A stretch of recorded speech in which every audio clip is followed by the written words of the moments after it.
Madam Vice Chair, I need a second um, to set up the YouTube. Thank Sounds you. good. Thank you. So Albert? people are able to participate, right? Which is there's no recording. That there's just no live streaming on YouTube. Yeah, that's fine. Okay. I think. As long as people are able to participate. Yes. And it looks like we have quite a few participants logged in, so I think the link seems to be working for people. Correct. And let's get started, Madam Chair. All right, welcome everyone to the January 9th, 2024 Board of Zoning Adjustment hearing. Anna, please confirm the city staff and the court reporter are ready to begin and explain the rules and procedures for this meeting.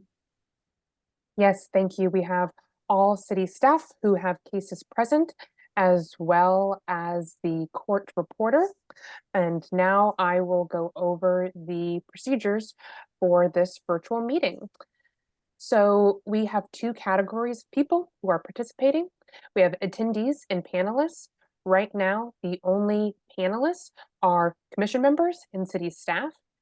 If you are an applicant or a citizen who is interested in participating in a case, you're going to use the raise hand function at the bottom of your screen when the chair calls your case to let city staff know that you need to be promoted as a panelist. Again, this is going to be a hand icon in the ribbon portion at the bottom of your screen in the Zoom app. You're going to click that icon to raise your hand.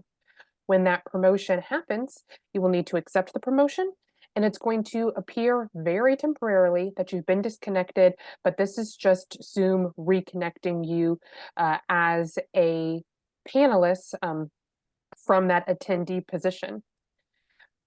If you're on your app or on a phone or a computer, please change your screen name to your legal name on Zoom. This is going to help with the promotion process. And if you're calling in with a phone number, we know that you can't adjust your screen name, but you can still provide testimony. You're going to raise your hand by pressing star followed by the number 9. And at the time of promotion, you will need to turn on your camera and microphone so the board can see and hear you when it is time for you to speak. Otherwise, your microphone needs to be muted unless you are actually giving testimony at the appropriate time, so we can avoid audio negative feedbacks between each other. For all public testimony, the subject rules apply. So the BZA secretary or their designated representative is going to identify you when it is time for you to speak. You're going to be sworn in under oath to provide testimony.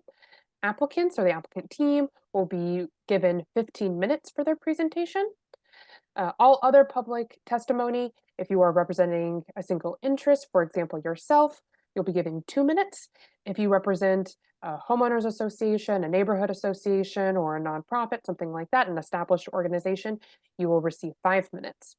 You will be hearing an alarm when your allotted time is over, so please be respectful and wrap up your statement once you hear that alarm. No repetitive or irrelevant testimony. This is going to help streamline the public testimony process.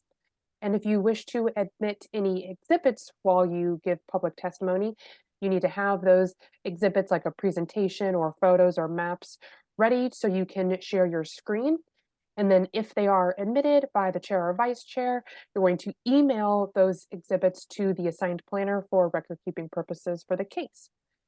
This is a reminder that the chat box on Zoom is only for questions about the agenda or if we're having technical issues.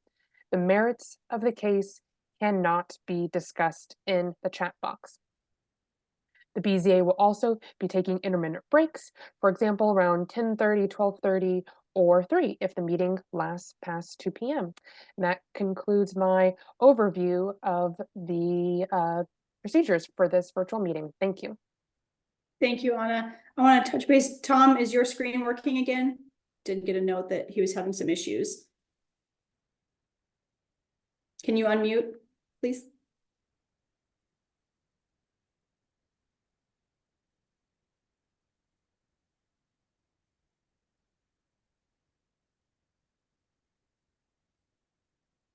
I just want to make sure we're all good before we get everything underway. Understandable. Tom, you're muted.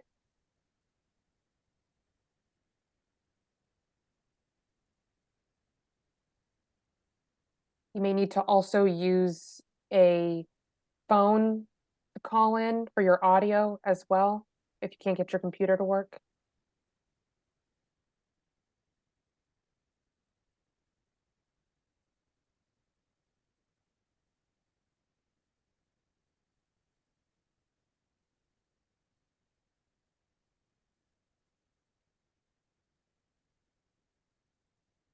Maybe a thumbs up so we can keep going procedurally.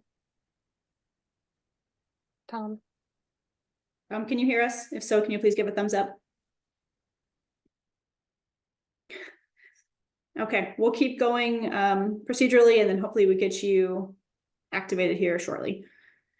Before we start to review cases, I would like to swear in all city staff and members who are presenting or testifying today. If you are online, please turn on your camera and microphone.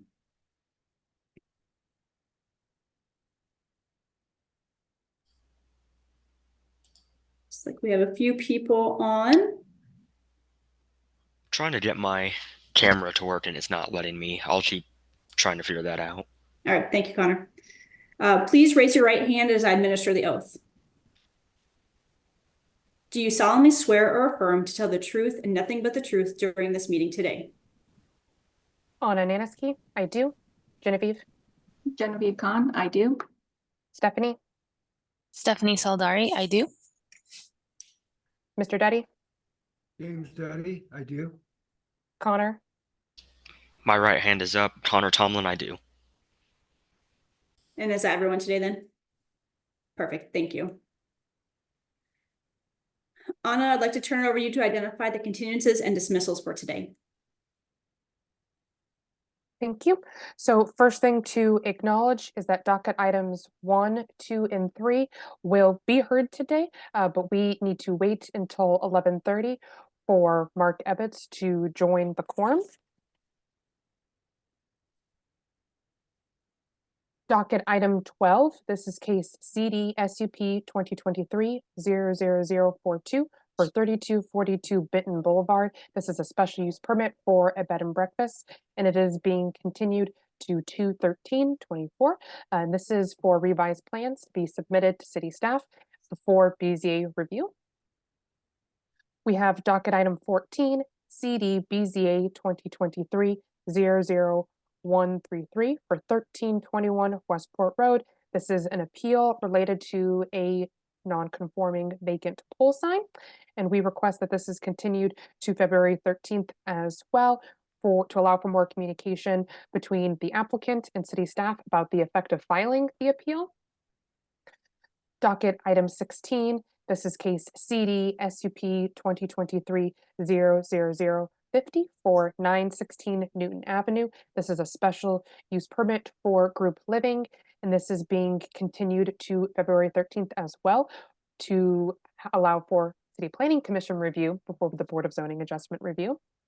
This is the same case with docket item 17, case CD SUP 2023-00051 for 2140 East Meyer Boulevard. This is a special use permit for the expansion of the College of Nursing. This is also continued to February 13th, again, to allow for the review of the City Planning Commission before the Board of Zoning Adjustment. And then docket item 20.1 and 20.2. This is case CD BZA 2023-168 and 169 for 812 East Linwood Boulevard and 814 East Linwood Boulevard. And this is a continuance to March 12th. And this is to allow the applicant time to work with the neighborhood association about the variance requests. And that concludes the continuances or reordering of the agenda that's going to be discussed at this time. Perfect, thank you, Anna. If there is any public testimony for the continuances, city staff just identified, remember we are not taking public testimony about the merits of these cases, just the procedure of continuing or dismissing these particular cases. Please raise your hand on Zoom if you would like to comment on a continuance. I'm going to admit John Rowe. Aaliyah. A person named Leah. Let me just clarify. Christy Wolf.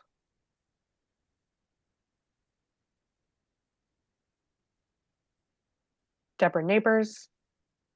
And remember, this is just about the continuance requests and to reorder the agenda.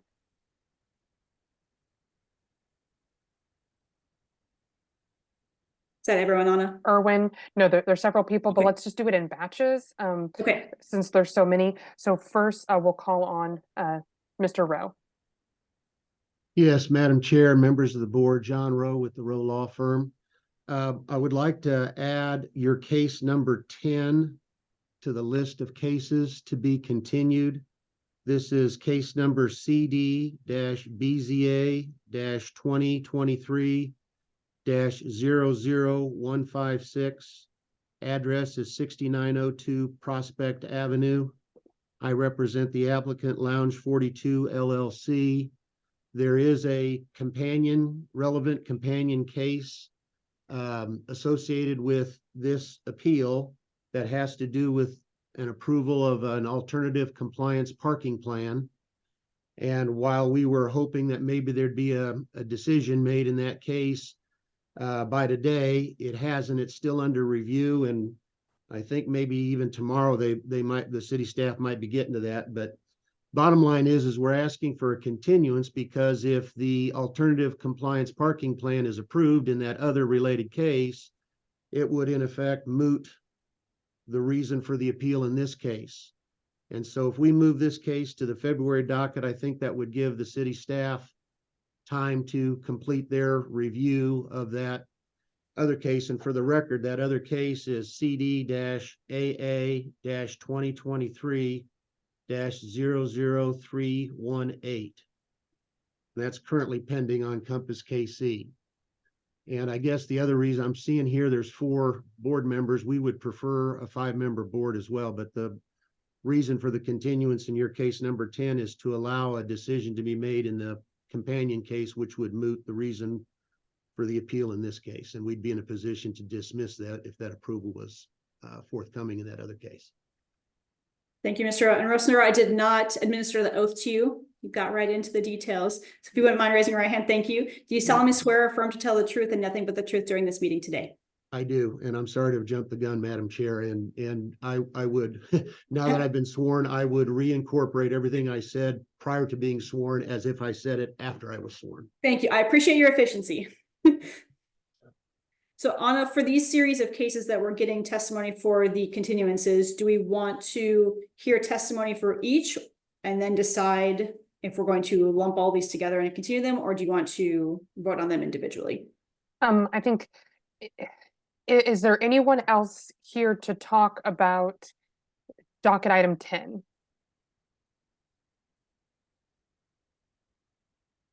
I see a lot of people in the lobby with their hands raised.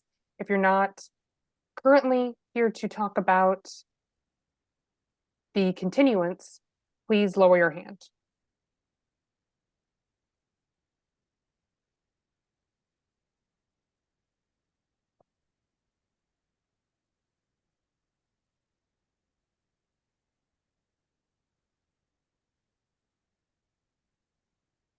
Okay.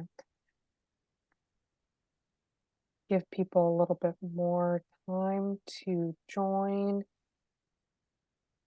Is anyone who has been promoted here to talk about docket item 10? Other than Mr. Rowe?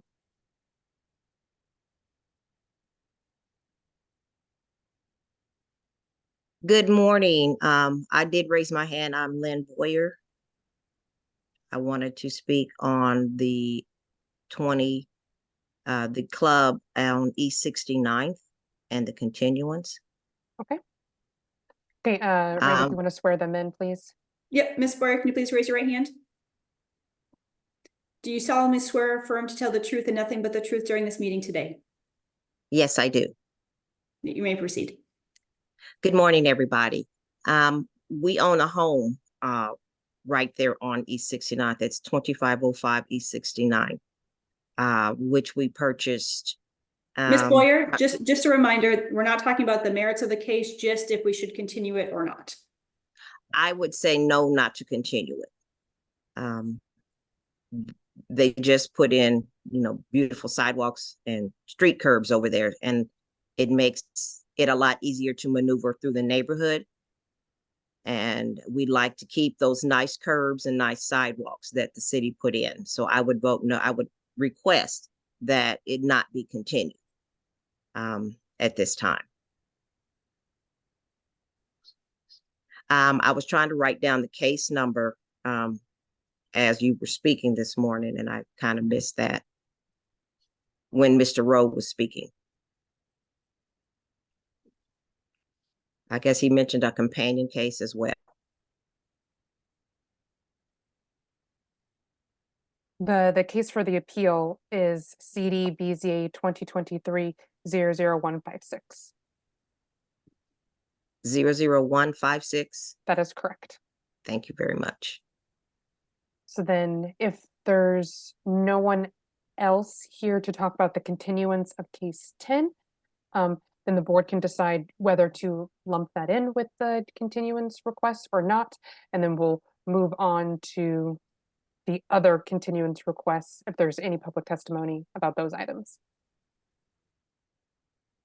Board, would you prefer to have this as a standalone or put this with the rest of the cases? Maggie, you are muted.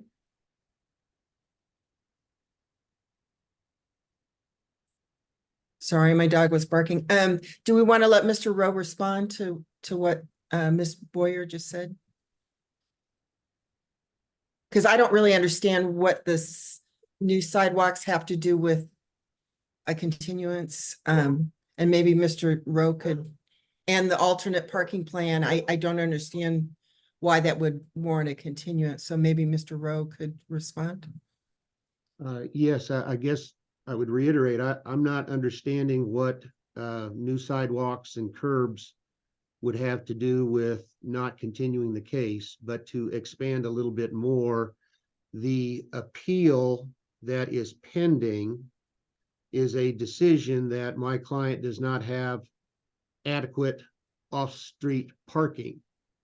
We have filed for approval of an alternative compliance parking plan. That's the other companion case. That if that matter is approved, it would moot the appeal in the case that's before you. So I guess another way of saying it is the board may not have to make a decision in the case that's before you if the alternative compliance parking plan is approved, because if approved, we'd be in a position to dismiss this case. We were hoping that approval might happen before today's meeting, but it has not. The case is currently pending, and my clients tell me their information is the city staff may be able to get to it tomorrow. So we're obviously a day ahead of tomorrow's staff review of that other case. So my only real choice is to ask this board to continue the case to the February meeting to allow a decision to be made in the other case that might moot this case. But respectfully to Ms. Boyer's comment, I really don't know how new sidewalks and curbs would impact whether this case should be continued or not.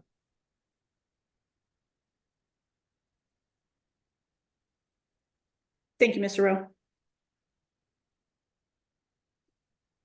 Board, I think just to try to keep this clear, maybe keep things moving, we have the list from Anna for the initial continuances, but I think I would like to call each of these individually as we go through and have testimony, if we're going to continue or not. So I would entertain a motion or any other discussion regarding docket number 10.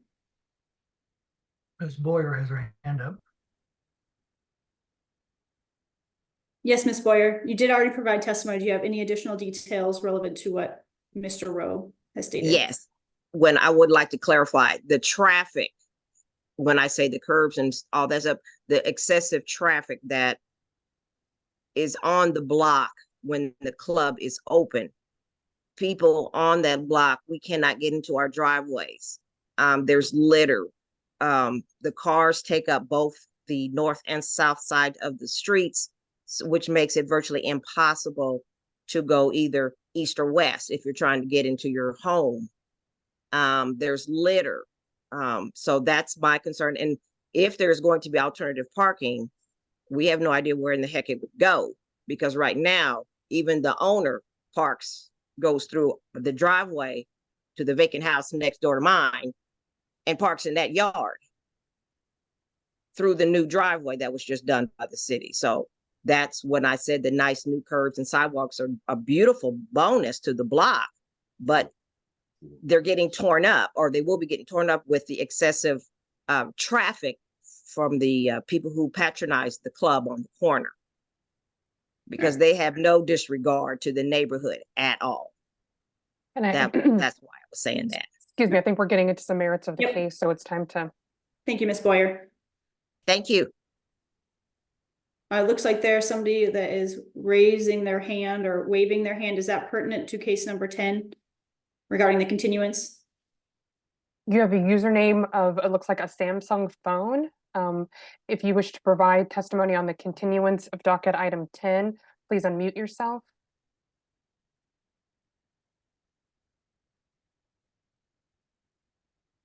If you do want to provide testimony, you need to administer the oath as well.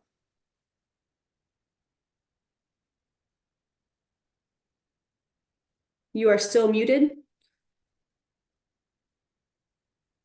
Unmute. Now, can you hear me now? I can. Can you state your name for the court reporter? My name is Shirley Lovelace. Can I have you raise And your I- right hand? Do you solemnly swear or affirm to tell the truth and nothing but the truth during this meeting today? Yes, I do. What are your comments pertinent to the continuance of this case? Yes.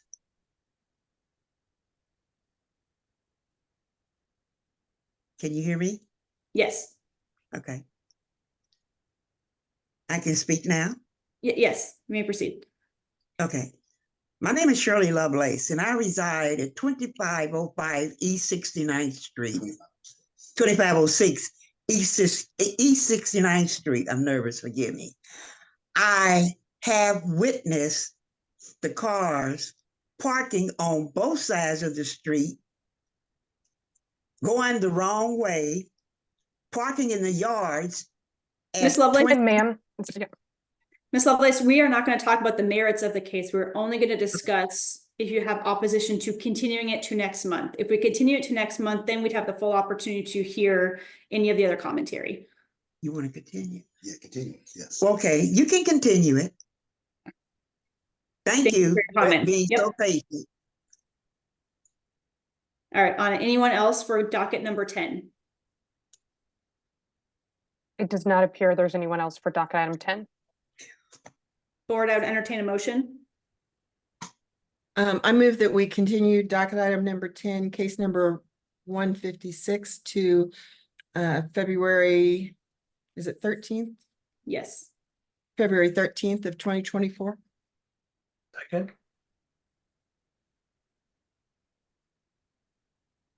So Moran motion, Tom seconded. Anna, can you call the roll? Yes, Gorntz, Aye. Moran, Aye. Mixdorf, Aye.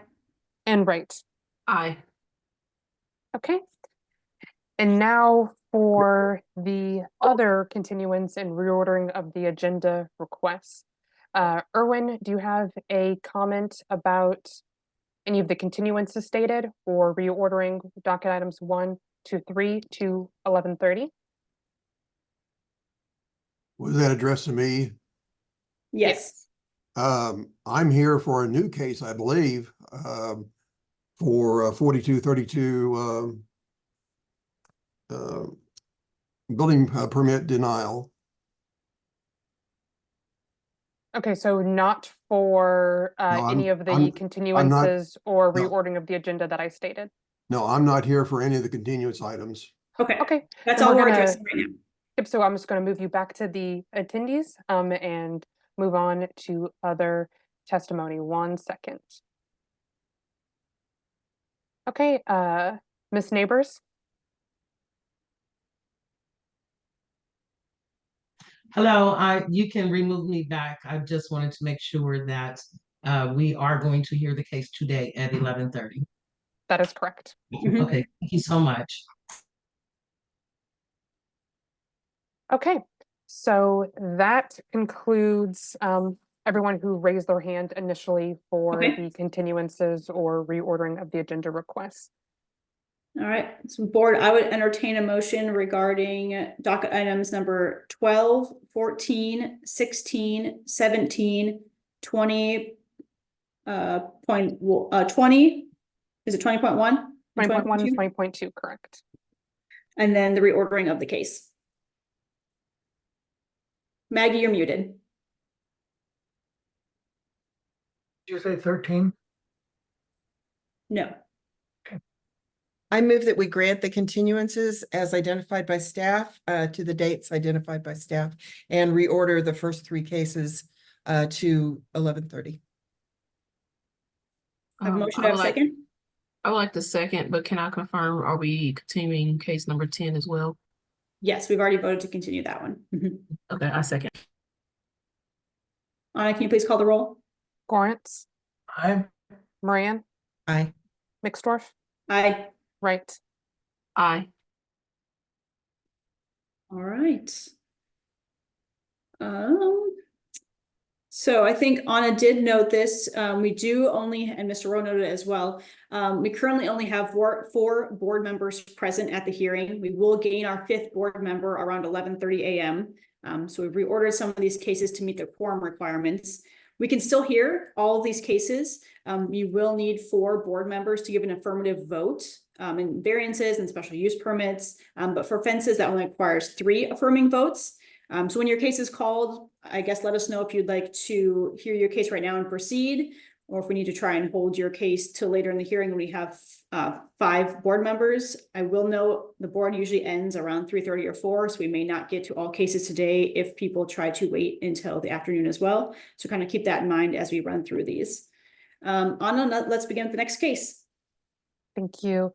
So we are now focusing on docket item 4. This is case CD BZA 2023-00149 for 1701 West 133rd Street. This is a request to approve a variance to the maximum size of an incidental sign in a B2 zoning district. This is a commercial zoning district, plus any other additional variances on about 19.7 acres, generally located at 1701 West 133rd Street. Connor Tomlin is the staff planner associated with this case. The applicant is Tom Scram. So if they will raise their hand on Zoom or any other members of their applicant team so we can swear you in. There, Mr. Scram is. As Madam Vice Chair just indicated, we need you to consent to the 4 board members.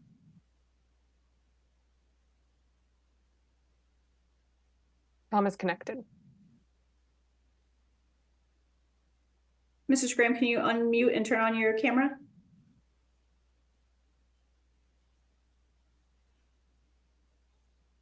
I'm trying. Oh, you're There we good. go. Thank you. Good morning. Good morning. As Anna just noted, I did want to confirm that you are good to proceed with the 4 board members that are currently present. Yes, we're fine with that. All right. Can you provide your full name for the court reporter? Thomas E. Scram Jr. Do you solemnly, can you raise your right hand? Yep. Thank you. Do you solemnly swear or affirm to tell the truth and nothing but the truth during this meeting today? I do. And have you reviewed the staff report associated with your case? Yes. Perfect. Anna, can you please identify the exhibits with this case? Yes, the standard 1 through 9 exhibits apply. Okay, admitting exhibits 1 through 9. Has anybody else in the audience interested in this case? If so, we'd like to get everyone into the meeting now so we can administer the oath. Yes, this is an additional reminder that if you are a member of the public who wishes to provide public testimony on this case, please raise your hand on Zoom now so we can admit you, administer the oath. As once public testimony has begun, we will not administer other panelists, excuse me. Oh, I saw a quick hand, but they lowered it. Last call. There should be a couple people on that are working on this with me. So I would give them a second to raise their hand. Yeah, so if there's also anyone else part of the applicant team who wishes to provide testimony with Mr. Scram, please make yourself known now. We have a Chris.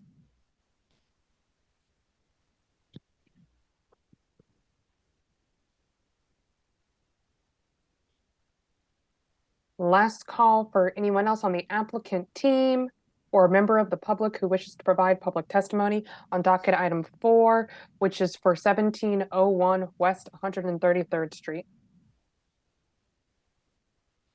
Seeing none, Madam Vice Chair. All right, Mr. Scram and Chris, you can raise your right hand. Chris, I just see a black screen. As long as you can hear us. I can. All right, please raise your right hand. Do you solemnly swear or affirm to tell the truth and nothing but the truth during this meeting today? Please identify yourself for the court reporter. Chris Hampton. Thank you, Chris. And Tom? Yep. And you, John Scram? Okay. Turn it over to the staff planner to present this case. Take it away, Connor. Thank you. All right, is everybody able to see my screen here? Yes. All right. Good morning, board members. Today we have docket item 4, CD-BZA 2023-00149, located at 1701 West 133rd Street, located in B2-2 zoning district. The applicant is seeking approval of a variance to the maximum size of an incidental sign in a B2-2 zoning, plus any additional variances. This is the general location of the site. This is the site itself, tucked up against State Line Road. This is the site plan and elevation that was provided to me. Outlined in red in that lower right-hand corner is the sign. This is a closer look at the proposed sign in the staff report. This is labeled as sign number 3. This is the existing conditions of the store itself. The variance request is a variance of 34.83 square feet to the maximum size of an incidental wayfinding sign to permit a 40.83 square foot sign on the subject site. The variance size is 34.83 square feet, which is a 581% increase from what the code suggests.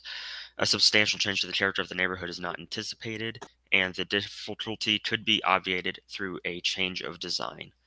I would like to remind that we have seen a pickup sign for a Walmart in the past as well.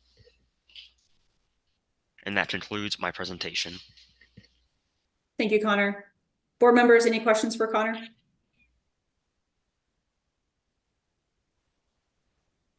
Seeing none, we will turn to Mr. Scram. Why should we approve this request today? Quite simply, we just feel that the 6 square feet for those 2 incidental signs is just way too small for that area. That's the Walmart there, State Line. The parking lot is very large. So people coming into that lot and into the front entrance have a hard time seeing a sign that small. It basically will be very ineffective at that size. So they're trying just to help alleviate traffic and congestion by having just a little bit larger sign to get people to go around to the south side of the building for their pickups. So we just feel 6 square feet is just, you can't even see it from hardly the drive there, let alone the parking lot.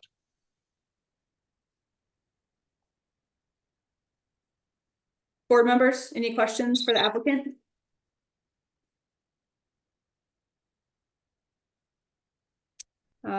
Now it's time for public testimony if we have any here. Chris, I don't know if you wanted to provide any additional commentary. Yeah, I mean, I concur with Tom, but also being a huge part of the pickup era, quotation marks, that yeah, 6 square feet isn't enough. And whenever probably 20 or 25 pickup spaces now, I just think the public needs to be able to see that for wayfinding and know which way they're going. Thank you. Board, do you have any other comments? If not, I would entertain a motion.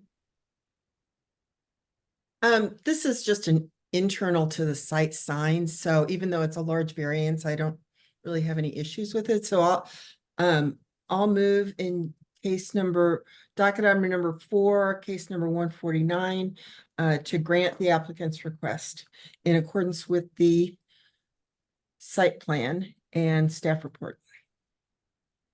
I have a motion. Do I have a second? Second. Second from Mr. Gorens. Anna, please call the roll. Gorentz, Aye. Moran, Aye. Mixdorf, Aye. Wright, Aye. Perfect. Your request is granted. Thank you, Mr. Graham. All right, thank you very much. We appreciate it. Anna, please call the next case. okay.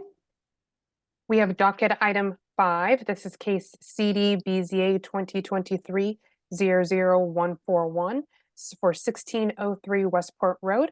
A request to appeal a notice of violation regarding window decal signage on about 0.1 acres generally located at 1603 Westport Road. I am the staff planner associated with this case, and the applicant and property owner is online. If I can find my cursor, there we go. I will be promoting them.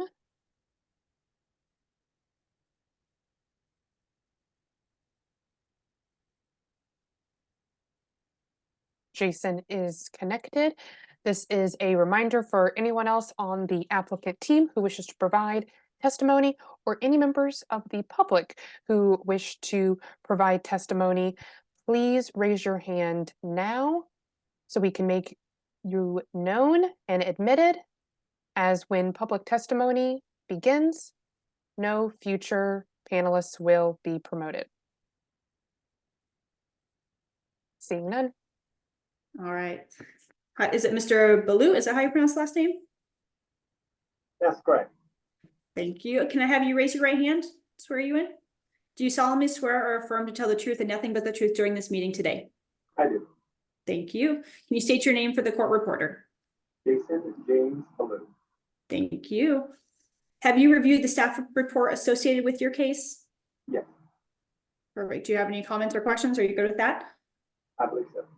All right. Anna, can you please identify the exhibits associated with this case? There are 10 exhibits associated with this case.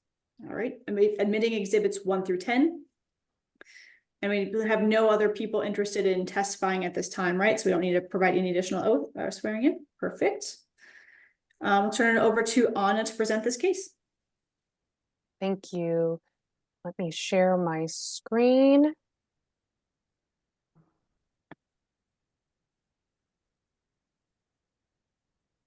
Okay, are you seeing the PowerPoint? Yes. Okay. This is docket item 5, case CD BZA 2023-00141 for 1603 Westport Road. If you look on parcel viewer, 1605 is also attached to this parcel as well. The property is zoned B3-2, which is a commercial zoning district, and the applicant is appealing city staff's determination related to illegal signs on the subject property. Sorry, since we're virtual today, working with a different system. Can you still see my PowerPoint? Yes. Yes. Okay. Is it the full screen or is it the shared version? It's the shared, yep. It's the, okay, 1 second. I do apologize.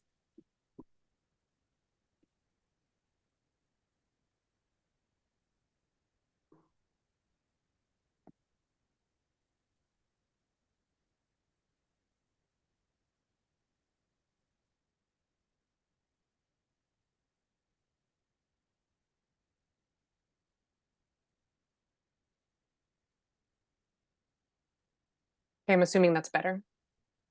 Yes. Okay, great. The subject site is located in the Midtown portion of Kansas City, Missouri. This is a close-up of the subject site. It is in yellow, so the business is at the corner of Westport Road and Wyoming Street on the south side. This is an image of the business from Google Street View, approximately in 2019. You can see the window decals in question here. as well as images recently from the investigation from the zoning compliance city staff. And this occurred in 2023. Again, more decal signage in the windows. Follow-up investigations occurred. We can still see the signs are present. And this is a snapshot of what the code says. So any signage within windows or doors which are visible from the street, they may not cover more than 15% of that window or door area. And they also may not be digital or include any type of electronic or changing display. So some key points associated with this appeal case. In September of 2023, the site was inspected after a complaint about other signs obstructing the sidewalk was received by the city. At the time of inspection, those signs were not found, but other non-compliant signs were found on the site. So then the notice of violation was sent for that non-compliant signage. A follow-up inspection occurred in October, where the window signage was still present on the site. Applications now made for appeals address a lot of, we request a lot of questions from the applicant. And in these materials, the applicant acknowledges that city staff did not err in reviewing the code to this property, but that the property owner prefers this method of screening, which is why they believe they should keep their signs. The review criteria for an appeal is that the Board of Zoning Adjustment must find that the administrative official, or in this case, the zoning compliance staff, have erred. And we do not believe the zoning compliance staff have erred in applying the sign code to the subject property because the signs are clearly present on the site as the photo evidence I just went over. That concludes my presentation, and I'll be happy to answer any questions. And the supervisor of the zoning compliance staff is also online if you would like to ask them any questions about the investigation. Thank you. Thank you, Anna. Board members, do you have any questions for city staff? No. All right, Mr. Blue, why should we grant your appeal today? Just to clarify, when we filed this appeal, my understanding was that we were appealing our ability to have these signs, not whether or not they did their jobs correctly. Am I misunderstanding now? Are we appealing that they correctly interpreted the ordinance, or are we appealing our ability to do this with just cause? The review criteria for an appeal is city staff made an error in applying the code to the property. Okay, that definitely was expressed to me differently when I spoke to city staff about doing this and filing. They're the ones that suggested that I file an appeal. Because my understanding was we were explaining our justification for doing this rather than putting up bars or boards over the windows. When a appeal is sustained in any case where an appeal is filed, that could result in existing conditions to be maintained. Okay, so I can explain the situation and why we chose to do this, even though we were ignorant that we weren't allowed to do it. We did it with just cause. Correct. Yes, we're open to hearing your commentary regarding this. Okay, great. Okay, so as far as the city employees are concerned, I'm 100% sure they followed the ordinance. That I was ignorant of the ordinances, but I've looked at them since, so I have no issues with what they've done. In terms of, can I present why we took these steps?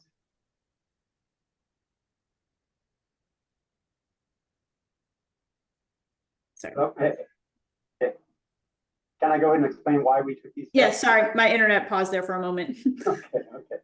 Okay, I'm going to go and share our screen real quick. And then have these exhibits been shared with city staff? If not, we'll need to admit them. These are the images that I emailed to them for the last hearing, which was continued to this one. So these are all the exact same images I emailed to them previously before they continued it. Just to clarify, did you email them to myself or the investigator? I'm sorry, I uploaded them to the portal online for the appeal. should be a map, basically of 1 mile square around us, as well as pictures of our decals and pictures of similar businesses in the town.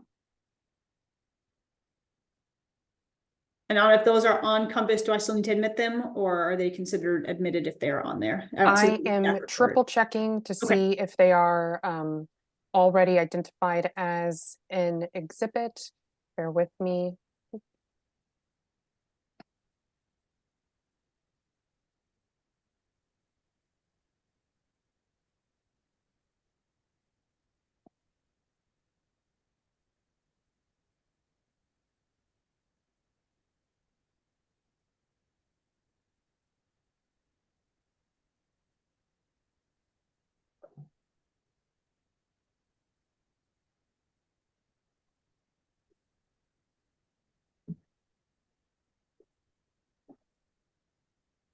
Let's admit these as Exhibit 11. Perfect, those are admitted. Okay. All right, so I'm gonna go ahead and share my screen and I think that's it. Okay, so basically, are you able to see this map? It's got a bunch of orange dots on it. Okay. So basically, this business has been here for 8 years. During that period, there have been 3 unsuccessful burglaries and 3 successful burglaries in just 8 years. This is a 6-month period, roughly 1 square mile around this business. Each of these instances are from Kansas City, Missouri Police Department's website. They are property crimes and burglaries. So it's by no means specific to our business. It's very much an issue that's ongoing. In those burglaries, there are no suspects in any of the systems. Police have specifically told me, the detectives have specifically told me, they will have no suspects. They have no expectation of solving any of those incidents. Even with us having 4K HD video everywhere. So basically, we had no choice. We have to harden the building so we're not getting broken into. We could do this many ways. We can board up the windows. We can put bars on the windows. But the problem is that obviously looks really bad for the neighborhood and for our business. We don't want it. We love this neighborhood. We've been here 8 years. So we don't want to have a negative effect on them or ourselves. So what we did was, if I can get this change, we actually boarded up the inside of our windows. We painted them and then we added decals. So anyone driving by or walking by, all they're going to see is these window decals. However, if you're a burglar, you're looking to break into a place, you're going to walk up and what you're going to see is that we've left space on the sides here and right here where they can actually see on the inside that it is boarded up on the inside. So we figured this was kind of the best compromise. Again, we were ignorant that there is anything about percentage on the windows. We were just trying to make it look nice for the neighborhood. So that's really our goal. So essentially, if we are not able to leave them up, that we are essentially left with the choice of boarding up the exterior of the windows or going with bars. I mean, the last break-in was a $36,000 loss. They broke in. They stole stuff, they stole safes, all before the police arrived. And we're 2 miles from Central Patrol Division, 3 miles from Central Patrol Division. So just to demonstrate what we're going to end up with if we can't keep these decals, this is my drive into work. And all of these businesses are actually open operating businesses. All of these are in Midtown. All of them are essentially east of us. We're right at state line. And I understand that the decals aren't ideal, but I think that looks significantly better than any of this. And I think our neighbors would agree it looks better than any of this. So I mean, we have to do what we have to do, but I would certainly prefer to keep it much more appealing. And none of the businesses around us have bars or boarded up windows, and we would like to keep it that way. That's all I have for it. Thank you, Mr. Blue. Board members, do you have any questions?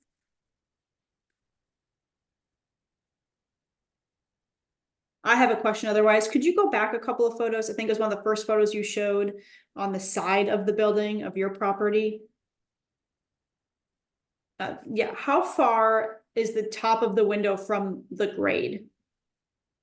Is it like 7 feet to the top of the window from the adjacent parking lot, or On the side or the front of the building? either of them? I would say on the side of the building, I'm 6 foot, so I'm kind of trying to picture myself. This is probably, if I'm standing here, it is probably about 7 feet. This is probably about maybe 6.5 feet, something like that. Here, this is probably at least 8 or 9 feet, because this is actually sloping down this direction as well. So you've got two slopes kind of coming here together. Okay. And if it helps, this is a standard door. If that helps. Okay. Had you pursued, obviously kind of talked about what happened in the past, had you pursued other types of screening that are more kind of one-way films or things that could have a little more visibility in some capacity rather than completely blocking the windows? The issue with that is that we need something where a burglar would see the boarded up. If we just put a black decal over the window or something like that, as far as they know, that's a glass window. They're going to go ahead and try to break in. So at least that's my thought. Obviously, with every year and a half or so of people trying to break in, it's obviously something where people are driving around looking for places to break into. And then to clarify, you only own this property, not the one adjacent to it. It's not one big building. It's just this smaller corner building. It is 3 separate addresses, but I own all of them. Okay. I don't operate businesses in all of them, but I own the structures. Okay, perfect. Thank you. Also, just to include, again, we were unaware of the ordinances about all the different signage. We just basically put up signage similar to other businesses in Midtown. So when we did receive the notice, we removed everything other than this. There were banners, we took them down immediately. There were flags, we took them down as soon as we requested. There were street signs or sidewalk signs, we removed those as soon as we requested. That's all. That's an ordinance. We have to. That's what we're supposed to do. But this just, we're trying to protect businesses to stay open. I had a comment on this, and understanding the need to protect your business. I'm wondering if my concern would be with the amount of burglaries, how would safety police or whatever be able to see if there's any type of active robbery situation? That's my concern of not even being able to see inside the building. I think there needs to be a different option in protecting your windows and your business that does have a little bit more transparency. I noticed the store next door does have some type of wiring mesh type behind their windows, kind of, at least provide some type of protection from going in. My only concern is how much of your window that you're covering, we really can't see from the outside looking in what could be going on. The other business that you're looking at is actually the entrance to this business. And those wires are actually there because people are trying to break in those front windows. So the picture we're looking at now is actually a storage room. Business access from the other side.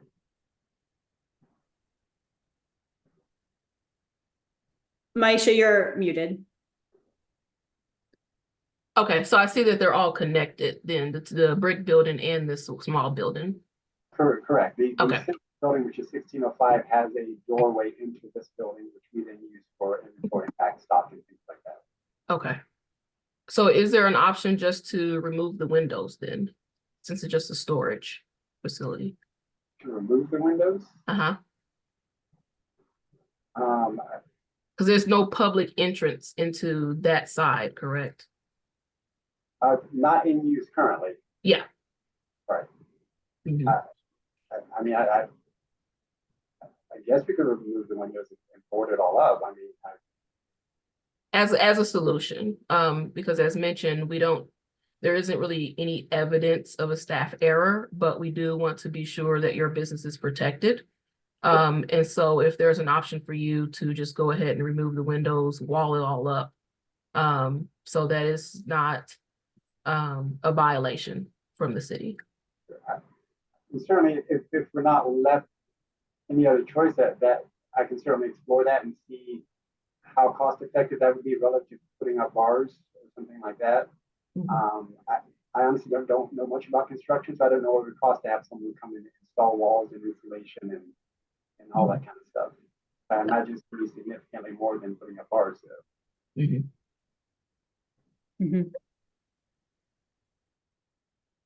I guess I'm struggling a little bit with this one, and I understand the issues with break-ins, and that's not something we want to have happen with local businesses. But we've had cases in the past where people kind of modify how much, maybe they still exceed the requirements, but there is some kind of give and take in terms of visibility into the space and out of the space. Do you think there's any, if we were to keep the windows the way they are, any other ways to add additional visibility in that you would feel comfortable with? Or is this full coverage the only option that you think kind of satisfies your needs without having to add bars? Even if there were no decals and we removed the boards from the inside, there would be no visibility into the business. Because behind these walls, there is 8-foot tall shelving that's got backing on it, steel gondola shelving for inventory. So all you would see is the backs of a shelving unit on both sides, which I don't know if you can see that from, well, I don't have the picture, but the picture the city had, you might be able to see the tops of the shelving unit maybe, but I don't think so. I think the decals completely cover all the shelving units. But they basically go to a height of about right here or so. Okay. Even the door itself, our first maybe month there, someone kicked in this door. So that's actually what prompted us to put the shelving units there to keep that door from being kicked in again. Right. That's where I'm wondering, I'm not sure if city staff may be able to answer this. It may be possible and cost effective if the boards were put on the outside and paint them blue. I mean, you could do, of course, a much more nicer design and look with it. That way, you know, not removing the windows may not be necessary, but maybe you can just put the boards on the outside, paint them blue. I guess I have a question for city staff regarding that. Is that an acceptable means, is to put boards up? Is there a time frame that boards can be up? Because personally, I would prefer this approach rather than putting boards on the exterior. It looks like Mr. Duddy has his hand up. And Jason, can you please stop sharing your screen for a brief moment while Mr. Duddy provides his testimony? There we go. Thank you. Mr. Duddy?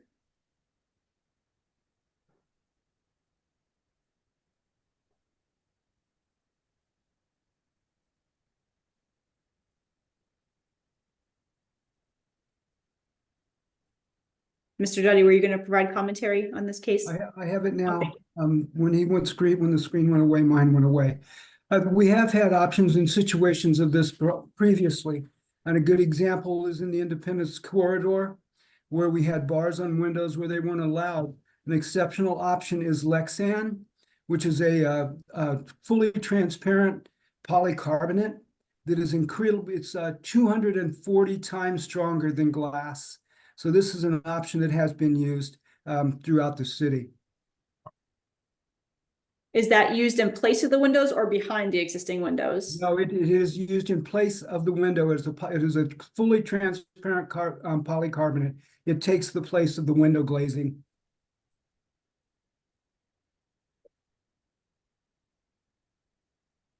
Also, boarding the window, that would be a chapter 40. The board would have to be painted the same as or a decorative color. Otherwise, it would be a chapter 48 violation. So the trim color would be a decorative color in this instance? I'm sorry? The existing trim color would be a decorative color then? You could use the trim color. You could use the trim color of the building itself, or the base color of the building, or you could even use decorative art. But it cannot be just wood. It cannot be a wood face showing. Okay. Madam Chair. Yes. I'm sympathetic to the applicant. We only have the right to interpret the code, and it seems to me the code's pretty clear.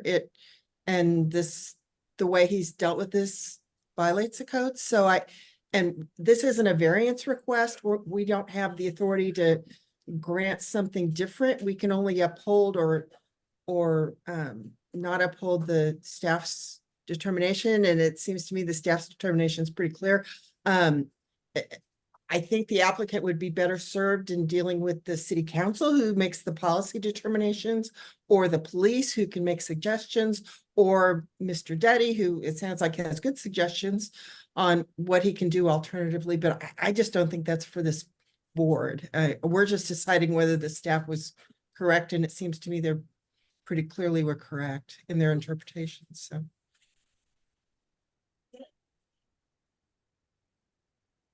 Any other board comments?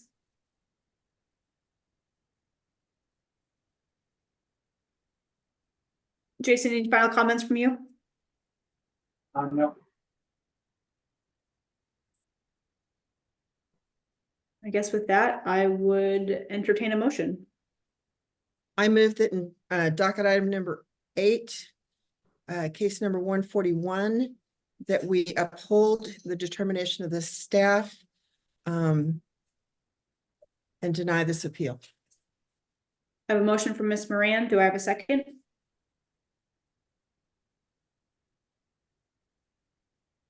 I second. I have a second from Ms. Wright. Anna, can you call the roll? Lawrence, Aye. Moran, Aye. Mixdorf, Aye. and Wright. Aye. Sorry, Mr. Baloo. May I ask one final question? What kind of time frame do we have to either get bars up or get the windows boarded up or what have you? Yeah, obviously, I'm not going to have someone out today. That's obviously not going to happen. Mr. Duddy, please get in contact with Jason to coordinate those efforts. All right, we'll go ahead and do whatever we need to do to comply. Thank you. Thanks. Case.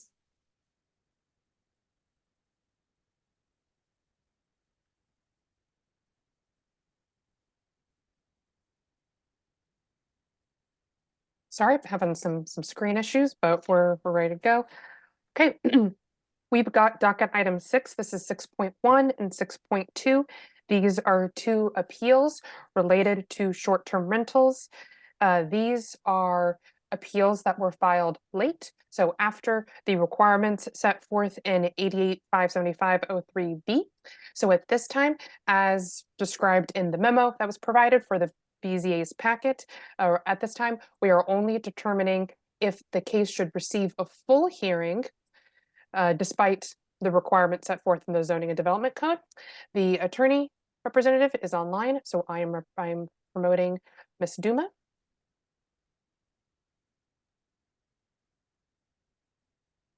They are connected. And the property in question is 1207 West 45th Street, and I am the staff planner attached to this case. Perfect. Hi, Ms. Duma. Hi. Can you please raise your right hand so I can swear you in? Do you solemnly swear or affirm to tell the truth and nothing but the truth during this meeting today? I do. Say your name for the court reporter. Megan Duma. Thank you. And as a reminder, do you consent to proceed with 4 board members? I do. Also, my client, Alex Glenn, will be testifying and he should be raising his hand They are shortly. connected. Thank you. Perfect. Thank you so much. Have you reviewed the staff report? I guess there's the memo associated with your case. I have reviewed the staff report and just, it's, the same thing as a lot of the other cases I've had. Okay. Then on with this one, are there any exhibits associated with it as well? I don't have that part open. No, we're not going to admit any exhibits Yep. at this time because we're just talking about whether or not they should receive the full hearing Perfect. at the next meeting. Yeah. Then should we swear in Mr. Glenn as well? Yes. Mr. Glenn, can you turn on your camera? If possible. If not, just raise your right hand. Can you see me? Yes, we can. Okay. Do you solemnly swear or affirm to tell the truth and nothing but the truth during this meeting today? Yes, I do. And please state your name for the court reporter. Alexander Glenn. All right, thank you. All right. Anna, do you want to give an overview on this? Or how we are to proceed? Yeah, so then as identified in the memo in the BZA packet, it identifies certain dates that are associated with the appeal case, when the original application was filed, when it was closed due to the short-term rental ordinance being repealed, and then subsequently when the appeal was filed, more than 15 days after the case was closed. So thus, then they filed the appeal. Now we're here to discuss whether or not that this appeal case should receive a full hearing. All right, thank you. Board members, any questions for city staff? Hearing none. Ms. Duma, why should we consider this case for a hearing? There are 3 reasons that you should hear this case. The first is that the notice that was sent to the applicant did not comply with the 2018 short-term rental ordinance. The second is the applicant actually went down to the city then and asked city staff what he should do, and they omitted any indication that he had any right to apply to appeal the decision. So not only did they not tell him in the email, when he went down the week that he was denied, they lied to him by omission, essentially. And then the third reason is they have unilaterally and without the board's approval allowed appeals for 6 different cases. Now, for my record, I'd like to incorporate by reference, also to save the time, all of the previous short-term rental cases that you all have heard, and that is CDBZA 2023, 68, 71, 73, 75, 78, 79, 80, 82, 83, 102, 103, 111, and 113. So I would incorporate by reference their records to save the efficiency of this hearing. Now, with respect to just Mr. Glenn's right to be heard, I would like to cross-examine, and I believe it's going to be Anna, unless Mr. Rexwinkle is there today. Anna, are you're the staff member on this case, presumably? That is correct. Okay.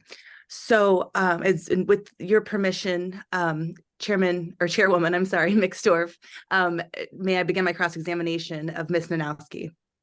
Are these questions strictly applicable to just the administrative appeals decision-making process, or what is the nature of this? Yeah, the cross-examination questions have to do with the 6 other applicants that applied out of time that she allowed to appeal without asking you guys permission to do so. So, I mean, she can stipulate that there have been others that applied out of time that are allowed to appeal, or we can go through one by one. That's what I'd like to do. I think it's okay for Ms. Nanaski to answer a few of these just to understand for the rest of us kind of where we're at today. Because they're requiring him to come before you to beg to have you guys have his case heard. They made this choice for other people without ever having them do this. And they applied late as well. So this is unfair treatment to Mr. Glenn. And you guys need to know that because it's important to treat your constituents fairly. Okay, so I'm going to start by sharing my screen here. And do we need to, if she's sharing her screen on it, This is all from Compass, Casey. I can send screenshots after. Okay, and just to clarify with Anna, the extent at which, if this is for us to determine if we should receive a full hearing, how much can we hear now before we give that determination? And I think that is up to the board, where the line is drawn between what is going to be more merit to the case or what is rehearing or hearing the case based. Based on what Megan is saying right now, excuse me, Ms. Duma, there were a handful of cases that were applied a day or two late in that first batch of STR appeals that she applied for. And as a courtesy to her clients, with everything that was going on, those cases were originally voided, and then we opened the case back up because they were only a day or two late. So that is why those cases were heard and not went through this scenario versus the did I give an exact day? 90 days past the deadline as this application has gone through. Okay, then I'll limit it to, on this cross-examination, to one, and then questions about the communications from city staff regarding the right to appeal. When Mr. Glenn went down there, and other clients that you all have heard from that were referenced, and what the city staff was told to tell people who came down asking, what do I do now? That's the scope of my cross-examination. As we've been over through the previous STR appeals, the IO, the automatic email that was sent to all applicants who were pending when the STR ordinance was repealed, that language did explain why the cases were being closed. It did not include information about their rights to appeal. For communications that happened verbally in person, I'm not sure who spoke to Mr. Glenn. We do not commonly tell people their right to appeal when we speak to people verbally. That's a little complicated and hard to do, since any and all decisions made by city staff can be appealed. However, if someone were to come to us and say, well, what do I do now about my STR? I can only assume that whoever they spoke to just directed them to neighborhoods, since they were they're the approving body for STR permits at this time. So Ms. Nanowski, you assume, or there was a directive specifically telling them to go to neighborhood services? This is important. The common response for people when they address us about what to do about their permits now that the ordinance has been repealed is to direct them to neighborhoods. And that started in May of last year, correct? When you guys sent out the email. I am unsure about the exact date of when people started corresponding with people verbally in that manner. Was there ever a directive from somebody to you, or from you? Sorry, I'll start there. Was there ever a directive from somebody to you telling you send them to neighborhood or direct everyone to neighborhoods? No. Have you ever told anybody on city staff as their manager or overseer to just direct them to neighborhoods? It depends on the question, the nature of the question, and the way it is worded to the city staff, how we direct people. I have been denied my short-term rental permit under the old law. I was flushed like this client. What do I do? What did you tell people to say? When they're corresponding face to face? Nope. People would direct them to neighborhoods. And did you ever tell them you should tell them about their right to appeal? When we have verbal correspondence with people, we do not commonly inform people about their right to appeal. What about in your written correspondence? We do try to tell people their rights to appeal with written correspondence, but as I explained before, the automatic email from Compass KC when these cases were closed did not include the information about their right to appeal. Okay, so you acknowledge that for at least does 6 others sound correct that were allowed out of time? From the previous batch of STR appeals that you processed? Yes. Correct. They were a day or two late. So as a courtesy, because of all of the, the content and the what's the right word? The emotions behind what was going on with this ordinance, we processed those cases that were a day or two late with the rest of them. They weren't 6 days late? I don't know the exact numbers off the top of my head. Ms. Mixdorf, may I go through their actual dates on Compass KC? Or at least one of them? Just one. Okay. I will share my screen now. Sorry, that's probably gonna be too much information. Okay, so I'm gonna move this so I can see what I'm doing. And move this down. And then based on what Anna's already stated too, kind of understanding maybe some grace that was given in terms of these timeframes, which seems to be different than 90 days past a deadline in this particular case. Yep. And so let's start with Amber Wright here. And if we're going to get too much into the specific details, I think we would need to have the board decide if we're going to have a full hearing and move this, or if there are quick pieces of information that you can share for us to make this decision on if we should be proceeding or not. I understand. Okay, so this is Matt Rich, and he was denied on May 24th of 2023. He applied the day that I told him to, which is 6/14/2023. As his lawyer, I said, all of a sudden, I'm in a federal lawsuit and the lawyer's saying that they have a right to appeal. They shouldn't be here. That was the first time we ever heard about anything of having a right to appeal. So I reached out to my clients immediately and said, dear God, they're finally saying we have a right to appeal. Thank you. And let's get your appeals on file. Matt Rich was 6 days late. If you do a calculation from the 24th to the 14th, that's 6 days late. So I will stop screen sharing at this point. And so it's not 1 or 2 days, it is 6 days. I just want the inconsistencies to be noted. And the first time that I learned of appeals was the first time my client learns of appeals. Now, I'd like for you to hear from Mr. Glenn, because he's going to tell you about the steps that he took, the response from city as admitted by Ms. Nanowski, and when he learned and the steps he took immediately upon learning this information. Mr. Glenn, can you hear me okay?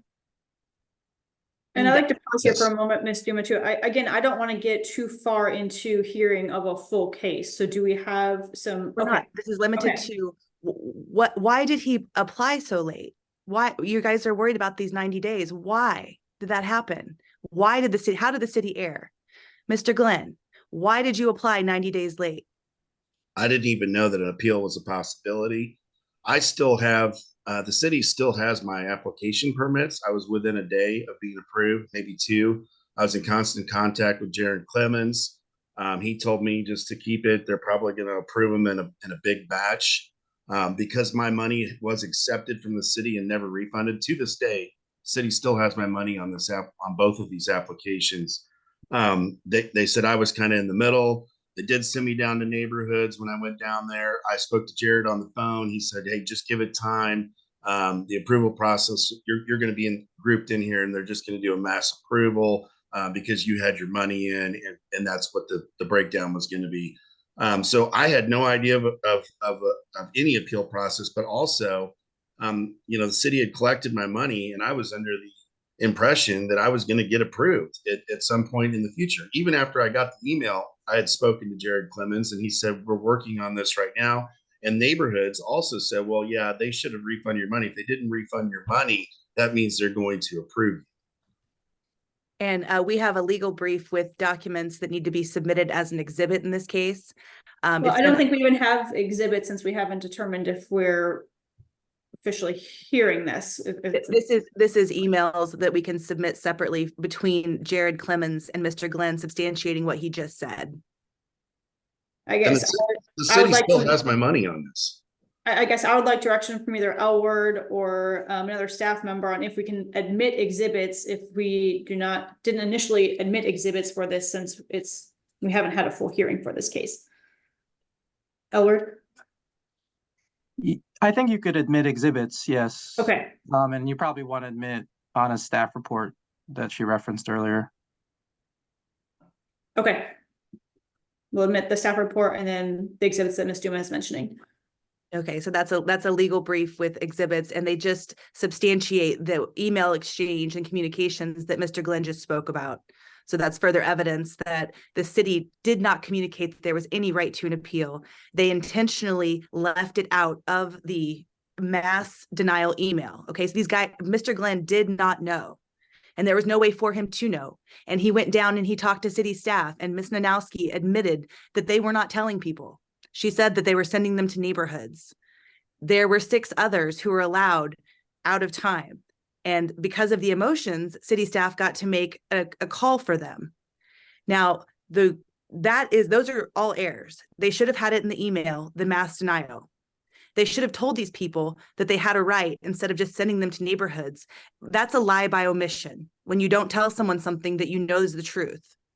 And the only reason that Mr. Glenn found out is because I'm his lawyer. And the day that we met, literally the first day, and this is my testimony, I said, you got to get your appeal in now. It's going to be late, but it's going to be the first time you're hearing about it. And I'm sorry that we just met, but that's the nature of getting clients and talking to people. And based on those 3 facts, city staff erred. And Mr. Glenn should have a right to have his full hearing because of those errors. Thank you, Ms. Duma. Board members, do you have any additional comments or questions for Ms. Duma or Mr. Glenn? I have a question. Refresh or Mr. Legray, whoever, was there a code provision requiring that staff notify applicants of their right to appeal? I have an answer to that if he doesn't. Okay, yeah, and I'd like to hear from you too. I'm just trying to identify, you keep talking about conversations that I'm sure there's not a code provision that requires that certain conversations take place, but I wanted to know if, I just can't remember from the other cases if there was something in the code requiring. Can you see my screen? Ms. Duma, is this considered part of what we've already admitted as part of an exhibit? This is part of a exhibit. Yeah, it's I think exhibit A to the legal brief. And this is the 2018 short-term rental ordinance, section 88321-04-C. And it says in paragraph 2, upon determining that the short-term rental is ineligible to be listed under this section, the director shall notify the short-term rental host or proposed host in writing of such a fact and the basis for the determination of ineligibility.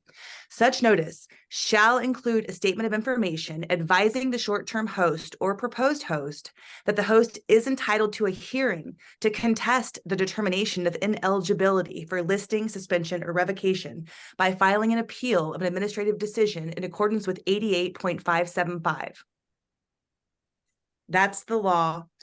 They did not do that. That is error. Please let him have his appeal heard. Even if you don't go against him, ultimately, he has the right to be heard. Okay, does staff agree that that provision was part of the short-term rental code provisions?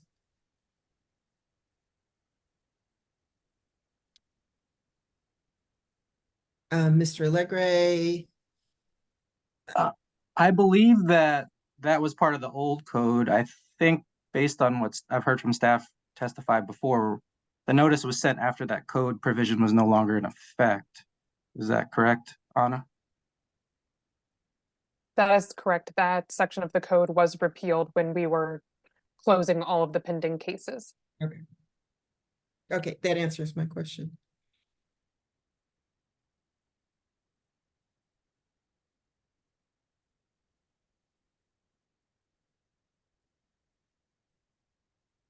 Board members, any other comments?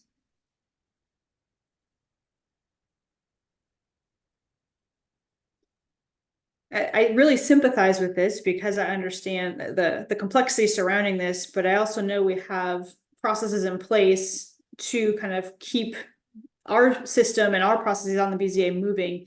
And we have these kind of 15 days in place for a reason. So I understand wanting to submit the appeal and going through that process, but I feel like that time frame is just so far past what we typically find acceptable. And I'm worried about the precedent that we're setting as we look at more and more cases that may not meet these appeal timeframes and then wanting to have a case be heard. But I'm just one board member. So the problem with that is you're going to allow the city staff to lie to the constituents by omission and mislead them intentionally. And you're going to cover them up because you're worried about too many coming. Have them stop lying. I don't think we're admitting there's any lying. I think there's just a process and they work through that process. So I'd be open to what the other board members think here. Or how we want to proceed. Yeah, Madam Chairman, I do agree with you as one board member.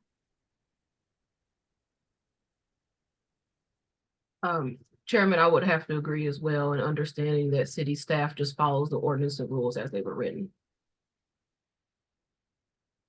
Yeah, I think this was just a confusing situation for everyone, and I get that, but you know, I agree there's some rules in place, and I don't know that there's justification for waiving those rules or whatever, ignoring those rules in this particular case. I would entertain a motion from any board member if we have one. On if this case should receive a full hearing. In docket item number 6.1, case number 135, I move that we deny the request to hear this case because the appeal was filed out of date. I have a motion from Ms. Moran. A second. I have a second from Mr. Gorens. Gorens, Aye. Moran, Aye. Mixdorf, Aye. and Wright. Aye. 6.2. Oh, can we just incorporate, I'm sorry, Anna, can we just incorporate by reference everything that just happened? This is the same exact property address. I don't see a need other than to go through all that again, other than just we incorporate by the entirety, everything that was just done in the previous case. That's acceptable. Is that, I think you guys will still have to make a motion, accepting that and doing the same thing. Yep, then will be a 12th exhibit onto 6.2, which is the case for 6.1. Okay.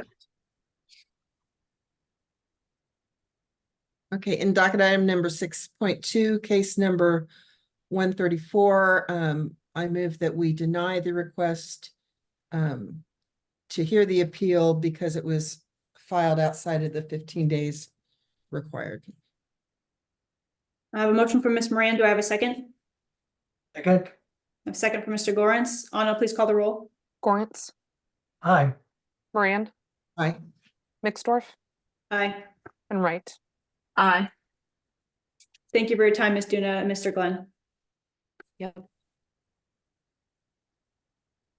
Anna, is it about time for city staff to take a break? It's 10:30. Yes. Okay, let's take a 15-minute break then. Thank you.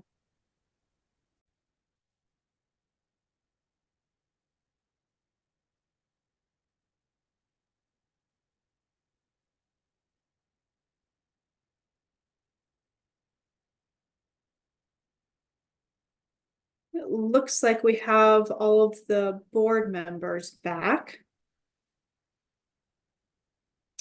Anna, are we good to go from your end? Yes, if I can get a little acknowledgement from Stephanie and Connor to see if they're back. Yep, I'm here. So here. Okay, and Elward?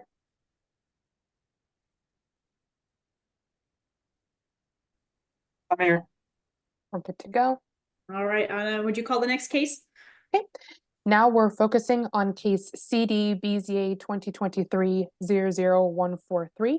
This is for 12800 Holmes Road. This is an appeal related to a preliminary plat and utility plan. Mr. Rowe, he is also the representative of this case as well. He has been promoted as a panelist and he is connected. And this is a reminder for anyone else online who wishes to provide testimony on this case, please raise their hand now, whether you're a member of the public or another member of the applicant team, as once the public testimony has begun, no other attendees will be promoted to panelists. So I see two others promoting them now. Last name Burns, last name McMurray. And Roner. That's 3. You do need to accept the promotion as a reminder.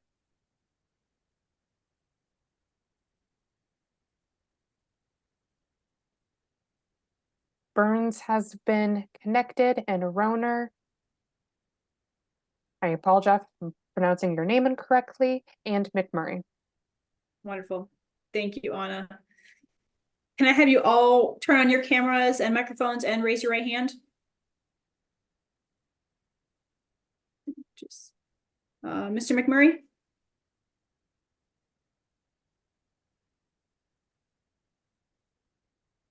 Mr. McMurray, can you unmute and turn on your camera?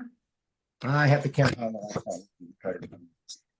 And please identify if you're part of the applicant team or if you're providing public testimony, just so we can organize you. I am part of the applicant team. Yeah, that's, Anna, that's my client, Christopher. This is John Rowe, and I represent Mr. McMurray.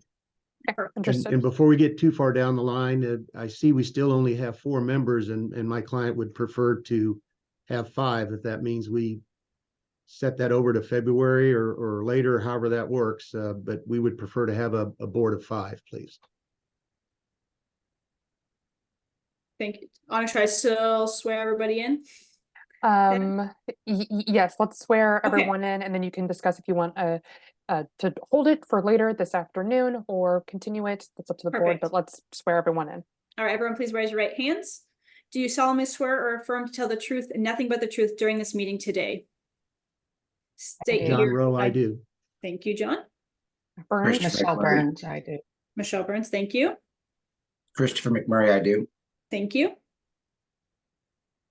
And Kevin? You're muted, Kevin.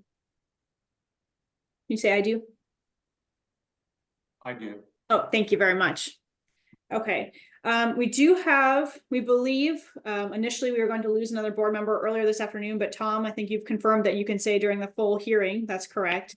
So would you prefer then, Mr. Rowe, to hold your case until this afternoon? So sometime likely after 12 or 1 p.m. once we get through these other cases for this one to be heard, or would you prefer to move it to a different hearing? Or board have any opinions on that as well? Well, if this is just my preference. If it's going to be that much later in the day, I would prefer that it be set over to February. I'm at my office because I don't have the equipment at home to have, to do this. And I'd like to, you can see out the back window, it's starting to blow and snow. I'd rather close the office and go home. So that would be my preference. And I guess Ms. Burns, Mr. Roner. Yes. Mr. Runner and I are here on behalf of the property owner, and I'm the attorney for Limeview Development, and Mr. Runner is one of the engineers for this project, and we would object to it being continued or delayed. It has been set on at least 2 previous dockets and been delayed. The property owner is losing substantial money every month for equipment that this development is being upheld by this appeal.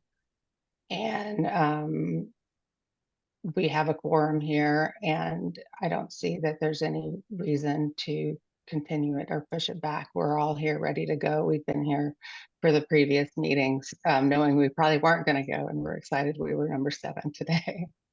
And we do note we do not have a full board right now. So I think that is the right of Mr. Rowe. If he wants 5 members, we only currently have 4 present. And we do. Well, then if we can want go to 5. this afternoon, I don't think going till February would be appropriate. Well, I think it'd be appropriate in light of the circumstances here. If things are deteriorating outside, people would like to get home.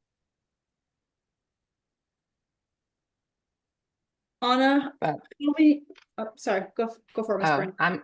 I'm sorry, but we're all here anyway. Mr. Rose at the office.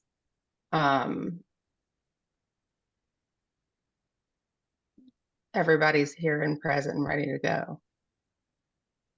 Except we don't have our 5th board member, so we likely won't have them until at least 11:30, and then based on the additional cases and the ordering that we have done, I don't know at what time we'll hear this case in the afternoon.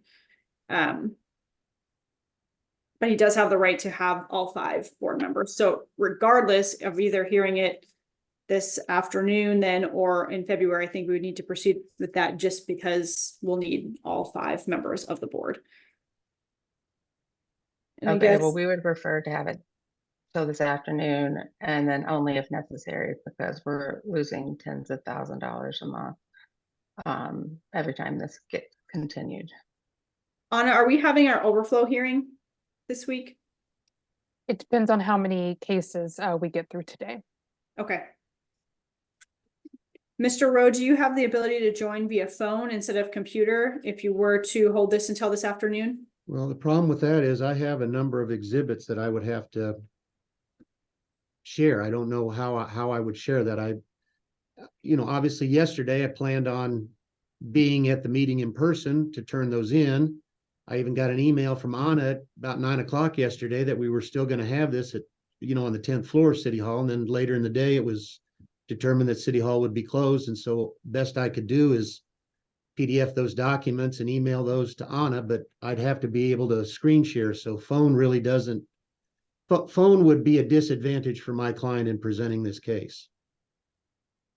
And Vice Chair, as he mentioned, I do have copies of those. So if there were technical difficulties on Mr. Rowe's side, I could share my screen and share them for him that way while he gives testimony. Okay. Mr. Rowe, I understand the situation. Obviously, we don't want people to be unsafe with the weather either, but if we can hear this today, this afternoon, I think that would be preference, just since this has been on the docket for a little while. Again, I'm not even going to guarantee that we'll hear it this afternoon, depending on how long some of these other cases may take, and it may have to be either an overflow hearing or another hearing altogether as it is. But I think that would be the preference, just to kind of keep things moving along from my end. Two points I'd make just for our record. Mm-hmm. Any prior continuances of this case were not of our doing. You had dockets that had 35 and 40 cases, and we were 33 or 34. And I think in both instances, a board member had to leave. And so we were continued through no fault of our own. So I want to be sure that our request for continuance today is not for any purposes of delay or for any other vexatious purpose. It's simply, this case is now being called and there are 4 members here. And for that reason, it ought to be continued. If you have an overflow hearing, I don't know when that's scheduled, later this week or whatever, that would be fine. I'm sure weather conditions will improve. The temperature might drop, but driving conditions and things that people have to deal with that have to go back and forth will improve. But I think it would be appropriate to continue this case either to your overflow docket or to the February docket. My client's entitled to have 5 members, and we don't have 5 members right now. And to say we'll move it to this afternoon, but with no guarantee that we'll get to it, that's kind of tough for the client too, Madam Chair. Right. And this has been twice that we've had a continuance, and I'm out of money too here. So I mean, I'm paying John to represent me, and we came down there in person and sat for 6 hours, and we didn't get heard. And we came down and, on the last one because he didn't have enough members. So, I mean, I'm out of money as well here. So I think that, we don't have 5 members. I think I shouldn't have to pay John to sit here till this afternoon and wait until we have 5 members so we can move forward with this. Mm-hmm. And, if I may, also, the owner has to pay me to sit here. He's got to pay his, engineers and everyone else to be here. And we have been here during this whole time. And this is an appeal of a construction plan that was submitted in April. And so with the first objection from Mr. Rowe on behalf of Mr. McMurray being sent in June of this year. So this has been ongoing for a very long time. Well, that's not quite accurate. This is an appeal of a determination made by Mr. Rexwinkle on September 11th. So I think it's a little misleading to say that this is an appeal of a construction plan from April. This is an appeal of Mr. Rexwinkle's decision. And frankly, I don't know that the chair or the board members should give much weight to the request of the folks that are speaking here unless and until they can demonstrate that the city staff does not adequately represent their position. I mean, in effect, Madam Chair, Ms. Burns and Mr. Roner are trying to intervene in this case. This is an appeal of Mr. Rexwinkle's decision, not an appeal of a Michelle Burns decision or a Kevin Roner decision. This is an appeal of a Joe Rexwinkle decision. And these folks are trying to intervene, but should they be allowed to intervene unless they can demonstrate that the city staff and Mr. Rexwinkle and all of the information that the city staff has as to why Mr. Rexwinkle did what he did. Mhm. If that isn't adequate, then they might be able to say something, but they haven't even demonstrated that the city staff can't adequately represent their position. Thank you, Mr. And Madam Chair, if I may, we are here and present just to be here to answer questions in case the board had any questions from the owner. We are fully in compliance and think that the city staff can handle it, but we're just here and to answer any additional questions if necessary. And also, there was a decision by Mr. Barnes from the city on August 31st, saying that this project was in compliance. And then Mr. Rowe went to Mr. Rexwinkle to get another statement that it was in compliance on Sure. September 11th. Thank you, Ms. Burns. Board members, what would you Thank like to do with this? Madam Chair, I would have no problem with trying to make time available later this week or early next week for an overflow hearing, particularly if we can do it on Zoom. Because I have a feeling this case is not going to be a short one. So trying to squeeze it in this afternoon, it doesn't seem to me is going to work very well, but I understand both sides want to get this done. So those are my thoughts. Just to clarify, Friday is the date of the overflow public hearing for appeals. Okay, and I don't know if we're all available. I'm available Friday, so that's fine. And Anna, if we know, could we, if we choose to continue this, could we state it as the overflow hearing? And if we determine that we are not unable to have that overflow hearing, would it automatically be continued to the February hearing then? Yes. Okay.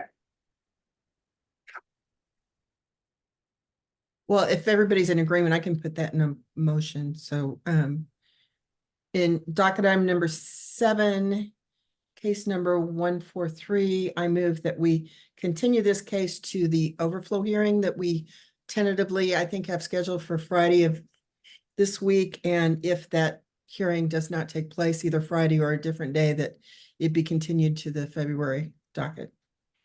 I have a motion from Ms. Moran. Do I have a second? Second. I have a second from Ms. Wright. Anna, please call the roll. Lawrence. Aye. Moran. Mixdorf. Aye. Right. Aye.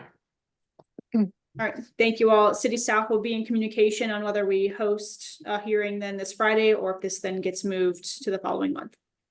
Okay, thank you all very much. And Michelle and Kevin, can you send me your email addresses so I can include you on any correspondence? Yes, Anna, we will. Thank you all. Will do. Thank you very much. Thank you. Thank you. Anna, can you call the next case? Yes.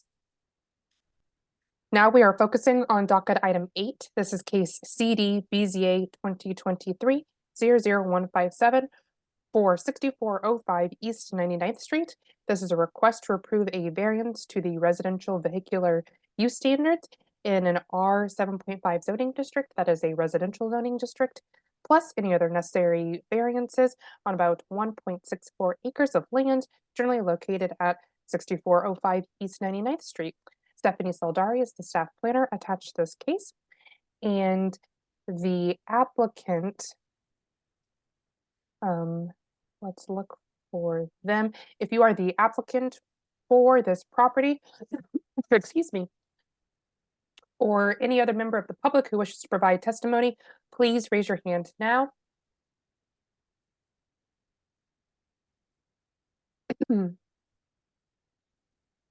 The applicant has been promoted and they are connected.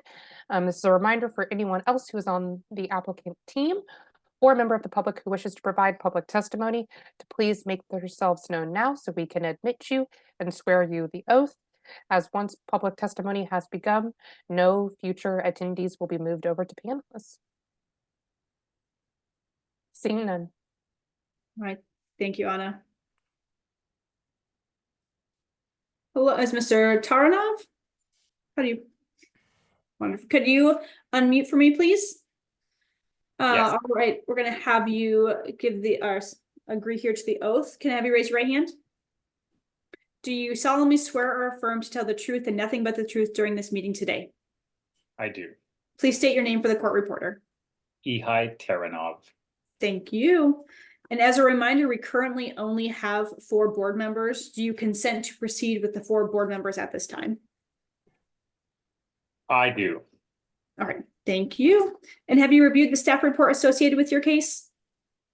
Yeah, not recently, but yes, I have. Okay. I believe. Well, I guess I'm not sure of the answer to that question. I've looked at what is on publicly on my Compass KC.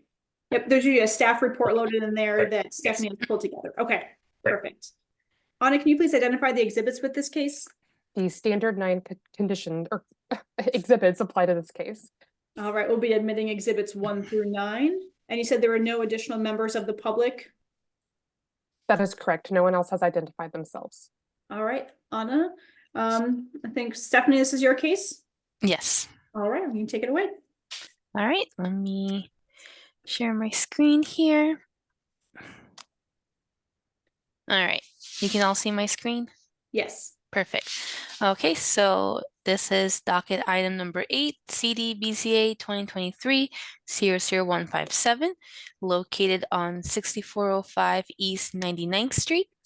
It is zoned R-7.5, and the applicant is seeking a variance to the residential vehicular standards to allow for a gravel driveway, plus any other needed variances. So the site is located over here, kind of in the southwestern part of Kansas City.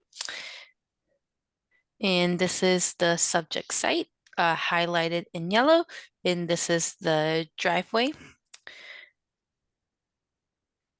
This is a site plan. The applicant is trying to add accessory structures, but there is a hold due to the driveway not meeting current code. Here are some current conditions of the driveway. So you can see it was a paved driveway, but gravel was added to it to expand it. So for this case, it's a variance to allow a gravel driveway. This would be a complete deviation. And a substantial change to the character of the neighborhood is anticipated since gravel can damage the roads. The difficulty cannot be obviated due to there being an easement on the property and also a septic tank underneath the driveway. So this would make it harder for anyone to get in there and do any maintenance on it. So it needs to be more easily accessible. And that concludes my presentation. Thank you, Stephanie. Board members, any questions for Stephanie?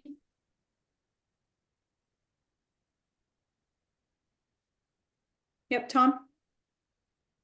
The picture she showed with the driveway, is the house next door, is that neighbor or is that part of the, are there 2 houses that are his? No, Ihai, I'm guessing these aren't. That is a neighbor. Is a neighbor? Unrelated to my property.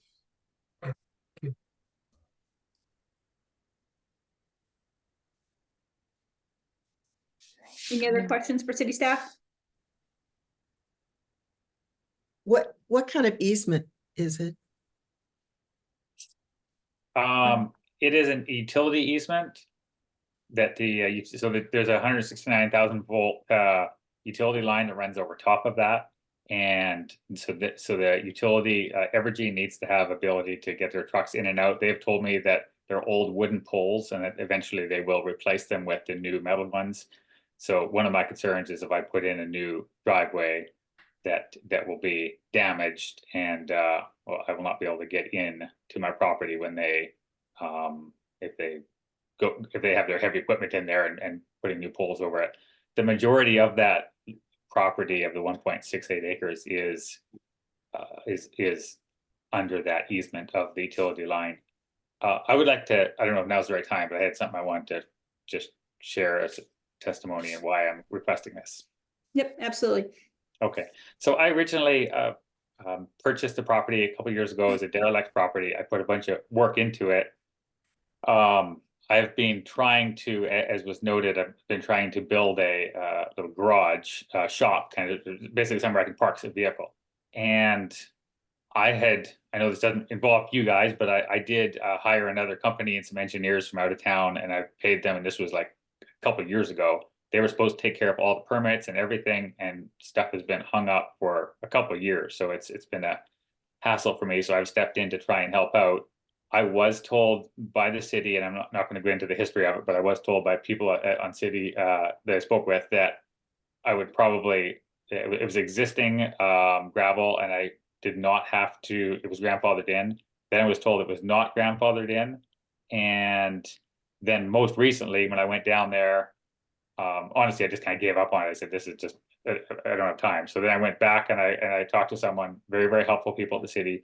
And I was told that initially, yes, it was grandfathered in because I widened it and put a little bit of gravel in. Now that grandfathering is no longer eligible. I understand that.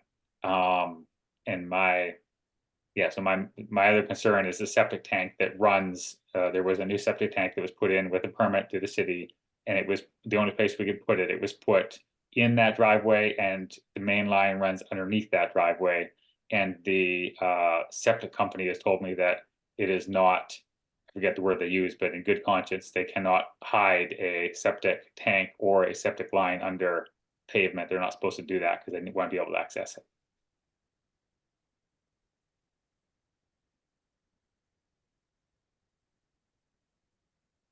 When did you say you purchased this property again? I believe it was 2022, possibly, like January. And so at that time, gravel was there, and then you added the additional gravel to widen the driveway. There was some pavement there, but it was mostly covered in gravel. I actually didn't even notice the pavement at first. It was covered in, the guy that had it before me had a dump truck hauling company, and he had covered it with a bunch of tailings, like basically crumbles from asphalt, and it was packed down. But there was some asphalt, and I'm not asking to completely get rid of it. I'm basically saying that I will pay for the full width of that driveway back from the road, I think 30 feet or something like that. And that way there's not going to be gravel, flung onto the road, and it's going to neaten everything and make it look nice. And I'll put curbs in, and then I just don't want to have to do the whole, 150, whatever it is, feet, 250 feet because of the issues I have with the variance and the septic tank. Stephanie, is there a requirement in other zoning districts for how deep a paved driveway would need to be before it could be gravel? So it needs to be 25 feet, and the lot has to be 3 acres, at least 3 acres in size. Okay. Thank you. Board members, do you have any other questions? And this lot doesn't meet that requirement? How many acres is this lot? 1.64. Okay.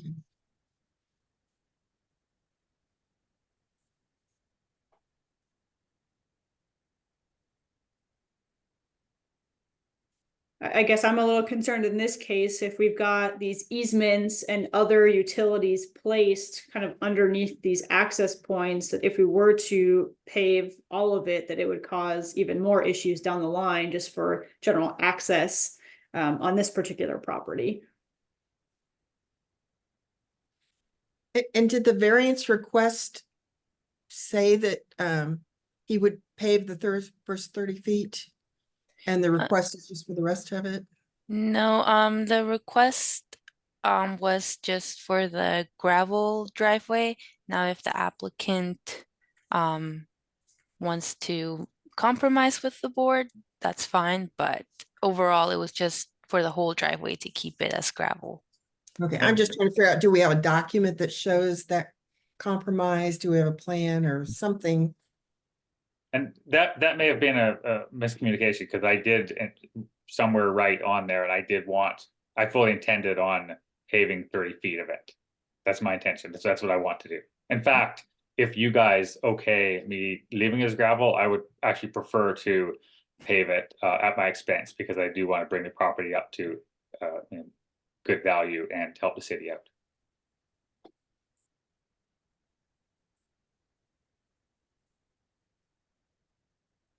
And let me clarify what the code says. So for properties that are zoned AGR, R80, or R10 that are at least 3 acres, excuse me, you can have a gravel driveway and residential parking spots if the first 25 feet is paved, and you meet other requirements for that gravel drive. Now, since this is zoned R 7.5, that section of the code would not apply to that. So this is just a full variance request for having the gravel there. Since if Stephanie can correct me if I'm wrong, since the previously grandfathered gravel drive has expanded.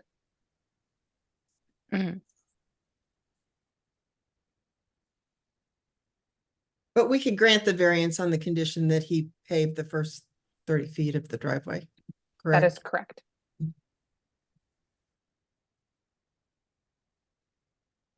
And looking at the plan, it looks like maybe it notes proposed paved area as 50 feet of the driveway.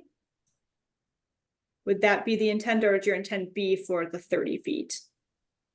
I realize there's more of a cost to 50 feet over 30. I don't have the plan in front of me. I apologize. If it helps this go through, I'm happy to do 50 feet. I'm not trying to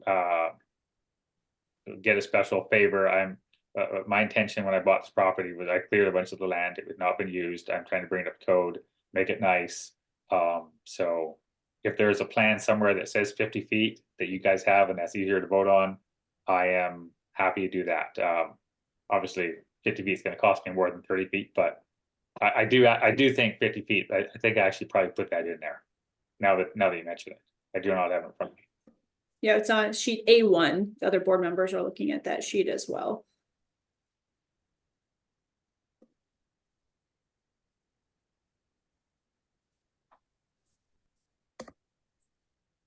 Board members, any other thoughts or questions?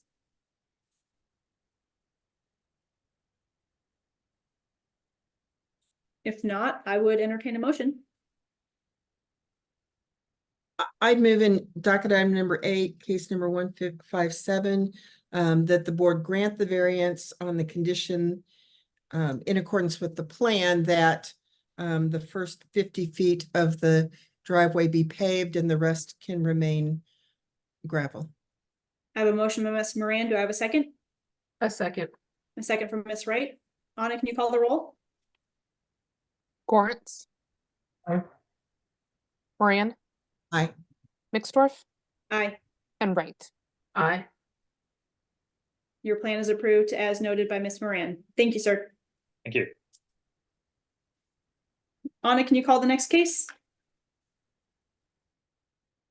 Yes. The next item is docket item number 9. This is case CD BZA 2023-00153 for 1704 Jefferson Street. This is a request to appeal the denial of a certificate of legal non-conforming use for a short-term rental on about 0.15 acres, generally located at 1704 Jefferson Street. I am the staff planner associated with this case. The property owner and representative is Megan Duma. They've raised their hand and I am admitting her now. She is connected. This is a reminder for anyone else who wants to provide public testimony on this particular item to please raise their hand now so that they can make themselves known and we can admit you, as future attendees will not be promoted as panelists. We've got Richard Hernandez. I sent the promotion request.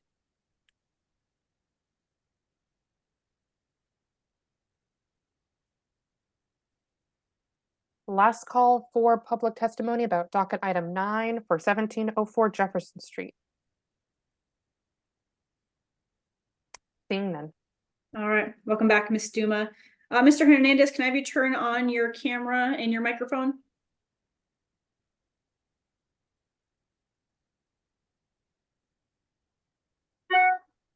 Thank you. Ms. Duma, you are still under oath, so we'll keep that going. And then Mr. Hernandez, could I have you raise your right hand? Do you solemnly swear or affirm to tell the truth and nothing but the truth during this meeting today? Can you unmute, please? I do. Thank you. State your name for the court reporter. Richard Hernandez. Thank you. Ms. Duma, again, we still only have 4 board members. How would you like to proceed? I'll proceed. Okay. Have you reviewed the staff report associated with your case? I have. All right. Anna, can you please identify the exhibits associated with this case? There are 11 exhibits attached to this case. All right, exhibits 1 through 11 will be admitted. You said we have no additional members of the public providing testimony. So we'll turn this over to Anna. Okay.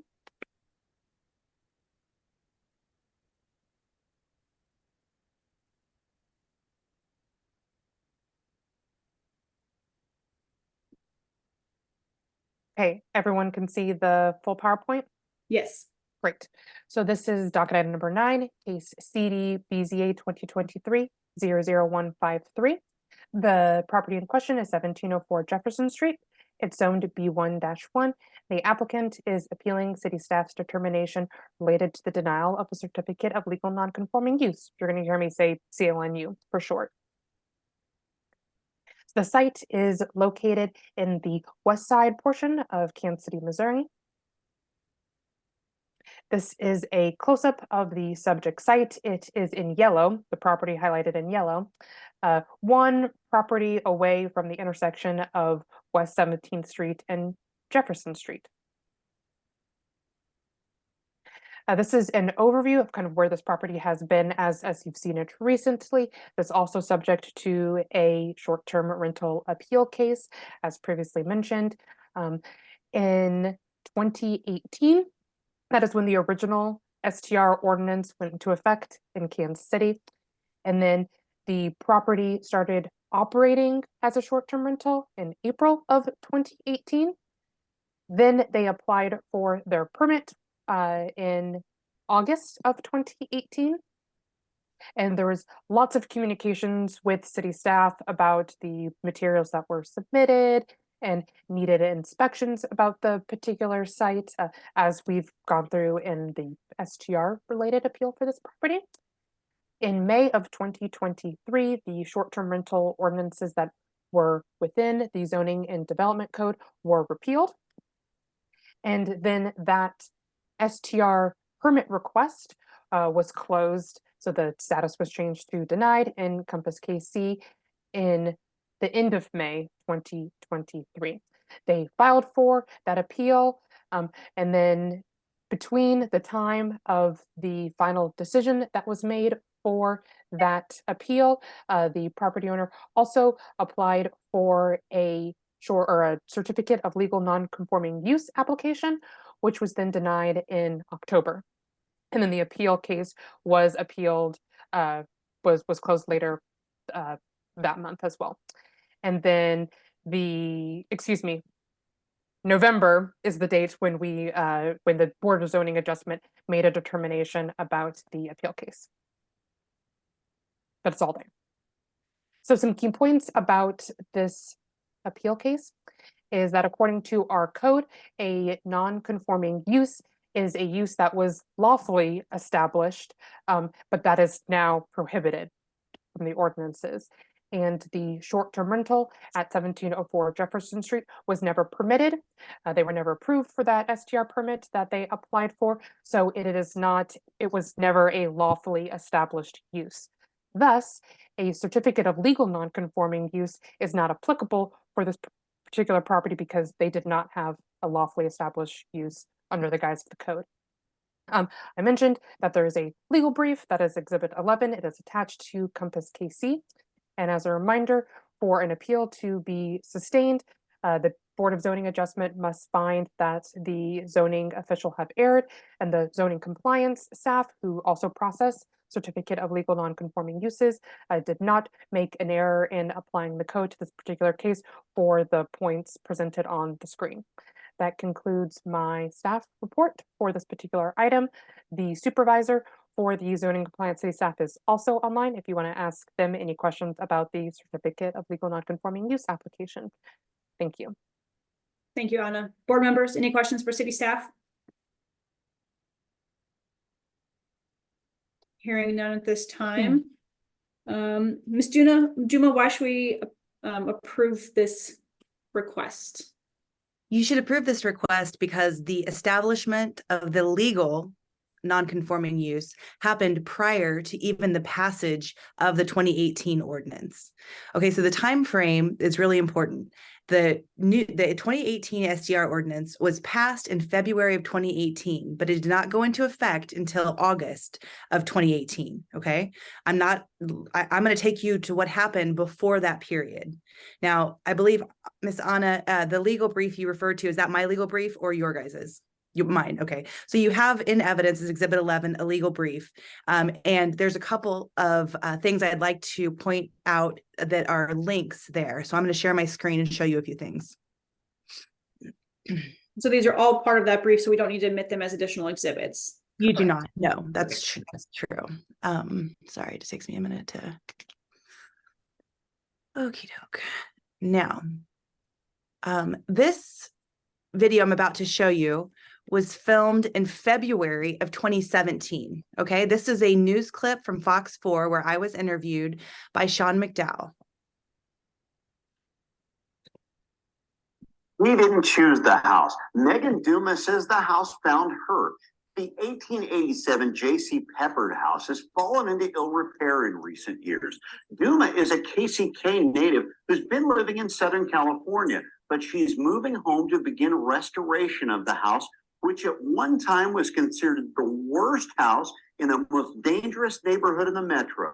If these walls could talk, they would have some crazy stories. Duma says at one point this was a boarding house where one man stabbed another. And in the 1960s, a prison escapee was found there. It's cold, it's lonely, it's dark. And it doesn't have a modern furnace or plumbing. It's got an incredible history, and that's what really, really draws me to it. Duma has flipped other homes, and this one compels her family to relocate. She's staging a blessing and smudging ceremony where white sage will be burned to kick off the renovations. I say just get the bad juju out, bring the good juju in. I love this neighborhood. The west side is the best side. Linda McClellan lives across the street from the Peppard house and says Duma's project has west side neighbors excited. Whenever there's anything in the crossroads, this is a block that many people love to come on and park and walk, to get on the tram, and also go just in walking distance to downtown. So it's for everyone. I think we're in the Kansas City's next renaissance, and that's why I'm moving back here. Duma says the entire project could cost as much as $500,000. She says that's a lot of money, but it's worth it to see the old home restored and turned into flats this coming fall. Sean McDowell, Fox 4 News, working for you on Kansas City's west side. Okay, so you guys can still hear me. That was February of 2017. Over the next year and a half, or even the next year before the new ordinance was passed, the work that I put into this property was incredible. I'm scrolling. I have two pictures that are attached, four pictures that are attached as before and afters to the legal brief. But there was not a single inch of this property that wasn't completely reconstructed. I personally GC'd the property. Like the work was just incredible. It from the basement to everywhere. It was a tremendous amount of work. And so we opened in April of 2018. So at what point did I substantially convert this property to a short-term rental? It was substantially converted within a year of this kind of work. In April, this video here was posted on April 2nd of 2018, and this is the final completion. Again, an interview with Sean McDowell on Fox 4 News. What was old is brand new again. They're calling it a brand new 130-year-old house. Yeah, the J.C. Peppered House is set to reopen this week after renovations that went on for 15 months. Megan Duma and a crew of 50 workers have worked on the project since last January. The Peppered House's history dates back to the Civil War era. And at one time, it was a boarding house where a man was stabbed. Duma says she's turning the old house into a large Airbnb. Total cost $800,000. And the old house needed some big upgrades in every way. Saving it was what was very important. We can't lose. Kansas City has some of the best architecture in the United States as far as old houses and buildings, turn of the century, 1900s, Art Nouveau. We have to save these treasures because if we don't, they won't be here. Now, the Peppered House sits at 17th and Jefferson on Kansas City's west side. Duma will host an open house this Friday from 4 until 9. So when I show you that, we talk about certificate of legal non-conforming use. The short-term rental ordinance in 2018 was passed in February, although it did not go into effect until August. It would be the reason that these certificate of legal non-conforming uses exist is it would be incredibly unjust for somebody to go to that amount of work and that amount of money and even move across the country and reestablish a home here. And then the moment that she's going to open a property for what she's intended it for that was legal at the time she went to that work to be taken from her or him. And so that is why the law exists. The city may somehow takes the position that because I was not legal before a law existed, that I didn't have a vested right. But that's not what the law is. I've talked with you guys, and I'll incorporate by reference the BZA case 2023-00068, which had to do with when a legal non-conforming use vests, when there's a substantial step in the conversion of the property, okay, in reasonable reliance, that the law would remain the same. So when I bought this property, short-term rentals were actually not allowed in residential zones explicitly by the zoning code. And this is all in the brief, okay? They were allowed in bed and breakfast. They were not addressed specifically, but bed and breakfasts and other businesses like mine were allowed in B1 zoning. Because there was a specific rule for residential and there was not a specific rule for business, it does not disallow the use. I was not illegal as I was trying to build the 3 units that I was trying to build or that I built. And we talk about substantial conversion. I mean, I would reckon that very few people could accomplish what I accomplished in 15 months. It was I managed over 50 trades. I personally worked there 10 hours a day.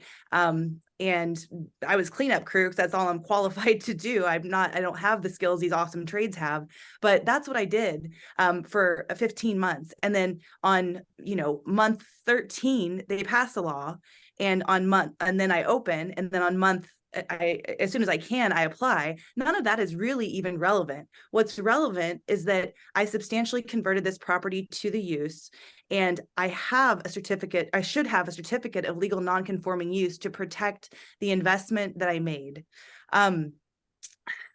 So yeah, and there's case law in the brief that talks about how just because it wasn't particularly addressed as in B1, that it's not disallowed in B1. It was disallowed in residential under the 2011 ordinance. We talked about substantial conversion. I think that that the videos speak for themselves with respect to the work that I put into it. And it says 800,000. Actually, this is a property on the historic registry. And that I linked that in the brief as well. It was put on the historic registry in, I believe, 1982.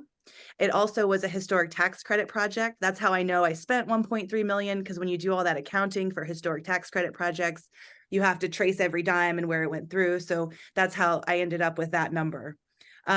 Specifically, I know I've been in front of you a lot, and I know that a lot of my cases have not turned out favorably for me. And that's, I have to deal with that.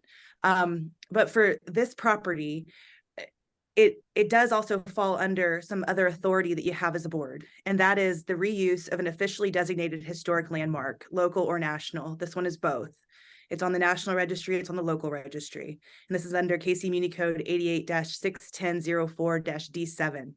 And it says to encourage the reuse of designated landmarks, the Board of Zoning Adjustment is authorized to approve continuance or reestablishment of the original use of a structure and signage that is on the National Register of Historic Places or has been locally designated as a landmark, regardless of the period of discontinuance or vacancy, or that has received federal rehabilitation tax credit for buildings other than certified structures, as long as they're built before 1936. This property was built in 1887, as is evidenced by the National Registry.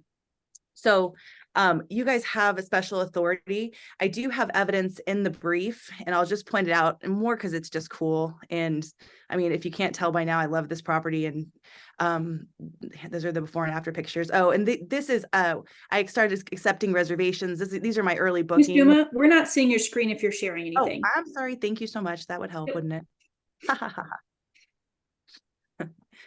Getting used to it though, getting better than I was the first time. So this is the legal brief and some of the exhibits in it. This is my completed reservations, just to show you that I was accepting. I have not discontinued the use since I started out on day one in February of when I closed on the property, which was beginning of February of 2017. These are just completed reservations. But what I wanted to show you that was cool was, come on. Okay, so a woman from Sweden reached out to me, and her grandfather, Mr. John Nelson, stayed at 1704 Jefferson. You can see the address there. When he was a traveling general contractor, that's the home and him on the porch of the home. And he helped build the Baptist church on Broadway. And so in 1907 and 1920, this actually was a boarding house.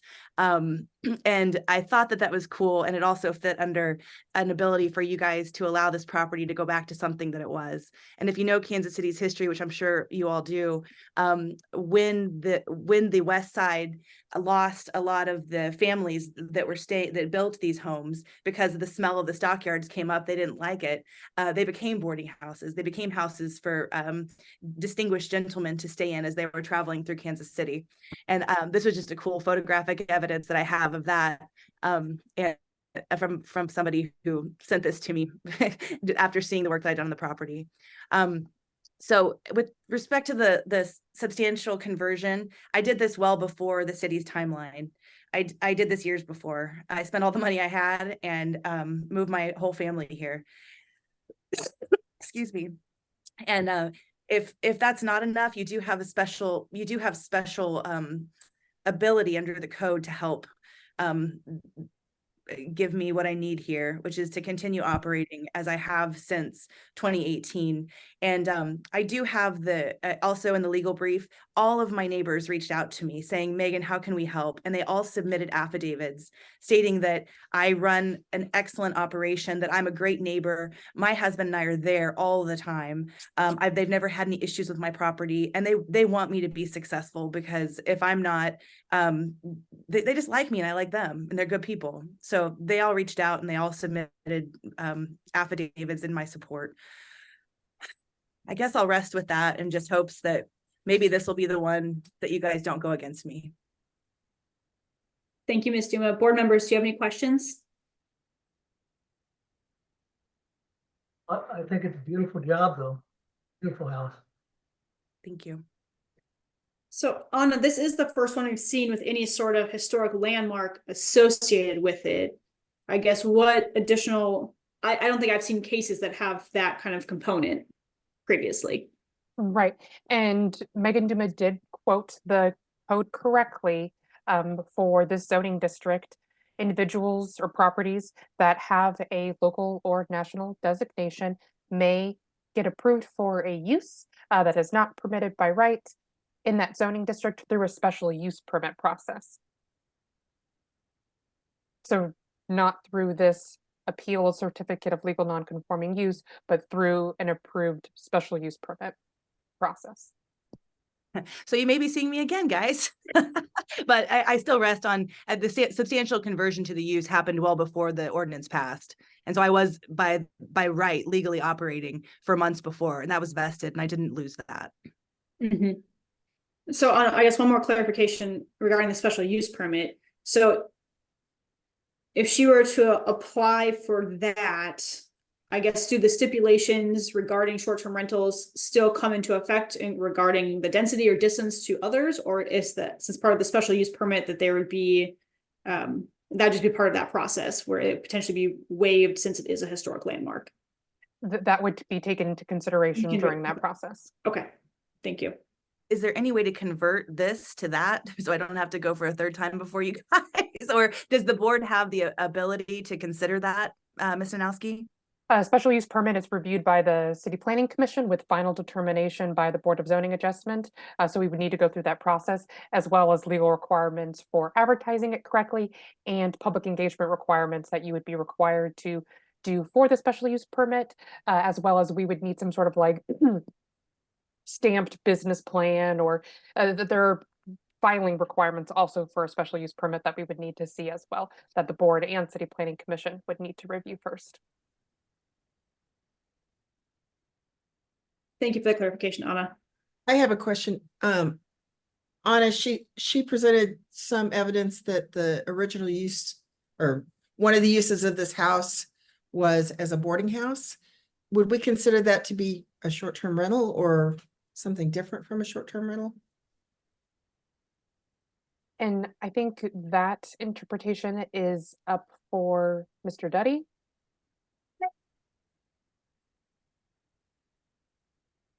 But I do want to first clarify that there is a portion of our code that says if that the property may not be used for any other purpose than one that is specifically permitted in the subject zoning property. So as we all know, there are like lots of uses that aren't strictly identified in the zoning code. And if the zoning use table does not specifically permit it or give it an avenue for being permitted, then we view it as being prohibited. And that also wouldn't have been the original use, I guess, the language of that historic. And there's also some stipulations for how long a non-conforming use has been established. And if there's a period of time for it not being operated as that, then it loses its non-conforming status. But Duddy can go into more detail as well. Okay, thank you.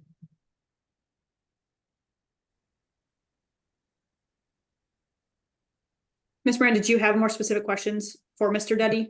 No, I don't. Okay. Do we want to hear from Mr. Hernandez? Yes. Can you hear me? Yes. Okay.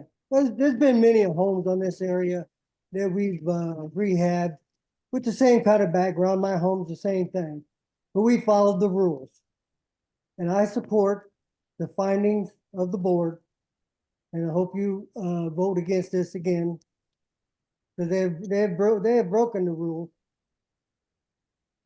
And the rules state clearly. So I say vote against it, and as a resident, I'm also president of the neighborhood association, but I did not get a vote on this, so we had other issues going on. But I could get, if we bring it up again, I could get signatures and say they don't want it. So, thank you. Thank you, Mr. Hernandez. So Anna, one more question for you. I know we talked about the CLNU aspect of this, but if it goes as a special use permit, the CLNU piece would not be applicable, right? Because the CLN or the SUP would just kind of be the overall kind of what would cover and allow this potential use. Correct. Okay. I have one more question for Ms. Duma. When did you first rent this out as a short-term rental? In 2018? My first guess, I believe, and it's in the exhibits, I believe was early April of 2018. Okay, so before the short-term rental ordinance went into effect. That's correct. And again, even if I was as legal as God would let me be at that point, because nobody could apply. Because it didn't exist. And I wasn't illegal, because if I would have been in residential, I would have been illegal, but I was in business and I wasn't illegal. And the case law says that just because it's not directly in the code, that you can't account for everything, every single use. So not everything that's not in there is disallowed. Now the case law looks to what's similar. And in our case, the B&Bs are similar, Airbnb, and those were allowed by right in B1 zoning, which 1704 Jefferson is. And so I was legal based on substantial conversion, and that's the biggest issue. I substantially converted this property to the use before the law. And I was legal until, well, I was pending until May 31st of 2023. So technically, I was legal all that time because I wasn't denied. And I never got a notice of operating illegally. I've never had any complaints, and I've never met Mr. Hernandez. All of my surrounding neighbors vouched for me. That should tell you what kind of a neighbor and what kind of a person I am with the people on my street. I don't see myself as that's my rental. I see myself as that's my home, and a home I want to give to my kids. And the way I keep that is what I built it for. Or I didn't build it, Mr. Joseph Greer Peppard built it, but what I renovated it for. And his family, even in Kansas City, have come to the home and donated his picture that hangs in the hallway. Man, this is a labor of love. And I know that's not real relevant, but it's real true. And if I can clarify, a bed and breakfast has an on-site manager or property owner. Just similar. Short-term rentals were an advent of blowing up an air mattress. That's where the word air comes from, in someone's room by a couple of kids 12 years ago. Something similar that didn't exist before. Madam Chair, I'd be interested in going into closed session for brief legal advice. But pursuant to section 610.011 RSMO. I move that we go into closed session pursuant to 610.021 parens 1 for legal advice from the city attorney's office. Anna, do you want to call the roll? We're going to need a second for that. A second. Second from Ms. Wright. Anna? Lawrence. Moran. Aye. Mixdorf. Aye. Right. Aye. Randy, I'm not on this case. I'll step back until the next case. Thank you. All right, perfect. We will be back shortly.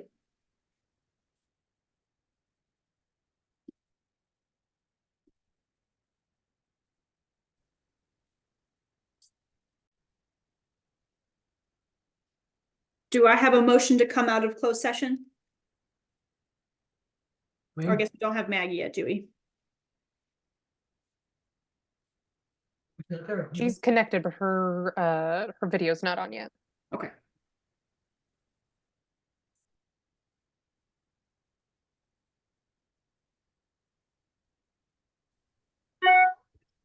Okay, I've got it now. All right, perfect. Do I have a motion to come out of closed session?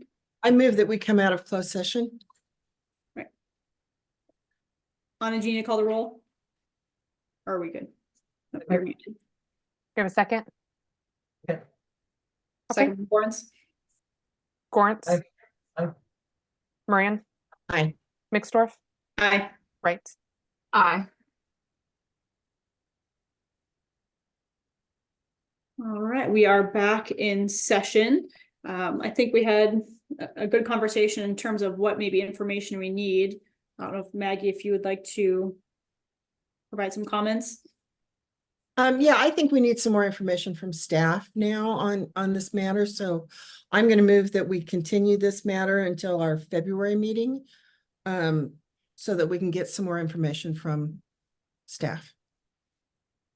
Ms. Duma, would that work with your schedule? Yes, it will. Just so I can prepare to respond, I'd be curious as to what information we're looking for.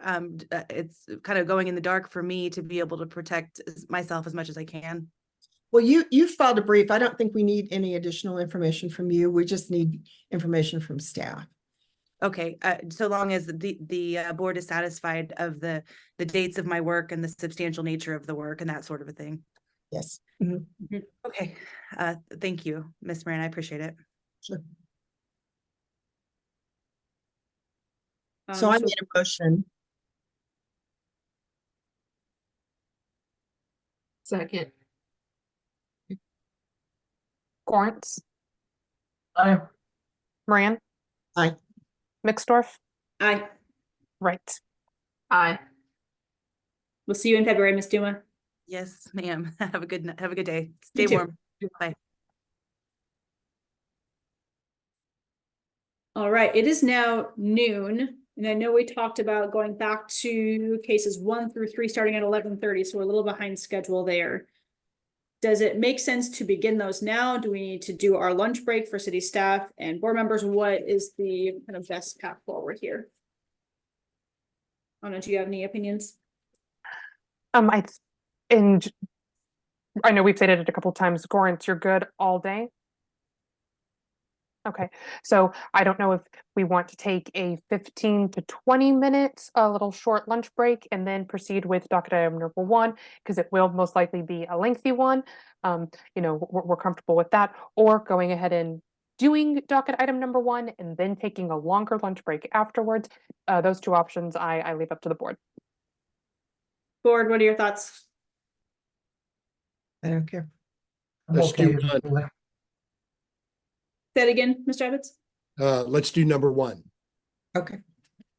All right, we'll proceed. And Mr. Ebbets, you do not want to remain, you want to take over a chair for this case? No, you're in charge, Randy. Thank you.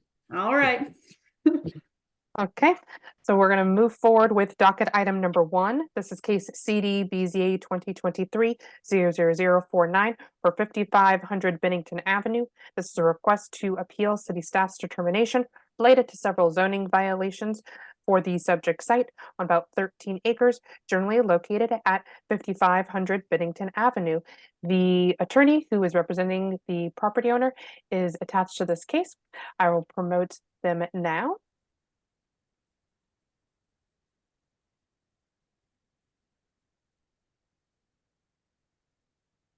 They are connected, and this is a reminder for anyone who is a part of the applicant team or who wishes to provide public testimony on the subject site for the subject case to please make themselves known now so we can admit you as a panelist.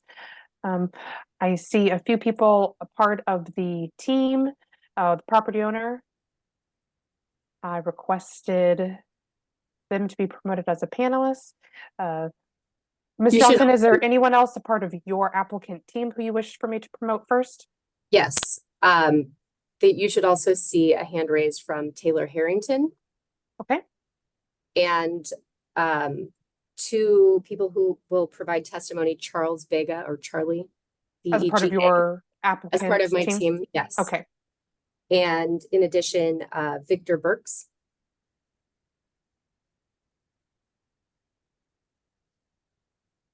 Do you see those names? Yes. And as a reminder, the chat is not to be used to talk about the merits of a case. So please keep the chat open for questions specifically for city staff or any technical issues, things of that nature. Okay, thank you. Before we jump into merits, I do have some procedural objections and questions I'd like to get on the record. If you want to swear me in first, that's great. Yep, is everybody else, we're just starting with you to swear in, or we're going to swear in the rest of your team here as well? I'd like to get probably everybody at once if possible. Yeah, if we can get everybody, that would be the property owner is connected, and then Charlie and Victor, who they also indicated as part of their applicant team, are online, and Taylor Harrington as well. So if those are your applicant team, let's focus first on swearing everyone in and getting that started. And I think since there are so many members of the public who wish to provide testimony on this as well, let's handle those oaths at that time. Perfect. If you would all, yeah, cameras are on, microphones, if you could unmute and then raise your right hand. Thank you. Do you solemnly swear or affirm to tell the truth and nothing but the truth during this meeting today? I do. I do. Yes, I do. Please state your name for the court reporter, one at a time. Kristen Ellis Johnson, serving as attorney for Dan Hurrier and Brooke Salvaggio. I do. Charlie Vega, I do. Charlie Vega, next. Daniel Hurrier, 5500 Bennington Avenue, I do. Brooke Salvaggio, 5500 Bennington Avenue, I do. Taylor Harrington. Victor Burks, GLMV Architecture, I do.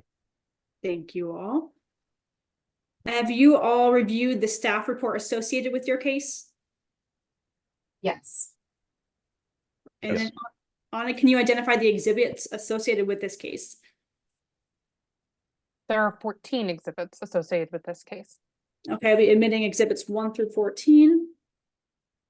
And we will go towards public testimony later. I think Ms. Johnson, you had some additional comments you want to make, and then we can go into the staff presentation from there. Yes, thank you, Madam Vice Chair. My concern today is that the shift at the last minute to a virtual only hearing is prohibiting my clients from having a full and fair opportunity for hearing. First question I have is related to the quorum of 5. As I have understood it, that will only be available from 11:30 until 1:30. And if I understand this is going to take a long time, including public testimony. So if the voting cannot happen before quorum of 5 is gone, I would like to request a continuance. And I think based on revised schedules from Mr. Gorence, we will have 5 board members for the remainder of the hearing today. Okay, that's very helpful. A couple of other things related to the virtual hearing. I would have requested that continuance earlier in the day, but despite having my hand raised, I was not called on. And so part of what is difficult about a virtual hearing is that I am concerned about people's ability to speak up and be heard. And that includes myself. As earlier, I've logged these objections in an email to Ms. Naniski. But also the chat was disabled previously, so I could not indicate to you in any way that I was not allowed to be heard at that moment. I also understand that YouTube is not available, and there are a lot of people very interested in this case who are tuning in to hear what's going on and may not have technology to join Zoom. So they were planning to watch on YouTube and then call in, if possible, to provide public testimony. So we may have a disadvantage of people who are wanting to provide public testimony but unable to do so. It sounds like time is not a concern, but I'm going to address it because since the exhibits that I have submitted prior to this hearing have not been officially accepted, I was planning to submit them to you today in person. We had a nice packet all printed out in color to help you guys have things directly you could hold in your hands and look at. And I'm not able to do that virtually, obviously. So what I have had to do in the past 12 hours is go back and change my presentation to include those exhibits that I might have just been able to gloss over very quickly by reference. And so my presentation is going to take much longer than I anticipated. And I understand there are lots of other things on the docket today, but I just wanted to make that point at this moment. I will be requesting additional time, and there will be lots of people who want to give public testimony. Similarly, I just want to make sure that all of my exhibits are able to make it in. I have made them previously available to Ms. Nanoski through an FTP site, but not all of them have been downloaded. So I am prepared today to share my screen and put those things in, but that procedure is just going to take a lot more time for us to get through. So I'm just making clear, I don't believe there's any way that my presentation will be limited to 15 minutes at this point. Let's see, what else is on my list? The other thing is just kind of a general disadvantage. Lots of people have showed up. I know you've seen the letters. I know you've heard there are more than 1,000 letters of support for this cause. Lots of those people are showing up today, but that's not really reflected in the Zoom meeting. And I don't know that there's a way for the administrative record to show the presence of those people. We have asked them not to testify in order to keep this efficient and focused, but that's why you're seeing lots of people put in the chat, I'm here to support, because you can't visually see them as you would in real life, in the hearing, in the room. So, have I missed anything else? It sounds like we don't need to seek a continuance today. I am prepared to move forward. But I also just, if there is going to be a discussion about continuance, I want to say a few things very quickly. At last month's hearing, Dan came and requested a 1-year continuance. And after some public testimony was allowed, which included false statements, things that are contrary to the existing zoning, which allows these uses of the property, which I will get into more information about that later, the board decided to only allow 1 month continuance. That's despite continued progress of my clients working cooperatively with the city toward development of a master plan development or alternatives that could address any of these alleged violations. So I want to make clear, we are prepared today to move forward. We're happy to do that. It's just going to be clunky and burdensome and take some time. And so I will ask you to bear with us as we move through it. So thank you for considering that. And I'll let you guys respond. Board members, do you have any comments?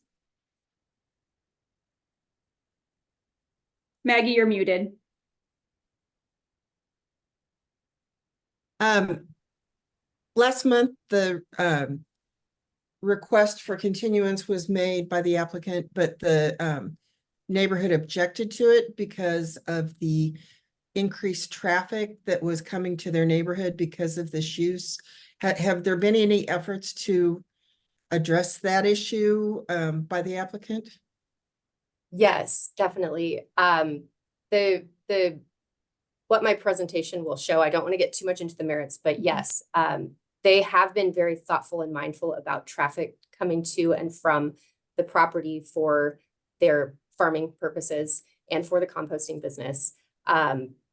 Right now, we are in the off season. They're not growing and selling their crops as they would during the market season. And so there is actually less traffic between now and May. Just by that fact alone, even though that is a legal use of their property and a legal use of the public streets that allow access to their property.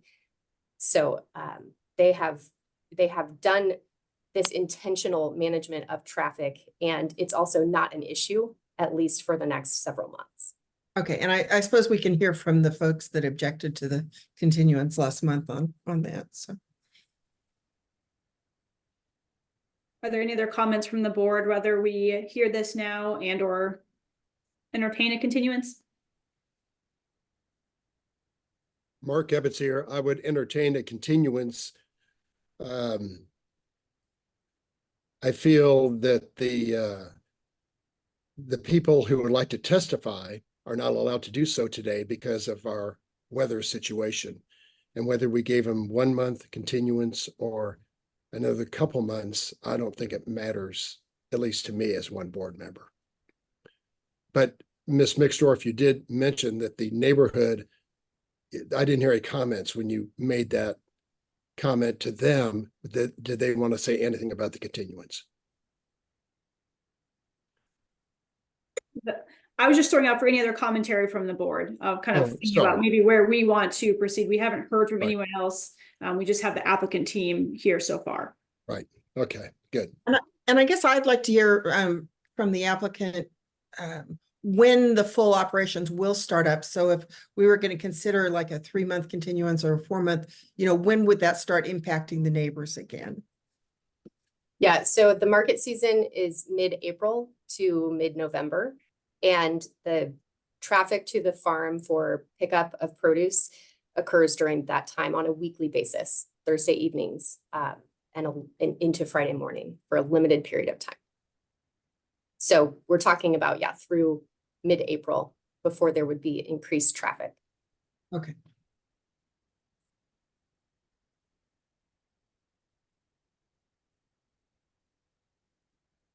And I'll also just add, I think it would actually be in my client's favor to hear the case today if everyone can stay long enough to vote. We are prepared to move forward. So if the continuance is denied, we're happy to move forward.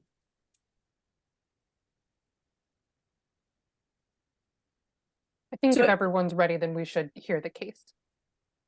I agree. I think you obviously have a lot of support here. We see 465 people kind of joined as participants.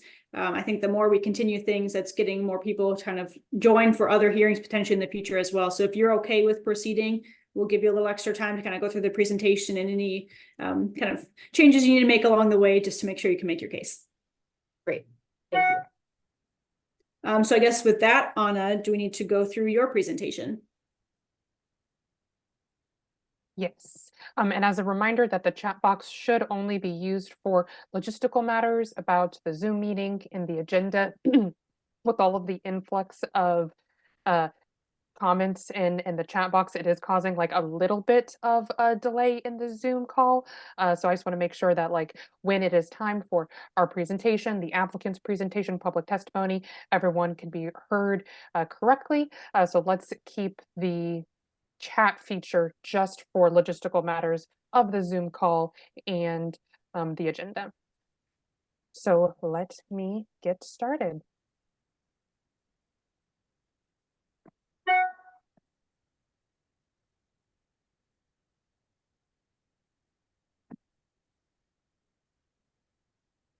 Okay, is everyone seeing the full PowerPoint presentation? Yes. Okay, we are focusing on docket item 1. This is case CD BZA 2023-00049 for 5500 Bennington Avenue. And the property is zoned R80. And the applicants are appealing city staff's determination related to several zoning violations. So the property is located in the eastern portion of Kansas City, just north of Swope Park. And the site in question is highlighted on the screen right now. It is highlighted in yellow along Bennington Avenue within an established residential neighborhood. So some use/site history. So Bad Seed Farm, this was established roughly in 2007. And then the property at question, 5500 Bennington Avenue, was rezoned from R1A to RA in 2010 for the purposes of becoming an urban farm. And RA is now the equivalent of R80 in our zoning code. And Bad Seed, they moved from a site located somewhere in South Kansas City and rebranded to Herbivore and moved to 5500 Bennington Avenue somewhere in 2012, but I'm sure the applicant will correct me if I'm incorrect. And this relocation did occur because of zoning violations or zoning code violations. I would like to object to that statement based on your invitation to let you know if something was incorrect. And when the site located, the farm located to 5500 Bennington? That it was due to codes violations. Okay. And is there any more comment on that, or just that you object? I'd also like to object that this information has not been available to my clients. This presentation was not made available for their review prior to this moment. Randy, would you like to discuss the standard exhibits for appeal cases? Yep, so, well, I guess if you want to go into the details of the appeal cases, but I believe this is the standard procedure for all cases, regardless. The city staff prepares this presentation, and then in the appeals for this particular case, we admitted exhibits 1 through 17, so that should include the staff presentation. Which are commonly offered at the hearing. Yes. Okay, same objection. The presentation with the visuals and the additional information was not available prior to this hearing, despite my direct request for that information. Right, it is offered at the hearing. That is the typical procedure for the staff presentation, not in advance of the hearing. Okay.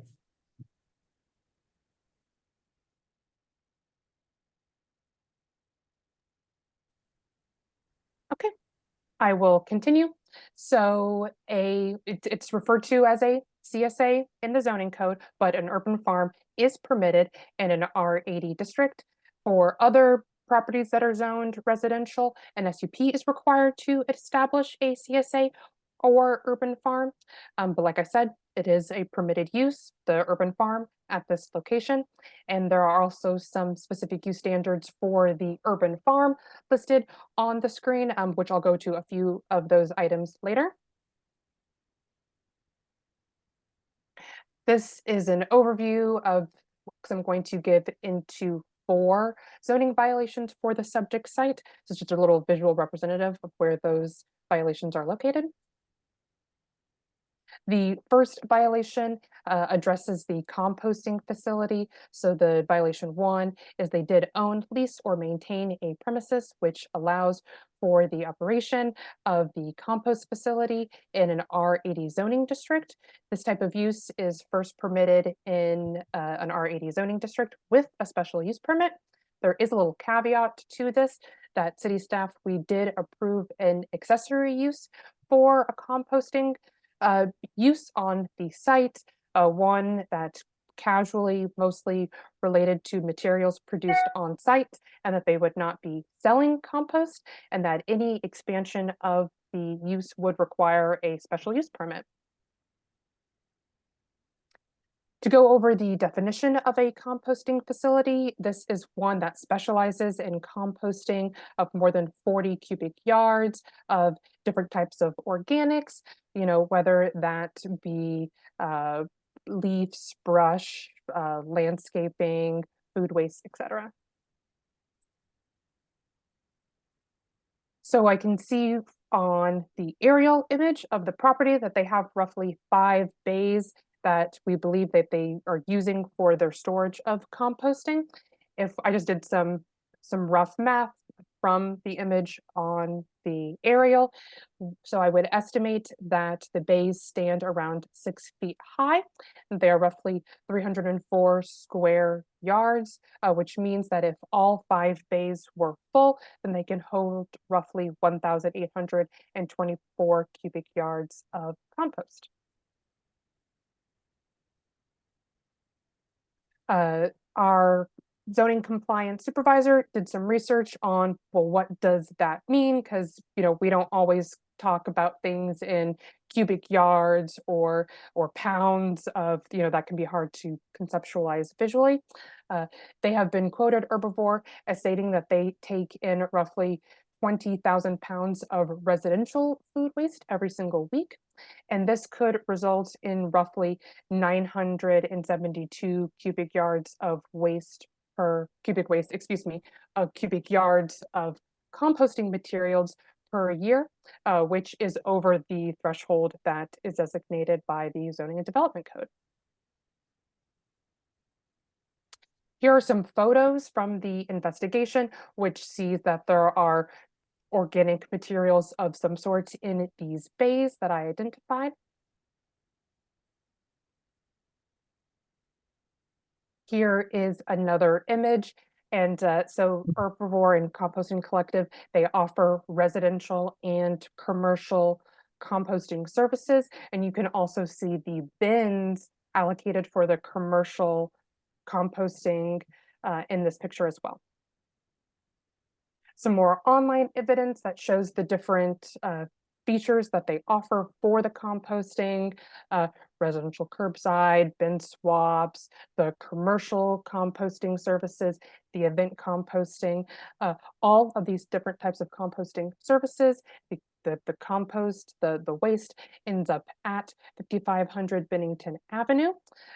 They do also sell the compost, which we have evidence from online as well. And the volume that I addressed just represents a quote from Herbivore indicating the amount of food waste that does not take into consideration leaves, brush, other grasses, event or commercial composting in volume. So as I mentioned, city staff, we did discuss the composting use at the site previously with the property owner. At that time, we determined that it was accessory because it was small in nature. And then, so we did produce a written statement that at that time, the discussions of the composting use, we considered it accessory. But as shown on the screen, there's also correspondence clearly stating that if they start to produce more compost than they can use on the site and they are selling the compost, then we would need to go back to the discussions about the special use permit. And you'll see those exhibits in your Board of Zoning Adjustment packet as well. Here's more online evidence that specifically says that people can purchase composting on the site. So in regards to the violation number 1, we do see online evidence combined with the complaints that launched the code enforcement investigation, as well from testimony from the property owners that the composting facility is a major component of the site. To reiterate that the composting use has expanded beyond being accessory, that it is considered also primary as well. We see a principal use being an activity or a combination of activities, because you can have more than one principal use on a property. As a use of chief importance on a lot, or one in which the land is primarily being used, how many structures or buildings are allocated for this particular use, how is it designed, how is it ordinarily used. We believe those things align with the urban farm and the composting facility. There are specific use standards for a composting facility to mitigate negative externalities that could occur between that use and other uses around it. And I do quickly want to fix an error or address an error that I made in the staff report that implies that we were specifically looking at this expansion by a direct number being the 1,500 cubic yards. I see in correspondence with the property owner and city staff who were talking about the accessory use that the goal was to divert around 1,500 cubic yards of waste from a landfill to their site. And the way I wrote that sentence implies that that is directly tied to if we consider this a principal use or an expansion. And I want to make that clear that that is not the case. We are considering all of the other factors that I mentioned, and that I think I didn't represent the property owner's goal accurately when I made that statement in the staff report. Moving on to violation 2. This is did own, lease, or maintain a premises which is being used for the storage of temporary storage containers in an R-zoned property, R80 zoned property. This use is first allowed in the M1 zoned district with a special use permit. So this is about the use of the shipping containers on the site. We do have provisions where there are temporary portable storage containers, and when they are allowed temporarily or as with an accessory use on a property that has a dwelling unit, which the site also does. And it specifically says that rail cars, semi-trailers, or other structures like the shipping containers cannot be used for temporary or permanent storage on lots that contain a dwelling unit. Here are some photos of the shipping containers in question from the investigation. And more photos from the investigation that highlight the shipping containers. The shipping containers of themselves also cites an industrial use on the property. We kind of fit this into the warehousing, wholesaling, storage, and freight movement use group, where it talks about truck staging, storage areas. The shipping containers fall into this category, and this is not a permitted use in the R80 zoning district. Additionally, previously mentioned, when you cannot use these types of structures as temporary or permanent items for storage, they cannot be used on lots with dwellings, as there is a dwelling unit on this property as well. There are allotments for permitted accessory structures that can be used for storage on the site, and that is what's appropriate for storage in the zoning district.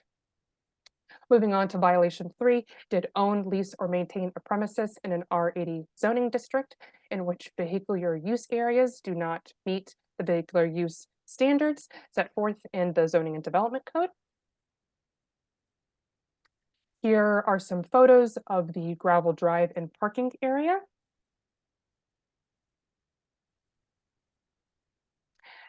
More photos from the investigation showing the gravel drive. So the site is permitted to have gravel drive since it is zoned R80, but the first 25 feet must be paved from the right-of-way or the street, and the parking spots must be paved. So the Zoning and Development Code permits residential parking spots to be paved. However, non-residential uses do need paved parking spots. And the last zoning violation attached to this appeal case is did own, lease, or maintain a premises which is being used for retail sales business in a R80 zoned district, residential zone district, which the use is first permitted in a B1 district, which is a commercial zoning district. So we have online evidence that shows that they are selling products that aren't produced on site. And according to those specific use standards for the urban farm, the sale and donations of items produced and grown on site is permitted. However, selling products that are produced off-site is considered retail sales, and retail sales is first permitted in the B1 zoning district. Some more about the timelines, excuse me. So in April of 2023, the city staff, the zoning compliance city staff, investigated the site after a complaint was filed. Additional research was done about the use approvals attached to the site, the accessory use conversation that I had previously. And after that research was done, then notices of violation were sent for the 4 uncompliant factors. In May of 2023, I had a pre-application meeting with the property owners about the items and what they could do to abate the zoning violations. At that discussion, it was made aware that they would like to keep operating as they are with the conditions presented, because there are several options that they could go through to make things right, as we quote unquote. And we discussed the rezoning to MPD with the approved MPD plan. So then in June, the BZA continued this case off docket to allow for the property owner time to create the MPD plan and file for the rezoning and the approval of the plan. This is an example of a standard email that we send out after pre-application meetings. So it outlines their options that I presented to them at that meeting, with all of the correct calendars, minimum requirement submittals, so they could get that process going as soon as we had that pre-application meeting. And in between, it was about late August to the beginning of this year, we've received lots and lots of emails of support for Herbivore.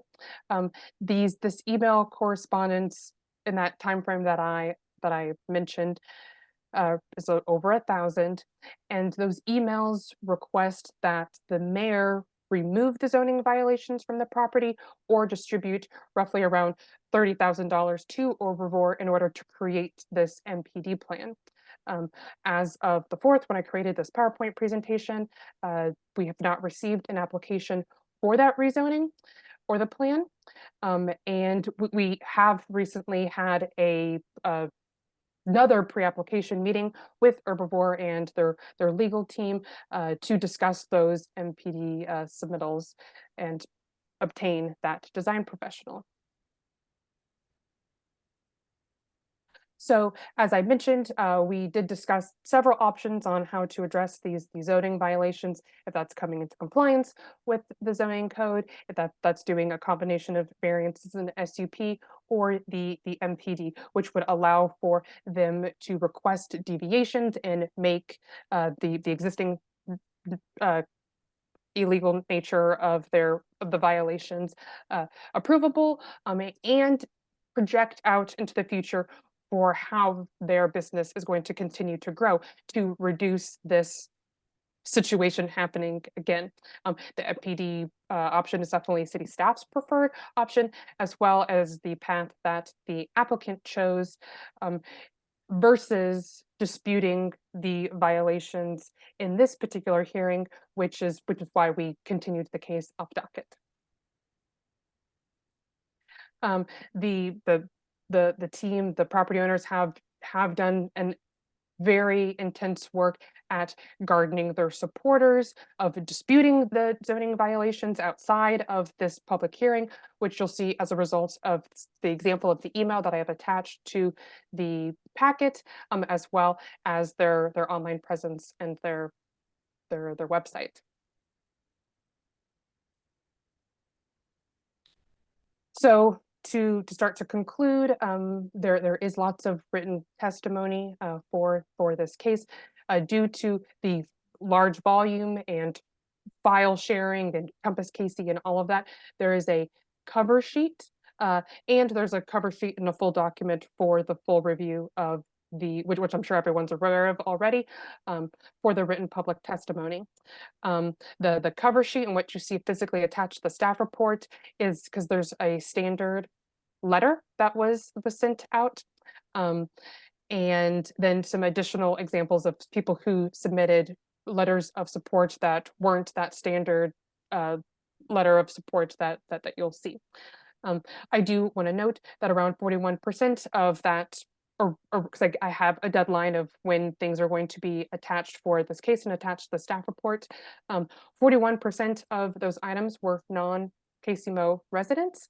And then since the deadline to attach things to that original cover sheet and staff report, more and more letters have still continued to come in. We're talking about over 36 plus, still more letters of support. The use, the MPD conversation is different than the appeal case. All of the letters of support do show a support for the use. And I do believe that it is very, very appropriate for these letters to be attached to the MPD case because it shows support for the use and these particular operators at that use, but that is appropriate for the MPD conversation. The appeal process is a tool for correcting an error made when applying the code to a specific property, not a method of relief for operating outside of the code, no matter the use.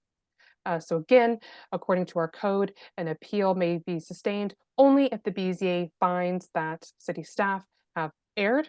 And we do not believe that the zoning compliance city staff made an error in applying code due to the photo and online evidence that I have previously shown you. And that the expansion of the use and the violations are clearly present, and that there is a path forward for the property owners to address these things, and that is the MPD rezoning and development plan. That concludes my presentation at this time. I'll be happy to answer any questions. Also, the zoning compliance supervisor is online as well. You can answer any questions about the investigation if you have those. Thank you. Thank you, Anna. Board members, any questions for city staff?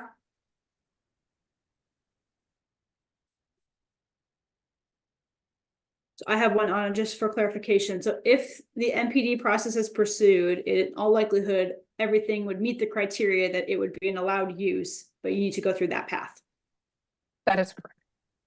So in the interim, if that process is occurring, whether that takes 6 months or 2 months, I'm not quite sure how long that typically takes. Are they able to operate as they are currently operating, or does the MPD need to be approved for them to continue operating as they currently are?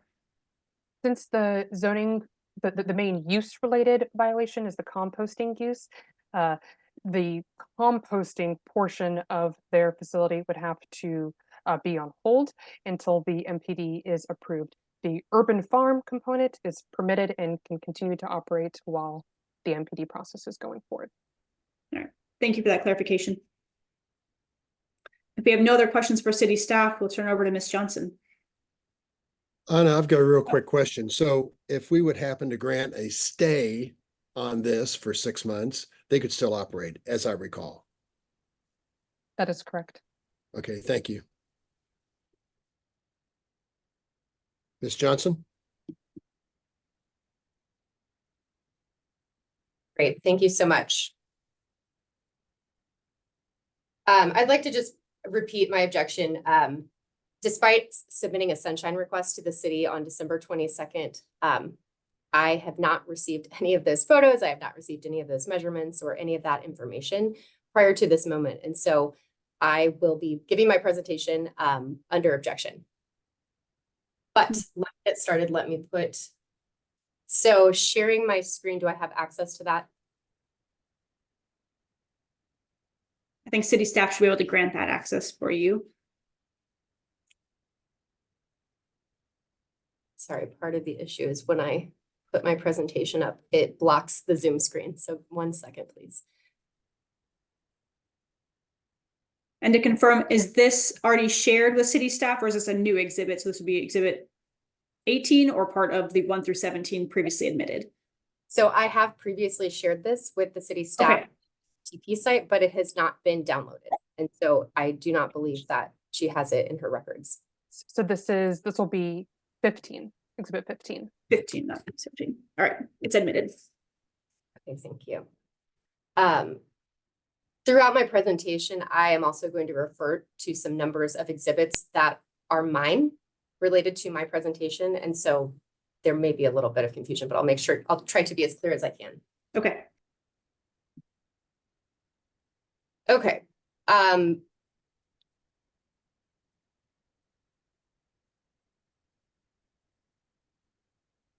Sorry, I have to move you guys out of the way so I can see.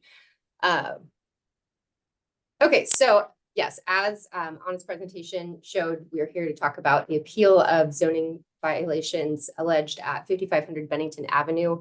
And there are a couple of things that she said that I'd like to just say that the 2007 formation of bad seed and any previous code violations are irrelevant to this hearing. And I will, walk us through some of the rezoning issues to provide context for this hearing.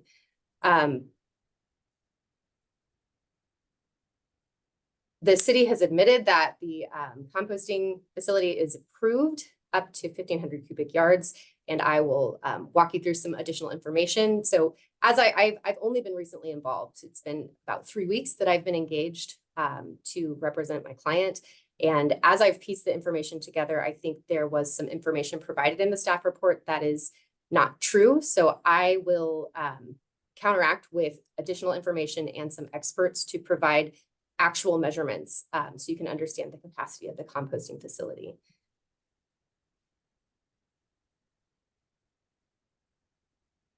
And again, just I want to raise the general concerns before I get started about the full and fair hearing, and having access to this information prior to now would have been helpful.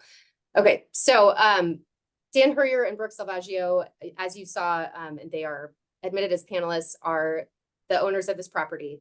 I want to point out their family resides on this property. Their home is there, they've built it, in addition to operating their urban farm, which they do with Beyond Organic Methods. They use about 12 acres of the property, 92% for the principal use, which is agriculture. The compost operation area is limited to 1/4 of an acre. It's about 2%. And they have always composted on the site as an accessory use to their principal use of urban farming. But in 2021, after the city's approval, which Anna spoke about and showed, they relied on that approval to expand the composting to what it is today. Since receiving I want to talk about the MPD a little bit, because I want to make clear that Brooke and Dan are here today to appeal these violations, but they are very interested in working toward a solution that works for everyone and can allow them to continue operating. So I appreciate those questions from the board chair and the vice chair, talking about what happens if there is a finding that these are violations today. And I would ask very directly that the board use the authority that it has to grant stay, if that is the case, to allow continued operation of all of their permitted uses. But yeah, I want to talk about, so since they received these violations in May of 2023, in addition to their full-time jobs of being farmers and operating the compost collective and being parents, that you can see this picture of their sons, Percy and Sol, are young kids.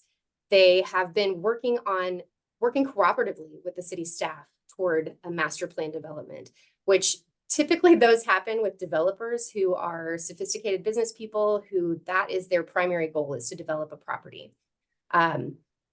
Brooke and Dan have had a cooperative relationship with the city since they acquired this property in 2010, and they thought that they could represent themselves in this process.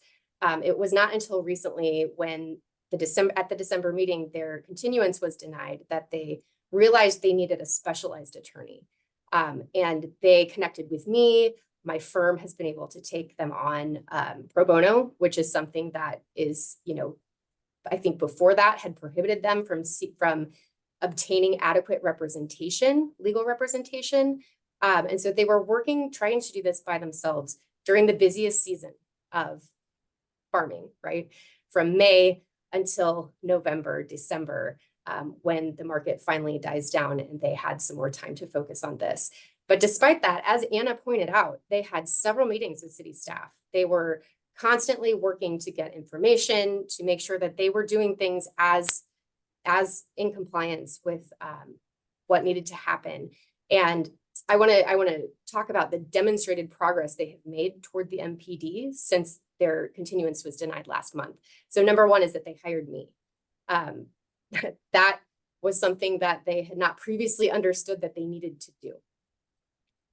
We then had a meeting on December 20th with the city staff, including the director of city planning, and Anna was at that meeting as well.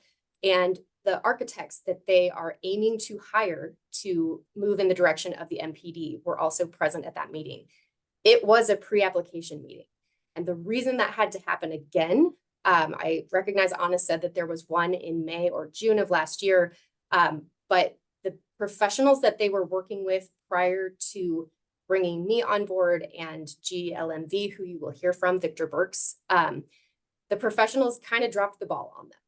And so they were trying to move this forward, relying on people to carry things forward, and it didn't happen. And unfortunately, that brings us to this idea that has been presented that they should have had it done by now, which, given their circumstances, I want to counteract that. I don't think that's true. So since then, since December, the continuance was denied. They hired me. They had that meeting. They've hired the architect, and the architects, I'm sorry, they have not hired the architects because the architects did not get them a bid until after the deadline for submitting exhibits, because it takes time for those things to be developed. So the architects, though, did come to the site on December 22nd and conduct a site visit. Victor can talk more about that. So they are continuing to work toward the MPD and will ask you directly for more time for that to allow. Victor can talk about how long that might take. So moving on, I would like to talk about and reframe these violations as permissible uses. As Anna's report talked about, R80s, this unique R80 zoning here allows uses as of right for urban agriculture, accessory composting, and sales of the farm's own products. So violation number one, I'm going to show you more information to see that the city has approved composting up to 1,500 cubic yards, and that is the capacity within which they are continuing to operate. Composting is a cyclical process, so even if they bring more onto the site, it is cycled through and it is not expanding in extent like a landfill. It is contained. It is staying an accessory use, as is approved by the city's letter. Number two, the commercial storage complaint. It's my understanding that there is only one transportation shipping container, and that is the one that is being used near the compost operation. That is an accessory farm shed. It is an accessory building. It is not temporary storage. They're not storing these containers for the purpose of commercial business. They are using them as accessory storage for their primary use of agriculture. Number three, the gravel driveway comes from a gravel city right-of-way. And there's not a whole lot to say on that one, but we'll get into it more later. And the final one, as Anna pointed out, the sale of the farm's own products and CSA are allowed uses of the property. Okay, next slide. Anna already covered a lot of this, so I don't want to belabor the point, but I am asking the board to take official notice under its rules of the official zoning map, the KCMO parcel viewer. It shows the ownership of the property by Dan Hurrier and Brooke Salvaggio. It shows the R80 zoning, and it gives us a nice picture of what is actually going on here. You can see the way that the property is used.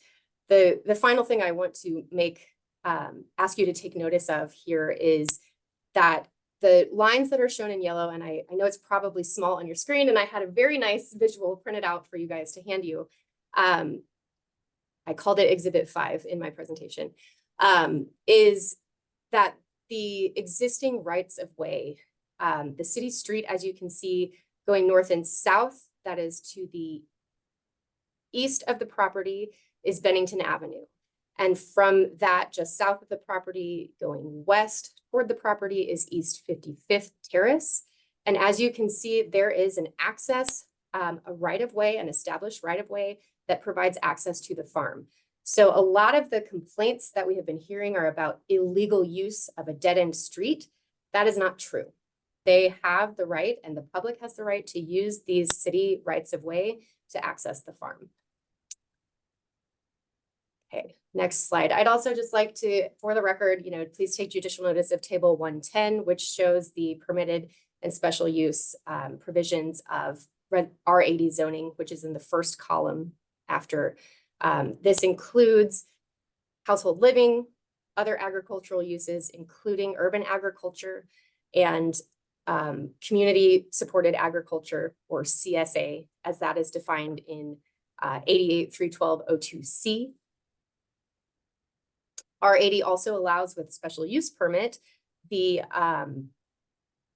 other uses such as neighborhood serving retail sales and the industrial composting facility, as Anna mentioned. I want to again make reference to the codes directly. Urban agriculture is a unique thing. Kansas City has an urban agriculture code section. Probably because of a lot of people who are here today, including Brooke and Dan and their experts and their public testimony people. Those changes were made in 2011 to allow urban agriculture in R80. Community supported agriculture is defined at 88-312-02C as an area of land that's managed or maintained by an individual to grow and harvest food or horticultural products for shareholder consumption or for sale or donation. And under the CSA model, shareholders can pay for a portion of the food or the products in advance. And a CSA is allowed in R80 without a special use permit.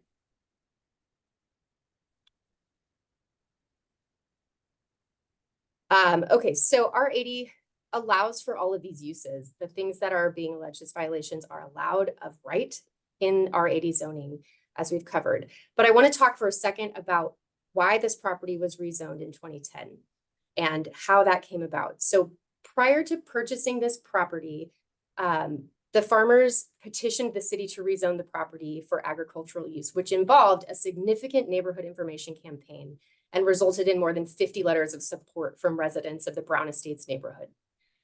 They went door to door, knocked on doors, talked to people. They had people sign letters. They held a community meeting. Neighbors at the time were very concerned about the use of the vacant property, which was at the time held by the Housing and Economic Development Financial Corporation in receivership, that it would be turned into a 50-home development. And the feel at the time was that they wanted to maintain the agricultural feel of the neighborhood. Neighborhood materials, community information materials were put out at the time, and I'll get to that in a second, that clearly identified all of the intended purposes of their use of the property and how they would develop it over time. That campaign, that I will include as Exhibit 4 of my exhibits, and I'll refer to it. But that campaign resulted in ultimately in a successful rezoning.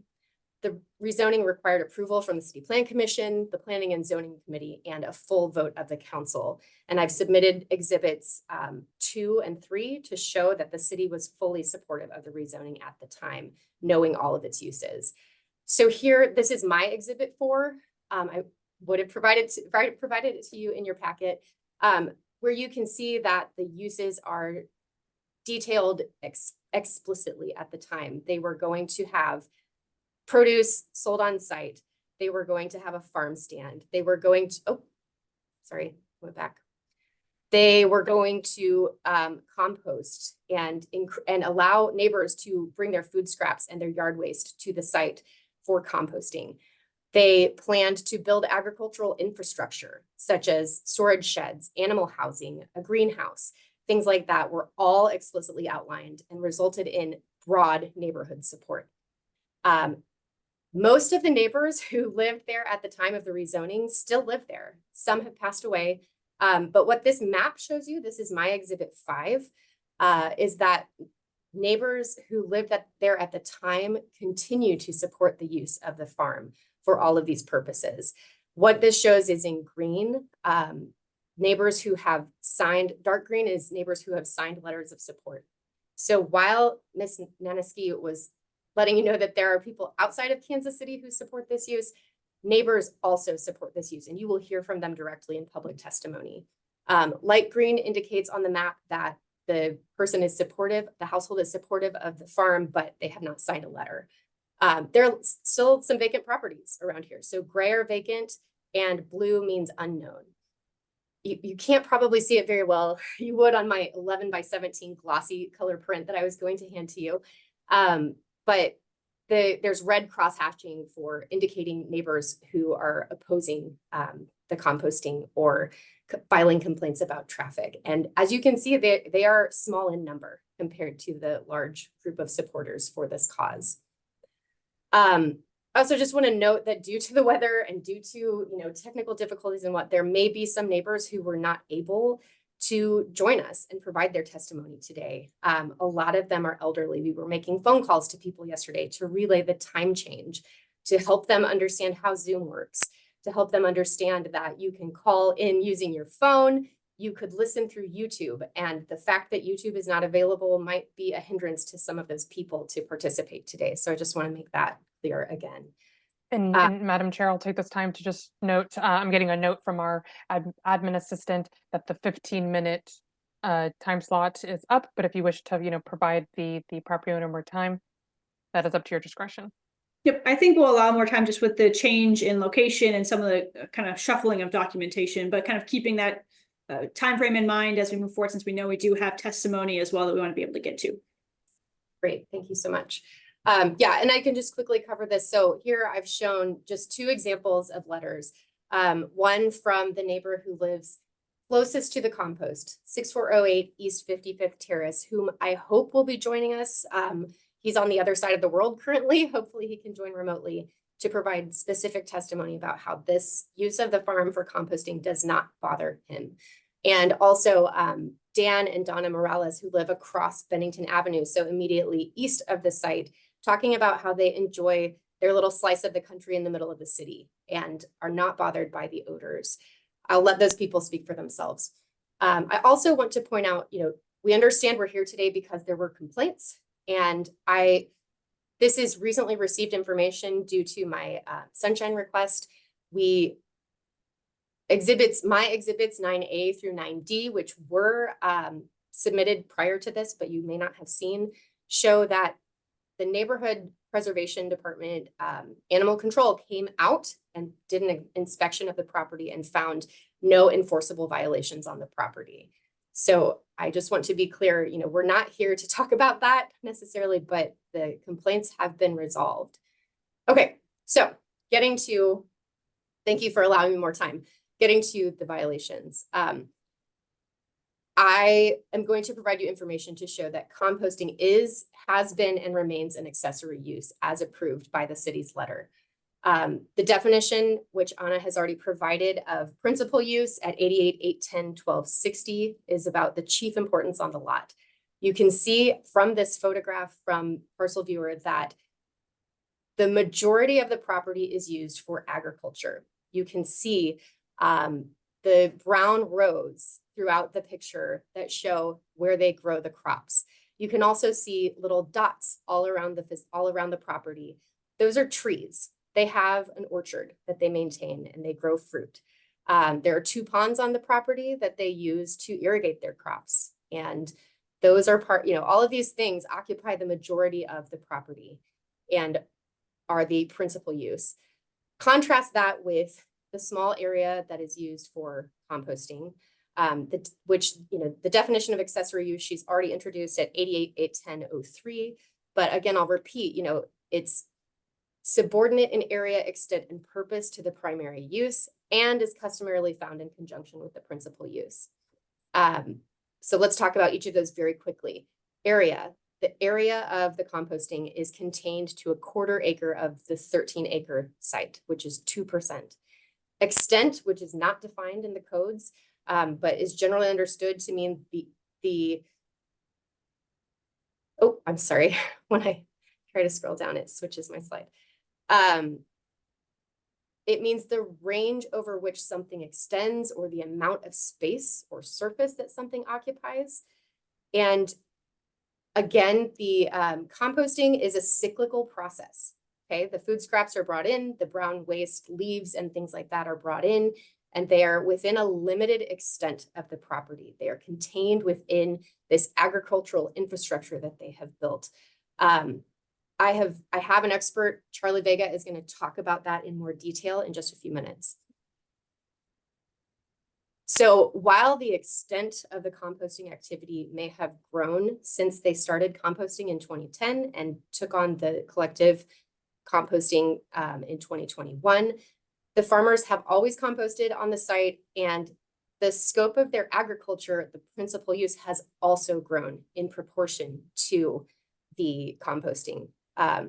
It remains an accessory use, the extent of which is smaller than their agricultural use of the property. This is not a landfill. I do a lot of landfill work, and I understand the purpose, the primary purpose of a landfill property is to bring waste there, to stay there forever, and to grow the pile so that it expands to the extent of the property. That's not the case here. The compost operation here is limited in extent and is subordinate to the primary purpose. The purpose of composting on an organic farm is that the waste breaks down and becomes fertile soil that they use as fertilizer for their crops. The purpose is to support the principal use of the property as a beyond organic farm. So it is my understanding, based on the legal analysis here, that this remains an accessory use. It is subordinate in area, extent, and purpose to the permissible primary use. Composting is also commonly found in conjunction with farming, and that's something that I don't think I need to explain and go into detail, but you will hear in public testimony from people like organizations like Cultivate Kansas City, that will Ms. support. Johnson, I want to interrupt you just for a moment. Mark Ebbets here. Mark. I'm just one board member, but we need to move this along. We can't give you a whole day on this one case. And Okay. again, I'm just one board member, and I appreciate your concept of composting. We're intelligent people. We kind of get it. Okay. But please move on, because I know you have witnesses who want to testify on your behalf. Yes. And then I know we've got a ton of people out in the audience. So I'm just trying to move you along, Kristen, and not to be mean about it. Thank you. Thank you. I understand. And I, just want to state that a lot of what I'm having to say is for the record.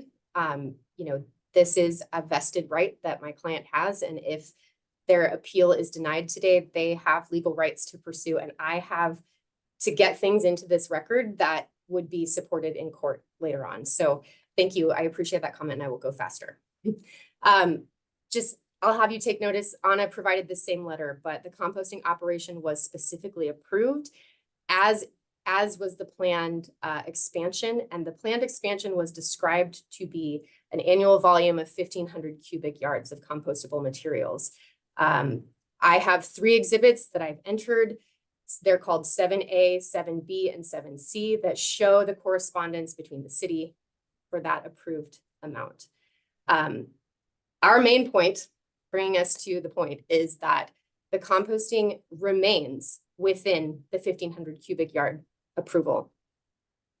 Compost Collective does not sell its compost, contrary to what maybe people have mischaracterized online, thinking that they have purchased compost. The way that it works is that the compost members who send their waste to the site are able to come pick up a bag of it to use on their own home garden, but it is not a sold product. So it does not fit the composting facility definition. And because of the approval letter allowing them to increase their capacity for composting, my clients, in good faith reliance on that approval, have invested nearly $500,000 in building out this business and acquiring the business and building out their infrastructure and purchasing vehicles, hiring employees so that they can use the compost to support their agricultural business. Charlie, are you available and able to unmute? I'm available. Great. Okay, this is the exhibit that Charlie has prepared, and I'm happy to let him speak for just a few minutes. Yes, thank you. Good afternoon, members of the Kansas City Board of Zoning Adjustment. My name is Charlie Vega. I'm the Director of Architecture at Kim Studio, which is the local architecture firm. I will be speaking personally, though. I've worked in the architecture and design field in Kansas City for over 15 years, and I'm here today to speak in support of Herbivore Farm and Compost Collective KC as someone who has worked closely with Farmer Dan and Farmer Brooke over the past decade to assist them in navigating the sometimes confusing process for zoning, planning, and plans review, and also hoping to assist them personally in the very confusing process, the MPD process that Kristen was describing, that is usually relegated to kind of business savvy and development savvy developers. So from the design of their house to navigating the complexities of zoning review and providing ongoing design services, my involvement with Herbivore goes beyond professional collaboration, and it extends to a personal commitment to their vision and their mission. So to specifically address the alleged violations that have been raised, specifically that which suggests that Herbivore Farms is storing shipping containers on their site. In fact, they have what is considered an accessory building, as we've described before, constructed on their site using shipping containers as a building material per the Kansas City Zoning and Development Code 88-305-02-D. In districts R80 specifically, an accessory building may be up to 8,000 square feet, which they are well under. This shed not only complies with the allowable square footage and use for their accessory building type, but it's also a construction method that is at this point quite common in the region and specifically the city. I'm involved with actually a few other projects currently that are using shipping containers as a building material. These are not temporary buildings, but components of a permanent structure. So specifically for the shed dimensions, these are 8 foot by 40 foot by 8.5 foot dimensional containers. It would take 25 shipping containers for a permanent structure to reach the allowable limit, 8,000 square feet.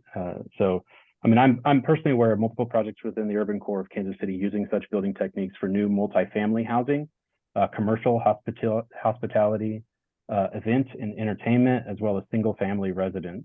So I would say, just to compare this to a storage of shipping containers on site is akin to claiming that a house in Kansas City constitutes the storage of wood studs and siding on a particular piece of property.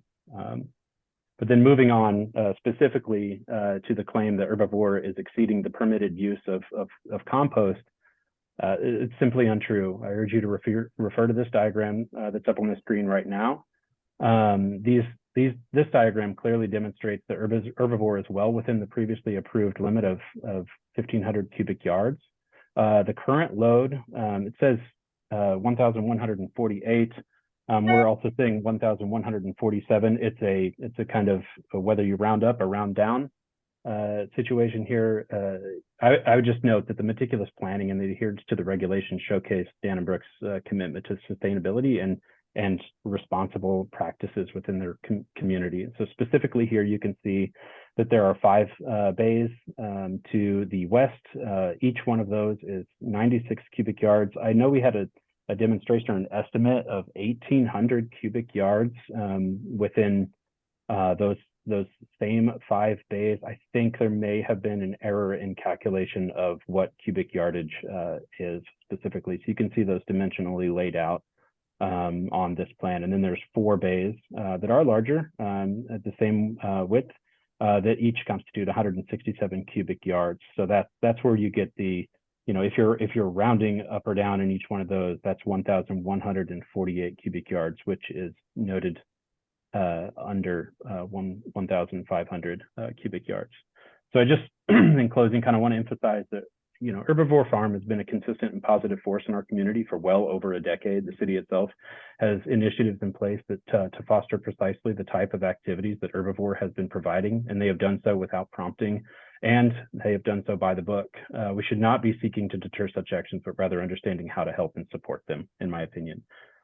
Pleased to inform you that the city manager's office is actively involved in supportive of Herbivore's activities, and they recognize the value of Herbivore Farms and Compost Collective KC brings to our community, and are working collaboratively to facilitate rather than hinder their initiatives. And in closing, I implore you to consider the positive impact that Herbivore Farms has on our community. Their commitment aligns with the city goals and initiatives, and their actions should be recognized and supported. I hope the Board of Zoning Adjustment members see this as the case and vote today in favor of Herbivore and the previously approved permitted activities that we all currently enjoy. Thank you for your time and consideration. Thank you, Mr. Vega. Ms. Johnson, do you have other members of the applicant team that you'd like to have testify at this moment? Or are you still proceeding through your presentation? I'm still going through my presentation, but I'm almost to, I would like to have Dan make a statement. So this is to address, so Charlie spoke to address the compliance with the zoning code. They are within the allowable limit and gave us the actual dimensions for calculating that. Again, it's a cyclical nature. I would like to ask Dan to speak about the management practices that they put in place to address concerns of neighbors. They have been doing this since they expanded the composting, and they are really efficient. We also have expert testimony in writing that I will submit after this and talk about. So Dan, if you're able to unmute, can you talk about the best management practices that you have in place? Yes, absolutely. Thank you so much for hearing my testimony today. And I just would like to state that my partner, Brooke Savaggio, would like to testify in the public comments section. She had prepared some testimony as well, but we'll withhold it for now. Okay, I've written a brief statement. There is some new information that we did not have previously from the report, the staff report, that I'm going to address as well. But it should take well under 5 minutes. So I wish to provide this board with my professional expertise on managing compost at Herbivore Farm. Herbivore has been composting Kansas City's food and yard waste since 2011, when we first started our free community drop-off program that still operates today. Early on, we lacked the resources, equipment, and setup to manage the incoming materials efficiently, and our equipment spent more time stuck in the mud than in the actual work of composting. In 2021, we were approached about the sale of Compost Collective KC, a service that collects food waste. Purchasing Compost Collective KC was an opportunity to expand and rationalize our compost system. A few key management practices minimize the potential negative vectors, such as smell, unwanted animals, and problem insects that would otherwise arise from poor compost management. First is the mix of carbon to nitrogen. Nitrogen-rich materials like food waste are wet and potentially smelly. Carbon materials like wood chips and leaves absorb excess moisture, absorb smells, and create airspace within a compost pile. At Herbivore, we mix our materials at 3 parts carbon to 1 part nitrogen to ensure the proper moisture and airflow. That materials ratio is also crucial for managing compost temperatures and pests. When a compost pile is at the proper temperature, it is too hot for pests. Flies cannot breed, rodents cannot nest, and animals cannot feed from a hot compost pile. 131 degrees Fahrenheit is the universally accepted minimum for heat in an active compost pile. The temperatures of our active compost piles consistently test between 140 and 155 degrees. Once we have the proper materials ratio and the required temperatures, we must consider the edges of the pile where exposed food might tempt a raccoon or a passing fly. By putting our piles in concrete block bins, as Charlie demonstrated, we have already enclosed all sides except for the top and front of the pile. To fully enclose our active compost, we use a carbon cap. Capping is a best management practice that adds several inches of carbon materials to the exposed edges of the pile. This covers any exposed food waste, thereby preventing access from animals and insects. The carbon cap also absorbs escaping odors. At Herbivore, we incorporate new materials and cap our active compost piles daily. Finally, our compost operation is inherently different from a landfill. Some people have claimed that it's a landfill. It's very different. In a landfill, the waste materials are buried in the ground, tightly compacted to prevent settling, and will stay in that state for thousands of years.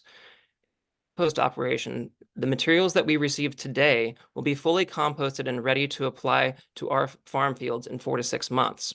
Thus, the food waste does not become an ever-growing pile, but one that finds new life and purpose in fertilizing vegetables, fruits, and pastures. Indeed, the grass is greener at Herbivore.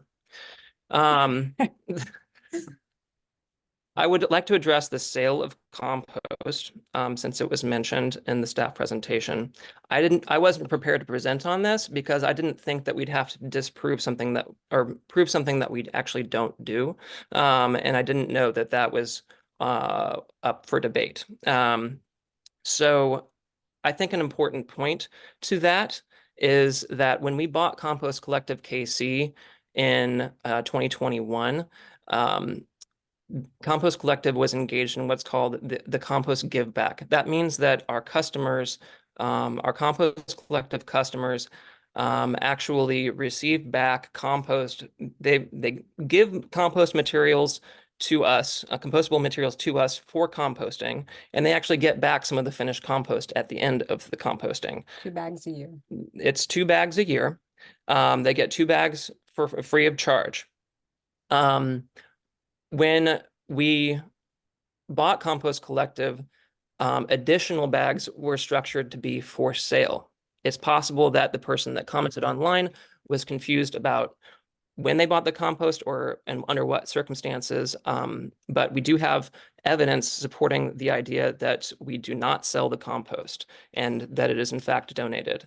And we restructured the additional bag sale. We restructured to simply reflect the cost of bagging the compost and the bags themselves and the cost of delivering the compost. So people pay a service fee for actually receiving additional bags of compost back if they want them delivered to them or if they want them bagged.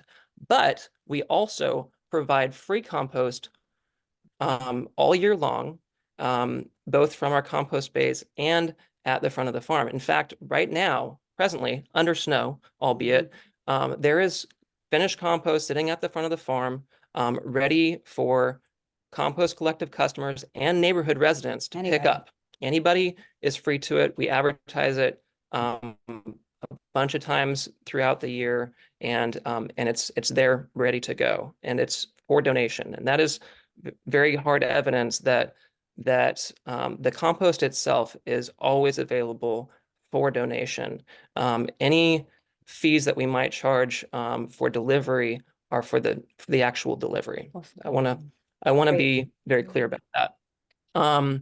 Wrapping it up, I think Charlie already spoke to the volume of compost, and that's been evidenced very well. So I will just conclude with that, and I really appreciate your time. Thank you.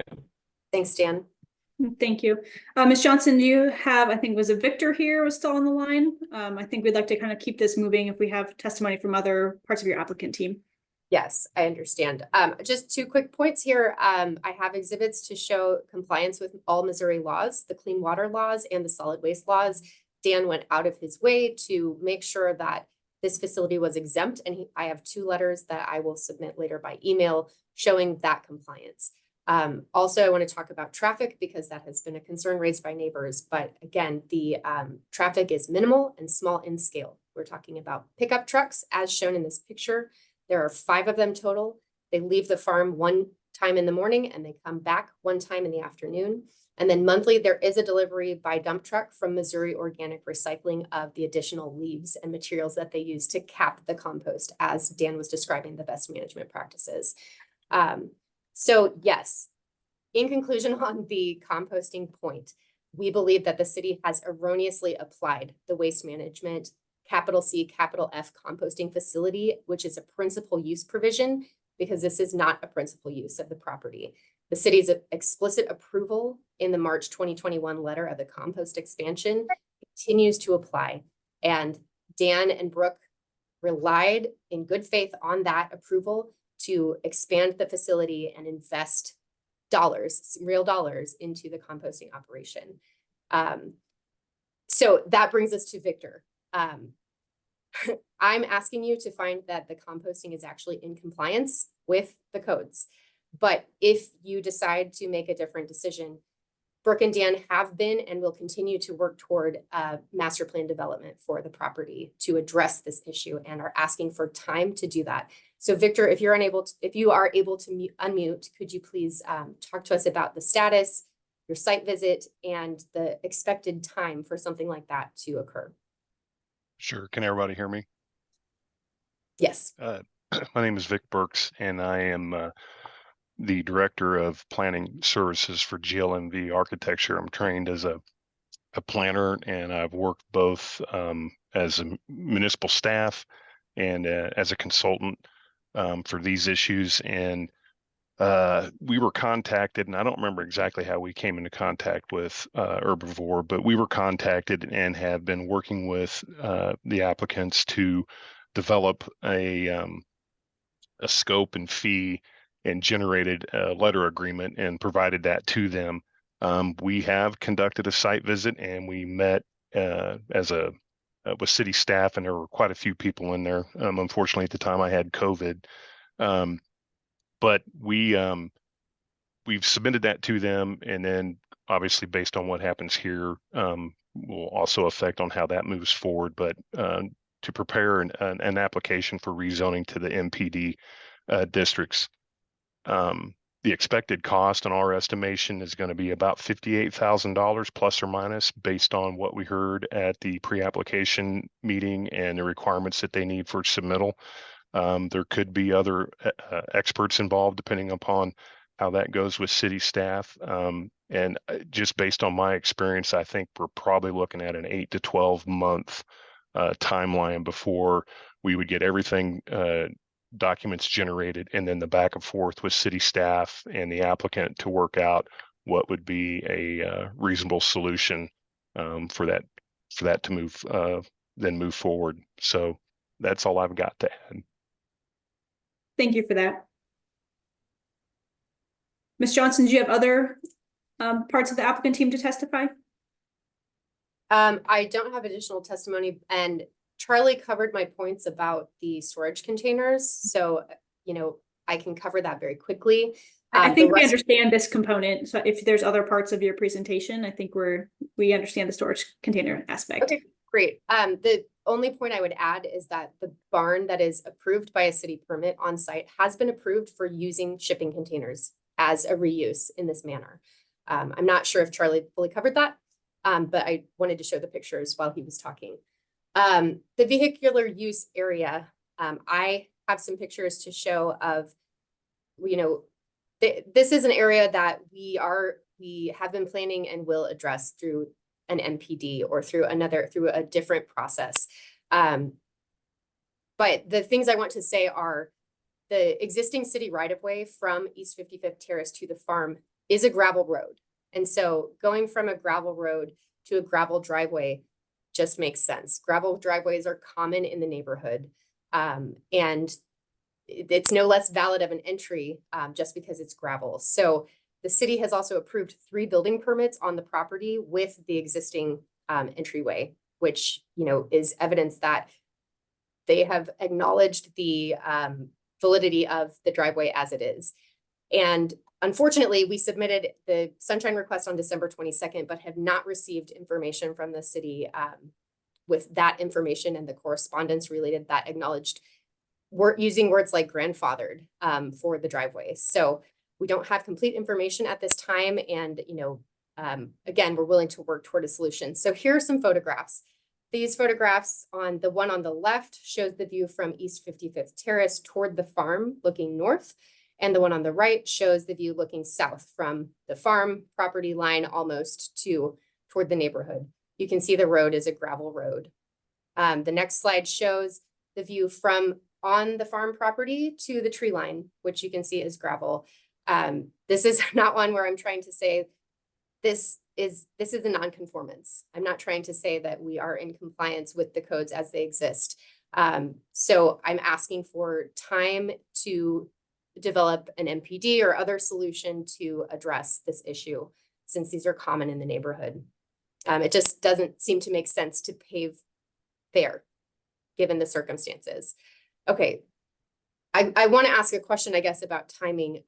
We've covered enough today that I feel like you could have discussion just on the composting, and that the sales could be separate and could potentially be separated and tabled for another day. Because as I mentioned before, market season does not begin again until mid-April. Is that something that you would like to consider? I understand we need to move on. There are other people, but do we want to kind of bifurcate? I think let others weigh in here, but I think normally we like to keep the case contained, if you will. As soon as we start kind of splitting things up, I feel like that could cause some other logistical issues. Maggie or Anna, please weigh in if you think otherwise. But I think if we can contain this in one, that's probably the best bet moving forward, especially if we are considering maybe what a continuous could look like or what an MPD looks like. Great. I'll be open to what everybody else says, but I think maintaining it as one is probably the easiest path forward.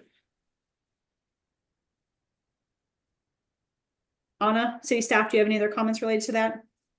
Yeah, I agree. I think that the appeal case content discussion should solely be about the appeal case topics. Perfect. Thank you. Okay, I will proceed then. The city's assertion for this final violation is that the property is being used for retail sales as defined within the commercial use group provisions of the code at 88-805-04V. That provision defines retail sales as businesses involved in the sale of new or used products or merchandise to customers, and goes on to expand and says typical uses include drugstores, grocery stores, department stores, apparel stores. The examples that are given by those codes provisions make it clear that these types of retail sales establishments are buildings that offer regular daily hours open to the general public where products are displayed for sale. You think of a Price Chopper, you think of a Walmart. This is not what is happening on this farm. Instead, the sale of the farm's own products, which is an allowable use under the urban agriculture codes provisions, is occurring via online sales using a CSA model, community supported agricultural model, and fall within the agricultural use group of the property. So I want to Excuse me, Madam Chair, can you hear me? Yes. Just wanted to remind you 15 minutes have elapsed already for the applicant. Thank you. Yep, we'll need, since we do have testimony that we want to get to, Ms. Johnson, want to make sure we're hearing all of your components as well, but make sure we keep moving here. Yeah, and we're addressing 4 separate violations that are all very unique. So I appreciate which we hear frequently, unfortunately, at these hearings, and we try to keep that succinct as much as possible. But we understand this is a unique situation as well. Yeah. So again, the Kansas City has a unique urban agriculture code that was due to the efforts of many people who are here to support this cause today, which allows for the community supported agriculture model, where at the beginning of the season, they pay for produce and they come to pick it up from the site. That is allowed. The traffic is allowed. The sale of the farm's own produce is allowed. I have cited the provisions there. I'll ask you to take notice of the definition. There is, I want to counteract some of the information that I just heard for the first time today from Anna's presentation. They do also offer for distribution at the same time as the CSA pickup products that are grown elsewhere. And if that is something that this board wants to decide is a violation, that use could stop. I will have some people in public testimony, Andrea Clark from KC Healthy Kids, Ami Freeberg of KC Cultivate KC, talking about there may be a need for legislative change in addition to the urban agriculture code to allow farmers to cooperate. These online sales that they're doing were a result of the pandemic. farmers needing to sell their products and not being able to put up a farm stand because people were concerned. And so people will buy the produce online. The sales are not occurring on site. And then they just pick up their products. They're coming to the site anyway for the CSA, which is the allowed use, and the traffic is not increased. I think that pretty sufficiently covers my points, but I finally want to say, you know, this is something that could be addressed through the MPD or a special use permit, because neighborhood serving retail is allowed with a special use permit. And this could be considered a nonconformance addressed by the MPD process.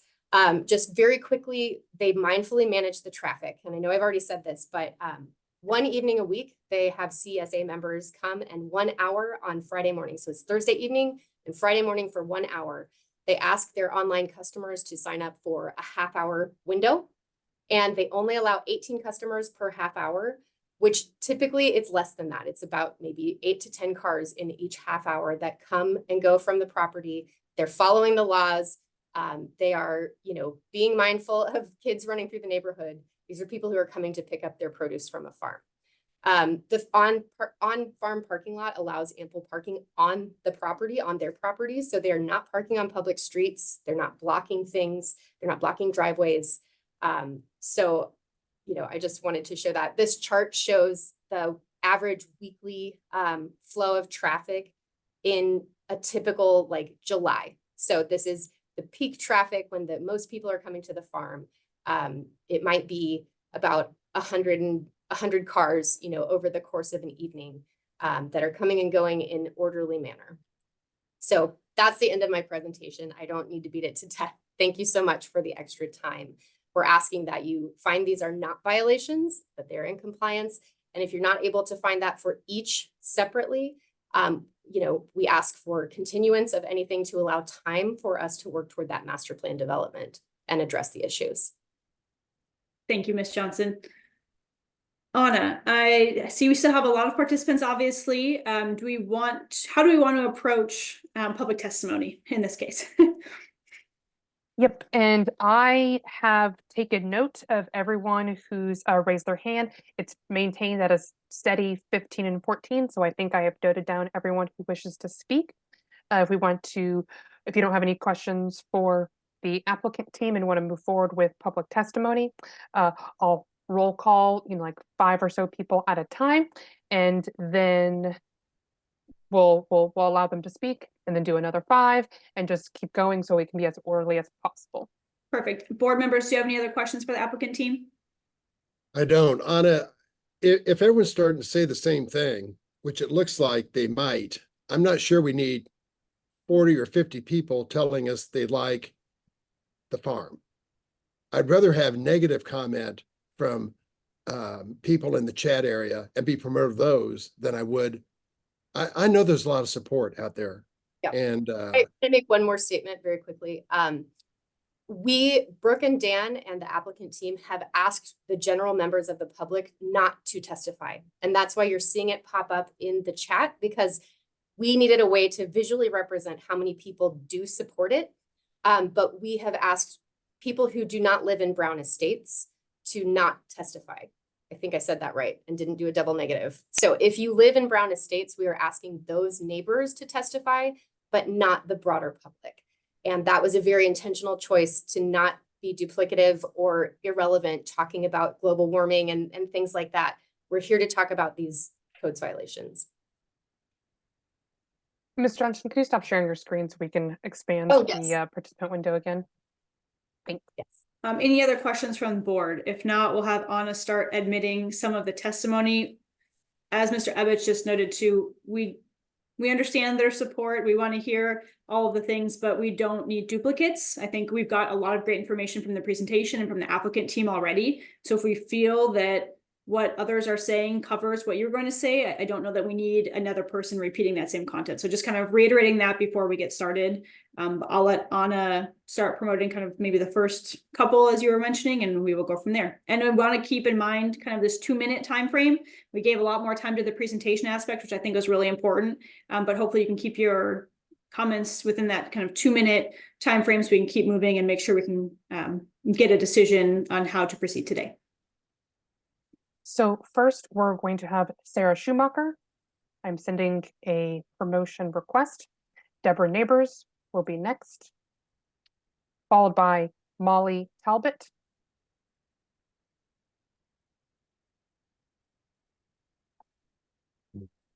And Dan Morales. If everyone could turn on your cameras and unmute your microphone, we'll swear you in.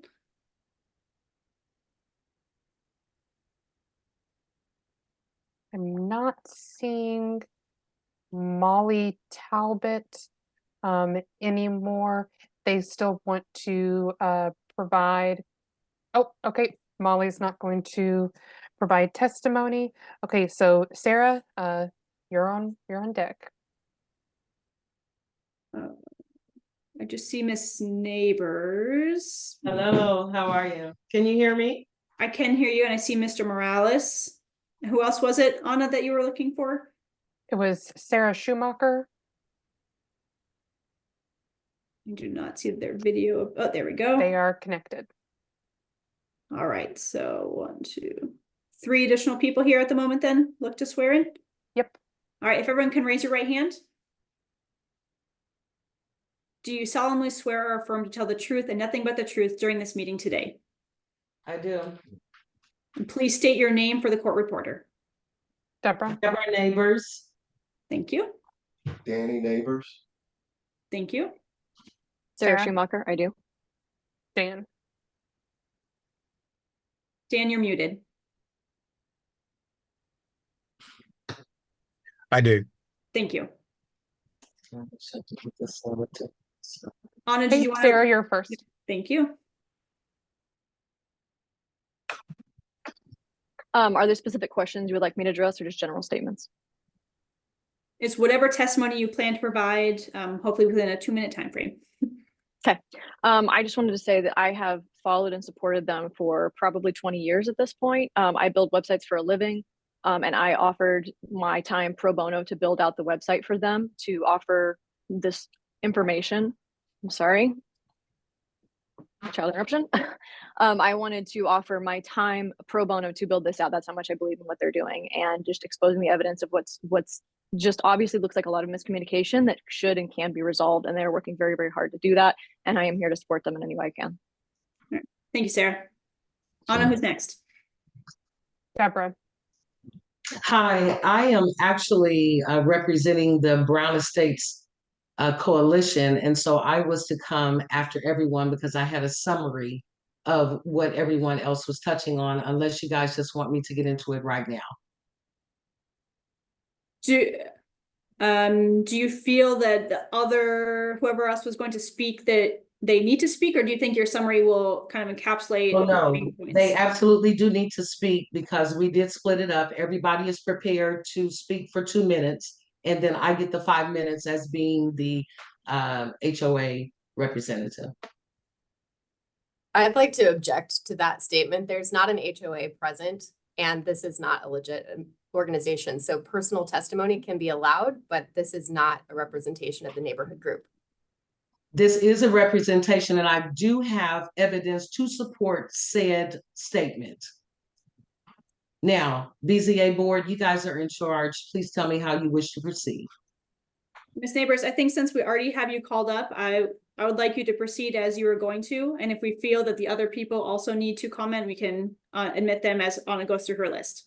They absolutely do, because they have additional information that I don't. So I'd like to share my screen, please. Do we need to admit that as an exhibit then, Anna, depending what she's sharing?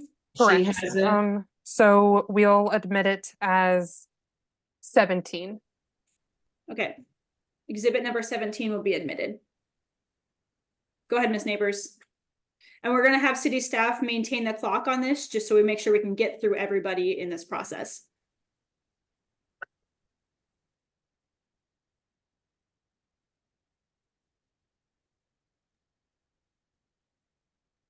Ms. Neighbors?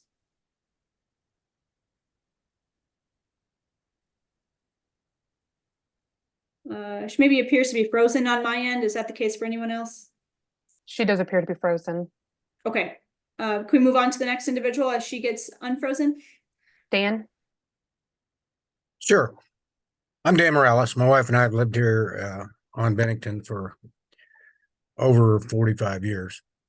So we've seen the past and the present.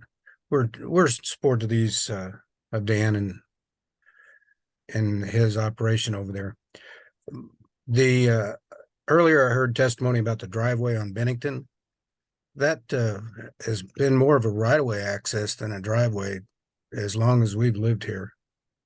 So just put that in your notes.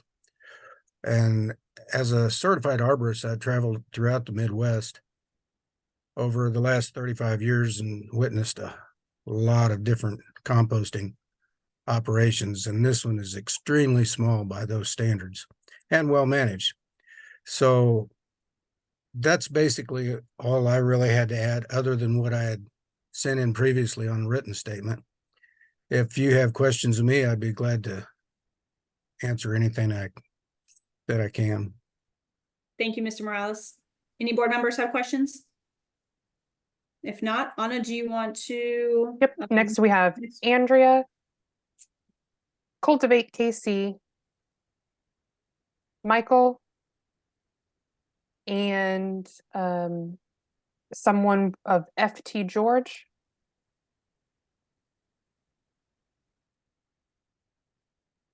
All right. Andrea, you're first if you're connected.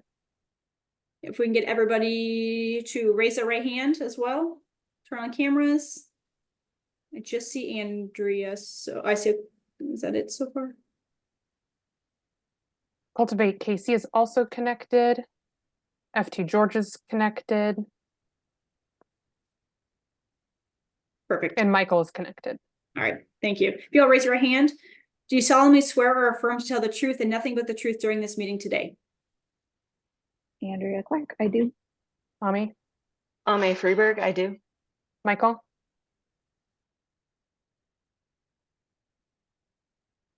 FT George?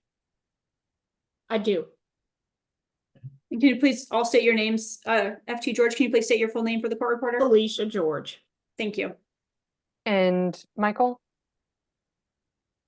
If you're not sworn in, you won't be able to provide testimony. Okay, moving on. Okay. Who is first on the list, Anna? Andrea's first. Hello, Chairman and members of the board. My name is Andrea Clark. I am a food system planner at KC Healthy Kids. I have a master's in urban planning. I'm a member of the American Institute of Certified Planners, and I'm on the executive committee of the food system division at the American Planning Association. So I have a lot of experience with urban planning and with local food policy, including planning and zoning. And I'm here today on behalf of the Greater Kansas City Food Policy Coalition in support of Herbivore Urban Farm and Compost Collective KC. The coalition convenes stakeholders to advocate for an equitable, sustainable, and resilient food system in Greater Kansas City and promote policies for the nutritional, economic, social, and environmental health of the community. The city of Kansas City, Missouri is the only municipality in the region that has adopted an urban agriculture ordinance, and our coalition was one of the organizations leading the effort to pass the 2010 ordinance. A decade later, we established a task force to research how planning and zoning was impacting urban agriculture in the region. After a year of research and engagement, the task force published a report, which this notarized letter and that report were submitted as an exhibit over email after this meeting was switched to online instead of in person. So that 2021 report has been submitted as an exhibit.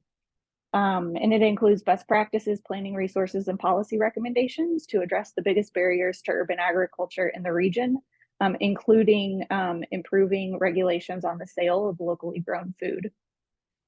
When the COVID-19 pandemic hit our region, urban farmers were forced to adapt as wholesale buyers like restaurants and schools closed their doors for months. In response, many urban farmers set up on-site farm stands or online stores for their products, offering delivery or on-site pickup to maintain their businesses and livelihood like many small businesses Time, in the Mother region. Chair. Thank you, Paulina. Thank you. Is it And been Paula 5 was- minutes? Yeah, I think since she's with an organization, I think she'll get the 5 minutes. Is that correct, Anna? That is correct. Yep. Yeah. Thank you. My bad. My apologies. Continue. Thank you. In our 2020 survey of urban farmers, 25% of respondents used a CSA model, which is in the urban agriculture ordinance, and 11% of urban farmers had an on-site farm stand at that time. By 2022, in a separate survey of local producers that we did, 54 respondents reported using a CSA model, so that nearly doubled, and 19% had an on-site farm stand, and 30% were selling their products online with on-site pickup or delivery. However, our policies have lagged behind. Many urban farmers cannot sell their products at a farm stand on site because residential zoning does not allow it as of right. Fortunately, Herbivore Farm is zoned R80, as people have talked about, which allows them to sell their products on site without a special use permit. The urban agriculture ordinance does not address online sales with on-site pickup. It's also worth noting that a farm stand, a farmer's market, and a grocery store are different retail models operating at vastly different scales, as has also been discussed. In addition to the coalition's report about planning and zoning for urban agriculture, our regional and local climate action plans have outlined how local and sustainable food production is fundamental to stabilizing our food system, cultivating climate resistance, and growing local economies. Both the regional and local plan call for updating local zoning ordinances to allow for local food production. And the coalition is working towards revising Kansas City, Missouri's urban agriculture ordinance to permit urban agriculture and its accessory uses, including composting at sales at the appropriate scale for the community. In our 2020 survey, 33% of respondents did not know where to get information when encountering problems with land use and zoning. While 56% of urban planners reported that the planning department was primarily responsible for regulating urban agriculture, only 29% of urban farmers had been in contact with planning departments. Half of our respondents hadn't gone through any planning processes like permitting or rezoning. Because of this, the coalition developed an online resource to help urban farmers navigate planning processes and zoning policies. We'd like to see the city and the planning department take a proactive role in supporting urban farmers rather than relying on a punitive complaint-driven process. The city and region will not meet climate action goals without using the planning tools available to support urban agriculture. This is why we support Herbivore Urban Farm and Compost Collective KC because of their contribution to the well-being of our climate and community. Thank you for your time and consideration. Thank you, Ms. Clark. Anna, who's next? Ami? Good afternoon. My name is Ami Freeberg. I'm the Assistant Director of Strategy and Partnership with Cultivate Kansas City. Cultivate KC is a locally grown nonprofit working to grow food, farms, and community in support of an equitable, sustainable, and healthy local food system for all. Cultivate KC began in 2005 and has grown into a leading resource provider and advocate in support of urban farms that grow fresh, nutritious produce throughout the KC Metro. We have watched Herbivore Urban Farms' growth over 15 years and admire Brooke and Dan's dedication to continually strengthen and expand their business while remaining deeply rooted in their values of environmental stewardship and climate resilience. In service of these values, the production and use of compost has always been core to Herbivore's work. They were leaders in this field before compost became a commonly recognized and widely used tool in our region for reducing greenhouse gas emissions, and while simultaneously improving soil health to increase food production while using organic practices. Today, most urban farms and community gardens in Kansas City operate some form of composting process to manage their own organic waste, as well as to collect household food waste from within their neighborhood and community. As we've heard, Compost Collective has continued to operate within the scope of the plans that were approved by the City Planning Department. And even with the expansion, compost production continues to play a secondary role on their urban farm, with the primary function of the land being food production. The finished compost is used on their farm and is not available for sale. I've personally tried to buy some from them for my home garden and been told no. Cultivate KC has seen firsthand how the expansion of the compost production, which takes place on such a small footprint, and the resulting finished compost has served to enhance the volume and quality of the produce at Herbivore Urban Farm. And as Cultivate KC moves forward in developing new farm sites, we hope to replicate a similar model to make this valuable resource available to the urban farmers on the sites that we're working on. Both the city's climate protection and resilience plan and the region's climate action plan emphasize the importance of composting as a tool to mitigate greenhouse gas emissions, sequester carbon, and adapt to changing weather patterns. Compost Collective KC fills a unique role in addressing these goals by offering that curbside compost collection to residential customers that no other business is doing right now. It is also important for Cultivate KC to note that we're beginning to work in partnership, as Andrea mentioned, with several organizations, city staff, and city council members to revisit the Urban Agriculture Zoning Code that was passed in 2010. And this revisiting that code is called for in the city's Climate Protection and Resilience Plan. As the landscape of urban agriculture has evolved over the last 14 years, it's time for our ordinances to reflect the needs of growers today, which includes revising that language around retail sales to address online sales with on-site pickup. These changes will help increase access to local food for consumers, as well as to support the success of small businesses in our community. This process should also clarify the language around the use of shipping containers as accessory structures for storage. Repurposed shipping containers are widely used by urban farms and community gardens as cost-effective, environmentally conscious, and secure choices for storage and coolers. They're an important piece of infrastructure for many small businesses, not just farms and gardens, and we believe that the code has been misinterpreted in this case. Cultivate KC supports Herbivore Urban Farm and Compost Collective and is calling on the BZA to recognize their compliance with approved plans to produce compost as an accessory use on their urban farm, and to consider the widespread impact of this case on urban agriculture and climate resilience throughout the city. Thank you for your consideration. Thank you. Anna, who's next? Ms. George? Good afternoon. My name is Felicia George, and I am a resident of the Browns Estate. I am asking for the board to listen to the Brown Estate neighborhood due to the fact of the issues that we are currently having in our area. I can appreciate all the support that Over4 has for them, but they are not directly impacted as this neighborhood has been.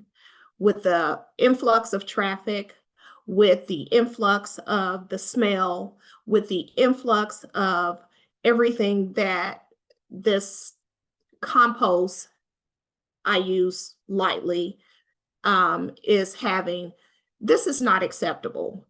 I have been in this area for 20 plus years, and on this street, 20 plus years, on the previous street for probably another 20 plus years. And never in my lifetime living in this area have we experienced the problems, the issues that we are currently experiencing now. I understand that they are trying to run a business, but we also have a livelihood over here. These are homes that have been bought, paid for, we have worked, and it is not fair for them to come in and do the things that they are currently doing. The violations, if there was no issue, there would be no violations. If there was no issues, we would not have to have brought this to the forefront. I'm asking the board to look at all the information clearly, make good recommendations, because what we have experienced here is not fair to homeowners. Thank you. Thank you. Anna? Okay, so Jacqueline, and this new group needs to be sworn in. Okay. So Jacqueline, Ronnie, Shannon,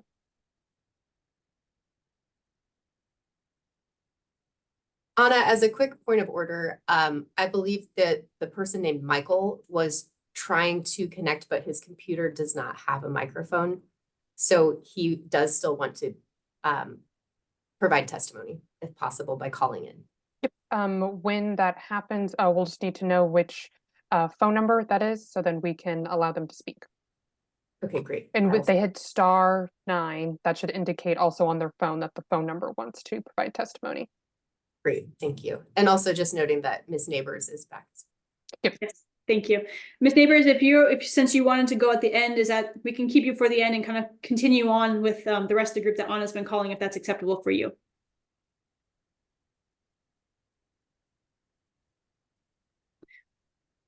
I'm going to take that as a yes. Perfect. Thumbs up. All right. Yes, For the next I can wait to the end for summary. Yes, thank you very much. Yep. Thank you. If everybody can raise their right hand. Do you solemnly swear or affirm to tell the truth and nothing but the truth during this meeting today? I do. Can you say I do and then state your name for the court reporter? Shannon Moore, I do. Ronnie Klein, I do.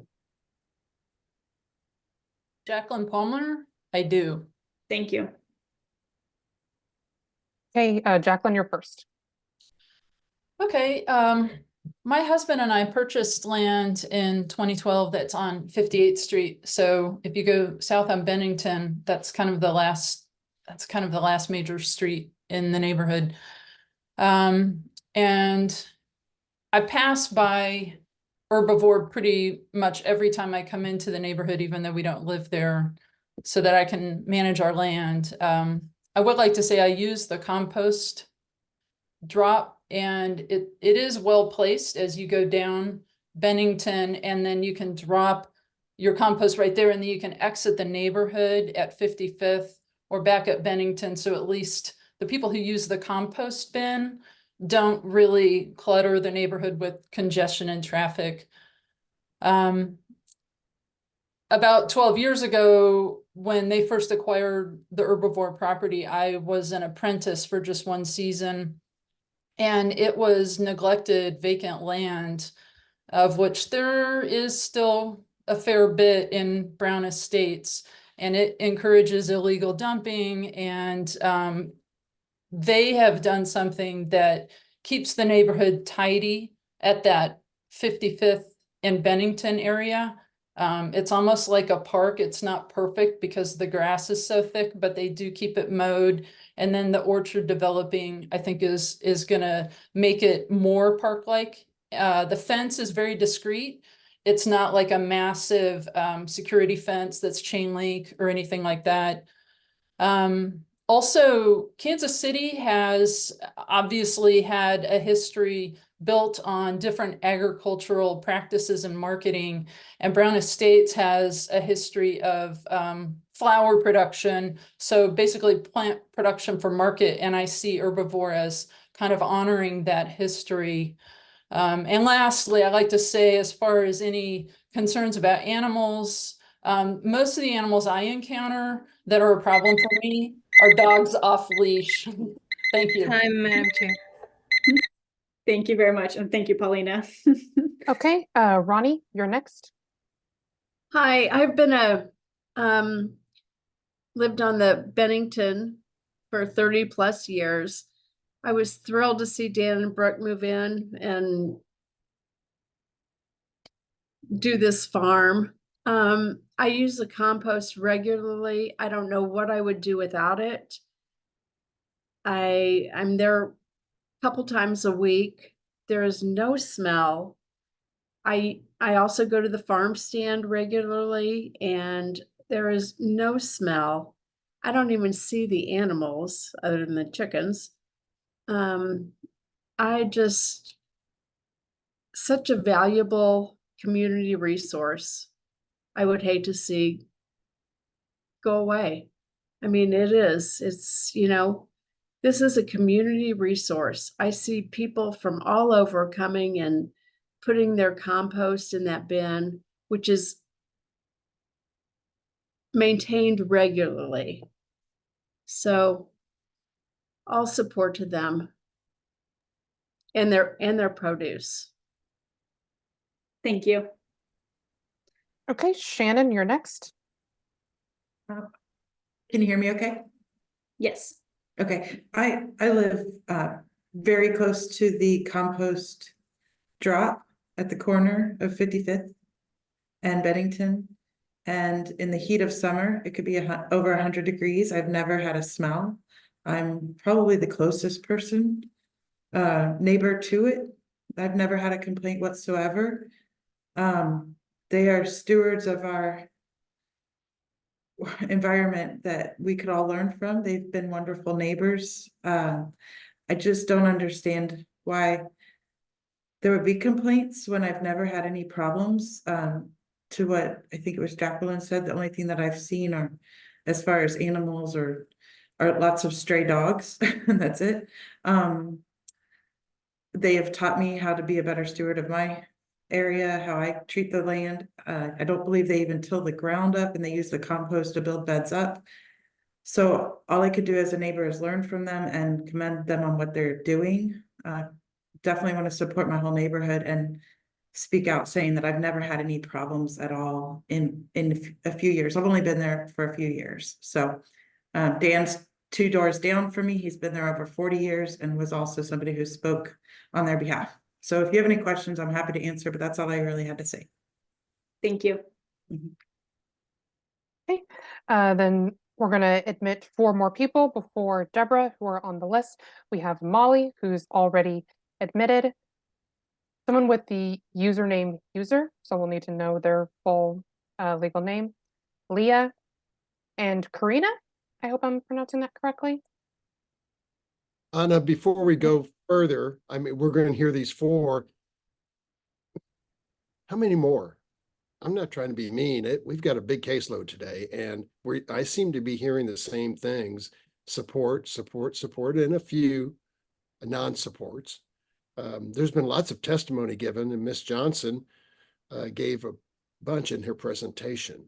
So it's up to the chair. We have the people who are currently admitted: Deborah, Karina, the user, Leah, and Molly. It's up to of the course board's it's up to discretion to close Chairman public Nixdorf, testimony.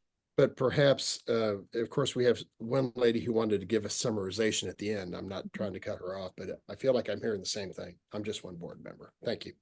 Yeah, thank you, Mark. And I guess a reminder, I was trying to count the number that Anna has been admitting, and I think this maybe puts us up to about 13, and you said there was maybe 15 or 16 total. So I think we're kind of nearing the end of who had already raised their hand and would be eligible to speak. But that is a good reminder. If you think that everyone is doing a good job and they've already stated your facts, we don't need repeat facts. So if there are things that are new and valuable, we obviously will take that into consideration, or just keep your comments succinct if possible. With the next group of people here, if you can have your cameras turned on and microphones unmuted, and then raise your right hand, I will get them sworn in. I see Leah and Karina. Is there supposed to be a Molly? A Molly, and then someone with the username user. I see. Molly's on. I do not see the user. We will proceed with the 3 that are currently visible on my screen for now. Raise your right hand. Do you solemnly swear or affirm to tell the truth and nothing but the truth during this meeting today? Please state your name, and I do. Leah Seddington, I do. Molly. Molly Scanlon, I do. Karina. Karina Moultrie, I do. Thank you. Anna, who's first? Sorry, Molly. Hi, my name is Molly Scanlon, and I've been a longtime customer of Herbivores. Before they had their CSA, I was always bringing compost there, and loved the ability that I had living near the plaza, and now I still am composting as I live downtown. And they have given access to people who in this community that want to be environmentally proactive and to do something that can help the environment and can help the situation when we can't necessarily do it ourselves. I don't know how to do what they do. And when they started their CSA, I also have a compost collective bin, and I started to see the full circle of it. And I don't want to be redundant. It's just that the as a CSA member, to see the fruits of what you do, you get your eggs, you get your egg cartons, you bring your egg cartons back, you bring your compost, and then year after year, they are fertilizing this amazing food that I get every single week, and many, many people in Kansas City do. And on just to give you something new that, since everybody's probably hearing the same thing, just something that I want to really stress is that they really educate a lot of people about how to be better stewards of the environment. And they've really created this huge awareness that I would not otherwise have had. Brooke does a really great job of posting and informing everybody. And just as an example of something sort of random, I was at Costco the other day, love Costco, but they had some bins, these brand new bins that they are using for one says landfill and one says recycle. And in the landfill side, there were items that they listed that were like paper cups, paper bags, paper towels. And because of Brooke and Dan, I know that those can be composted, but it specifically says they're going to go to a landfill. So the message that Brooke and Dan are sharing with so many people is so valuable because they just cast a wide net and give us all the opportunity to be more aware and to figure out a better way to do things. And we wouldn't really have that without Brooke and Dan and the many, many farmers in Kansas City that there's a huge community and a very big desire to be proactive environmentally, and I'm incredibly grateful for them. And the last thing that I want to say, never mind. Thank you. Okay. Hey, Leah, you're next. I'd like to share and enter something into the record, please. What are you trying to share? I'm trying to share just as a brief pictorial presentation. It's not a lot of words, nothing. I just want to walk through some traffic. So Anna, would that be exhibit number 18? That would be correct. That is admitted. Yeah. Okay, second. You can proceed, Leah. Thank you. Just trying to get it up. I'm not familiar with this. Can you see it? Yes. Okay. So I'm specifically trying to discuss the traffic, and I've been a member of this community for 33 years at my current residence at the terminal dead end of the street, East 55th Terrace, for 3 years. I purposely bought this property because of the aesthetics of it and the beauty of it, and it has great views. I was initially very excited about Herbivora Farm moving into 5500 Bennington, which is what their address is. It seemed cool, wholesome. I was doing my part, healthy. And from what I know, all of the neighbors have been in support of the farm and still are to a degree. I don't know how to forward my slide. Sorry. Can you just scroll down, perhaps? Scroll. Get a mouse. Scroll. I don't have a mouse. Otherwise, on the right-hand side, looks like maybe there's an up arrow and a down arrow under where it says 12. Okay, I had to move you guys out of the way. All right. Thank you.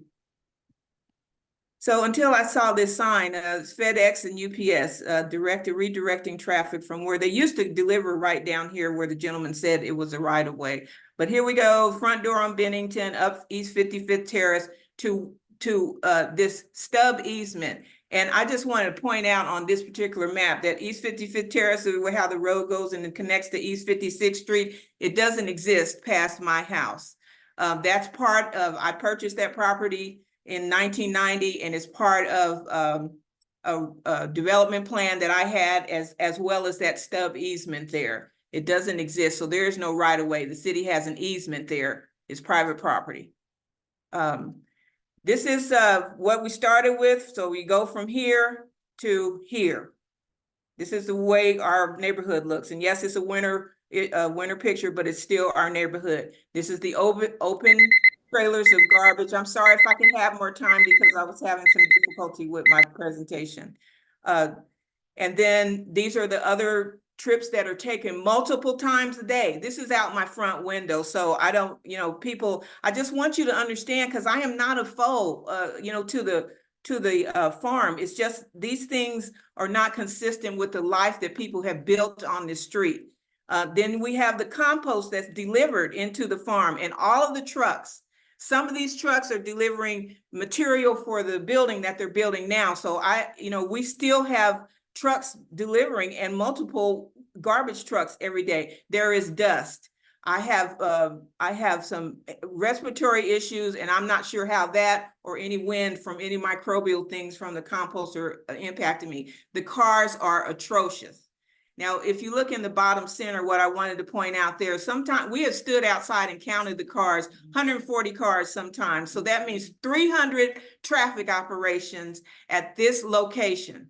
It's a dead end street and it just doesn't work. And these are, you know, up at the top left, people, they sell Leah, do you material have any- outside of the farm. And then these are the cars that park on other people's property. And then of course the accelerated road damage. So thank you, Leah. I learned of the violations last year when I was out counting, someone else was counting and we talked about it. There hasn't really been any attempt at mediation. None of the neighbors want to be an enemy of the farm. We just having issues. I have smelled the smells myself. I live directly across the street from the farm. And I'm concerned about my largest investment, my property value. I'm concerned about the safety of my grandkids and concerned about my health. But mostly it's troubling that the violations, you know, spill out and affect the neighbors. And you can see from this that we're not, you know, sitting on the sides, you know, half a mile away, 4 or 5 blocks away. We're right in front of it. And I just wanted to make that point about the traffic, subject to your questions. Thank you very much, Leah. I appreciate it. Thank you. If you could stop sharing your screen then as well. Okay. And Karina, you're next. With Deborah to conclude the public testimony per the Yes, thank BZA's you. orders. And I think Brooke Yeah. has her hand raised for a while as well, so I think we'll loop her in then with Deborah as kind of the final group then. And then that's a reminder that she's the Is she property still owner. sharing? I think you Is she- noted earlier that she was going to testify during part of the public testimony as well, so we can address that here in a moment then. Karina, or Leah, could you stop sharing your screen, or Anna, do you have the ability to stop sharing that? I thought it says resume share, so I thought I had stopped. I'm sorry. Just click the X in the Stop. corner, Here? No, over in the top right. no, that's not it. It's up here. New share, resume sharing. Let's see, stop share. Okay, got it. Thank you. Sorry thank about that, you. everybody. You're good. Karina? Okay, so to address 2 things that Ms. Johnson stated, I feel that it's unfair to not add the history of the farm. If they move from one location to start at another location, they I feel that it's unfair to not add the history. Any other time we would add historic events. So also another thing that Ms. Johnson stated in reference to, there's only a small amount of neighbors that are not for this. It's not that we're not for a farm. It's the fact of what impacts us. If you have 13 acres, keep all of your information, all of your business on your 13 acres. Your traffic should not impede on the neighborhood. Your whatever you have going on, we should know about it. So my point to that is, if you have a business on your property, business will not deplete. Business will increase. And such as their representatives or people say that they have all these coordinations with different businesses. Guess what? Now you're bringing more business, which means more traffic. That is a problem. And it's okay to, you know, when I spoke to Dan previously, I asked him, you know, you need to move the traffic on your property. And he said, it's inconvenient. Whatever the reason is for the inconvenience, at the end of the day, it's inconvenient. So I think that, you know, we have no qualms about working with. It's just the fact that there was no white flag to say, listen, let's figure this out. When all this got started, there was a recommendation of Brooke online. She said, listen, you need to get ahead of this and stop.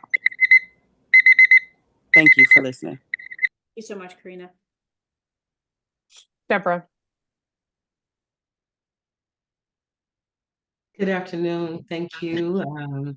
Chairman and other committee members of the BZA, we have waited a long time for this. I'm going to attempt to share my screen in hopes that I do not get disconnected again. Are you looking to, what are you looking to share? This is the presentation that I did send to Annika for the BZA hearing that we had scheduled in December. So the information is there. Do you want me to run it from here or do you want to run it from there, Anna? Anna, can you confirm we already have that? Is that included in our existing exhibits or will this need to be added as a new exhibit? It needs to be an additional exhibit. Okay, so this will be exhibit 19. All right, may I share now? Yes. Okay. Can you all see? Because my screen just did something really weird. So do you see the presentation? I do. All right, so I'm gonna move through this very quickly with just a couple of notes that I made from opposing counsel's notes.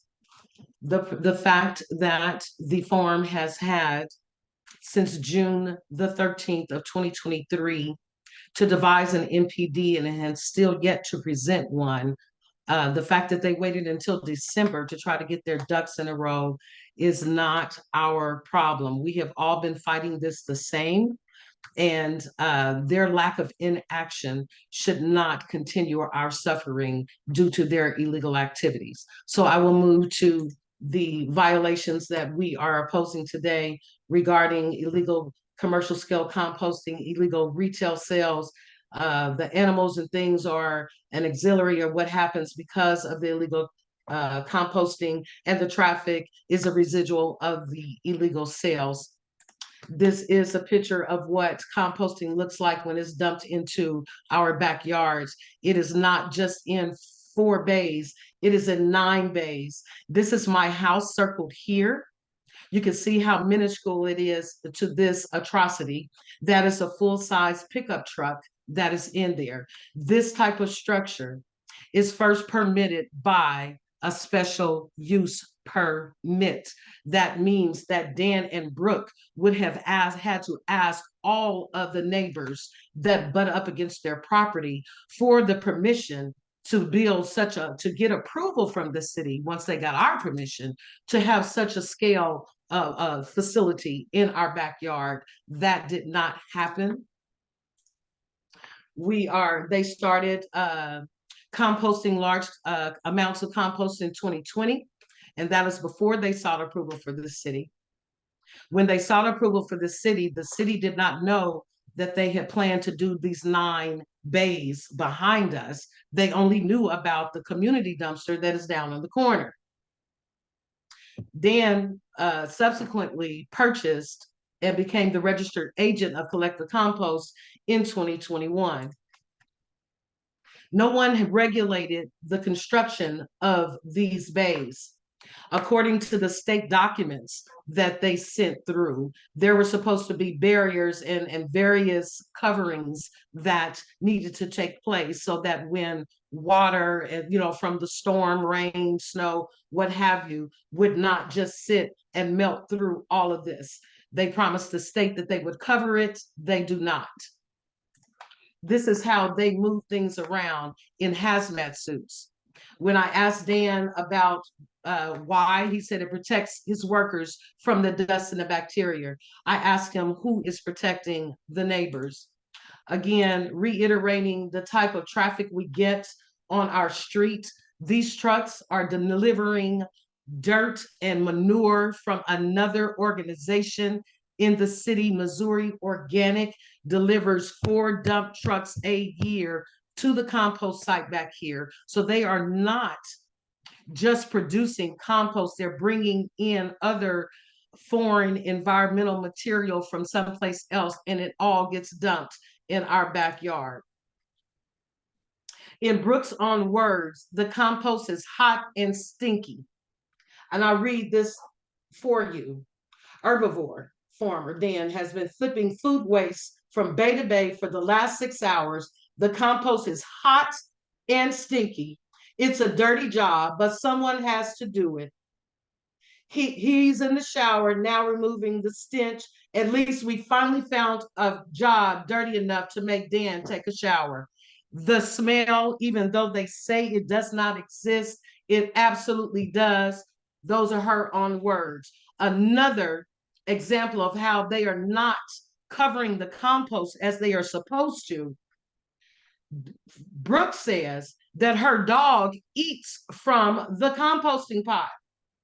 He scours the food waste in search of tasty morsels like cheese rinds, barbecue bits, meaty carcasses, curdled milk, stale bread, spaghetti, mac and cheese, chicken wings, and so much more. In fact, these victuals for tittles, as we like to call them, it's a joke to them. It is not a joke to us. Look at all of the trash and the bacteria that is in our backyard illegally. Now, I'm sorry, I get 5 minutes. Yep, that was 5 minutes. So do you have any last remarks? I just would like to state for the record, Ms. Randy, that the forum had an opportunity to present for well over an hour on the 4 violations. I haven't even gotten through one. We don't have a lawyer representative here, but in agreement with the Brown Estates Neighborhood Coalition, which you all know has been in existence, I was here to put the summary on. So if you guys would grant me a few more minutes, I promise to move swiftly. I will give you 2 more minutes maximum. Thank you. All right. So we talk about the forum not being able to afford a gravel road, which is what we required of former Dan when all of this nonsense came about. He said they were poor farmers and could not afford to do that. But they exceed $60,000 in revenue just on a basic composting subscription. $60,000 in revenue. That does not include the commercial. That does not include the amounts that come from the bin swaps or the other events that they take care of. They are selling compost unless they would have you believe that one of their loyal subscribers would not know the difference between purchasing compost and coming up here to one of their bagging events and being able to take 2 away from free. I think that they would know the difference. The state says it's illegal, so does the city as well. This compliance that they have been touting from Jared Clements specifically says, if you start to sell it, we have to put you in a different area. They cannot have other companies, businesses on their property. They have beehives. They do sell cash sales at the pickup. Here's Brooke's words: I'll have whatever doesn't sell through the store available. If you have cash on hand, that will be awesome. These are the animals that we have to deal with. There's a herniated pig that they had in their midst that she refused to get taken care of because she called it a market animal. We got over 260 chickens. There is not enough room for the required setback that is set forth in the ordinances of the city of Kansas City. No one is regulating any of this. We are out of control with the snakes. She has an entire snake kit, and she calls it her most fun job because she has to remove them throughout the year. They clearly tell everybody to go beyond their interests and take a right on 55th Terrace, and there is the traffic. There is the traffic. Thank you so much for letting me try to get in everything that I was not, and Bad Seed has a previous history. On 95th Estate line, the city intervened, and we ask only that you do the same for us in the Brown Estates residents. Thank you so much for your time. Thank you, Ms. Neighbors. If you wouldn't mind stop sharing your screen as well. Yes, let me figure out how to do that. Stop the, let's see here. I'm working on it. No, you're good. Should be at the, there you go. Thank you. All right. Anna, is that all the people that had previously raised their hand and identified to testify? That is correct. That request was asked. Okay. I think. I'd like to note that Mike Jacobs was hoping to also speak. I'm not sure if he was able to call in. He was the Michael from previously. Michael, he's the neighborhood association. And I would also like to reserve just a few minutes for rebuttal. Did Brooke get to speak? And Brooke is also on the agenda with her hand raised, right? Yep, I see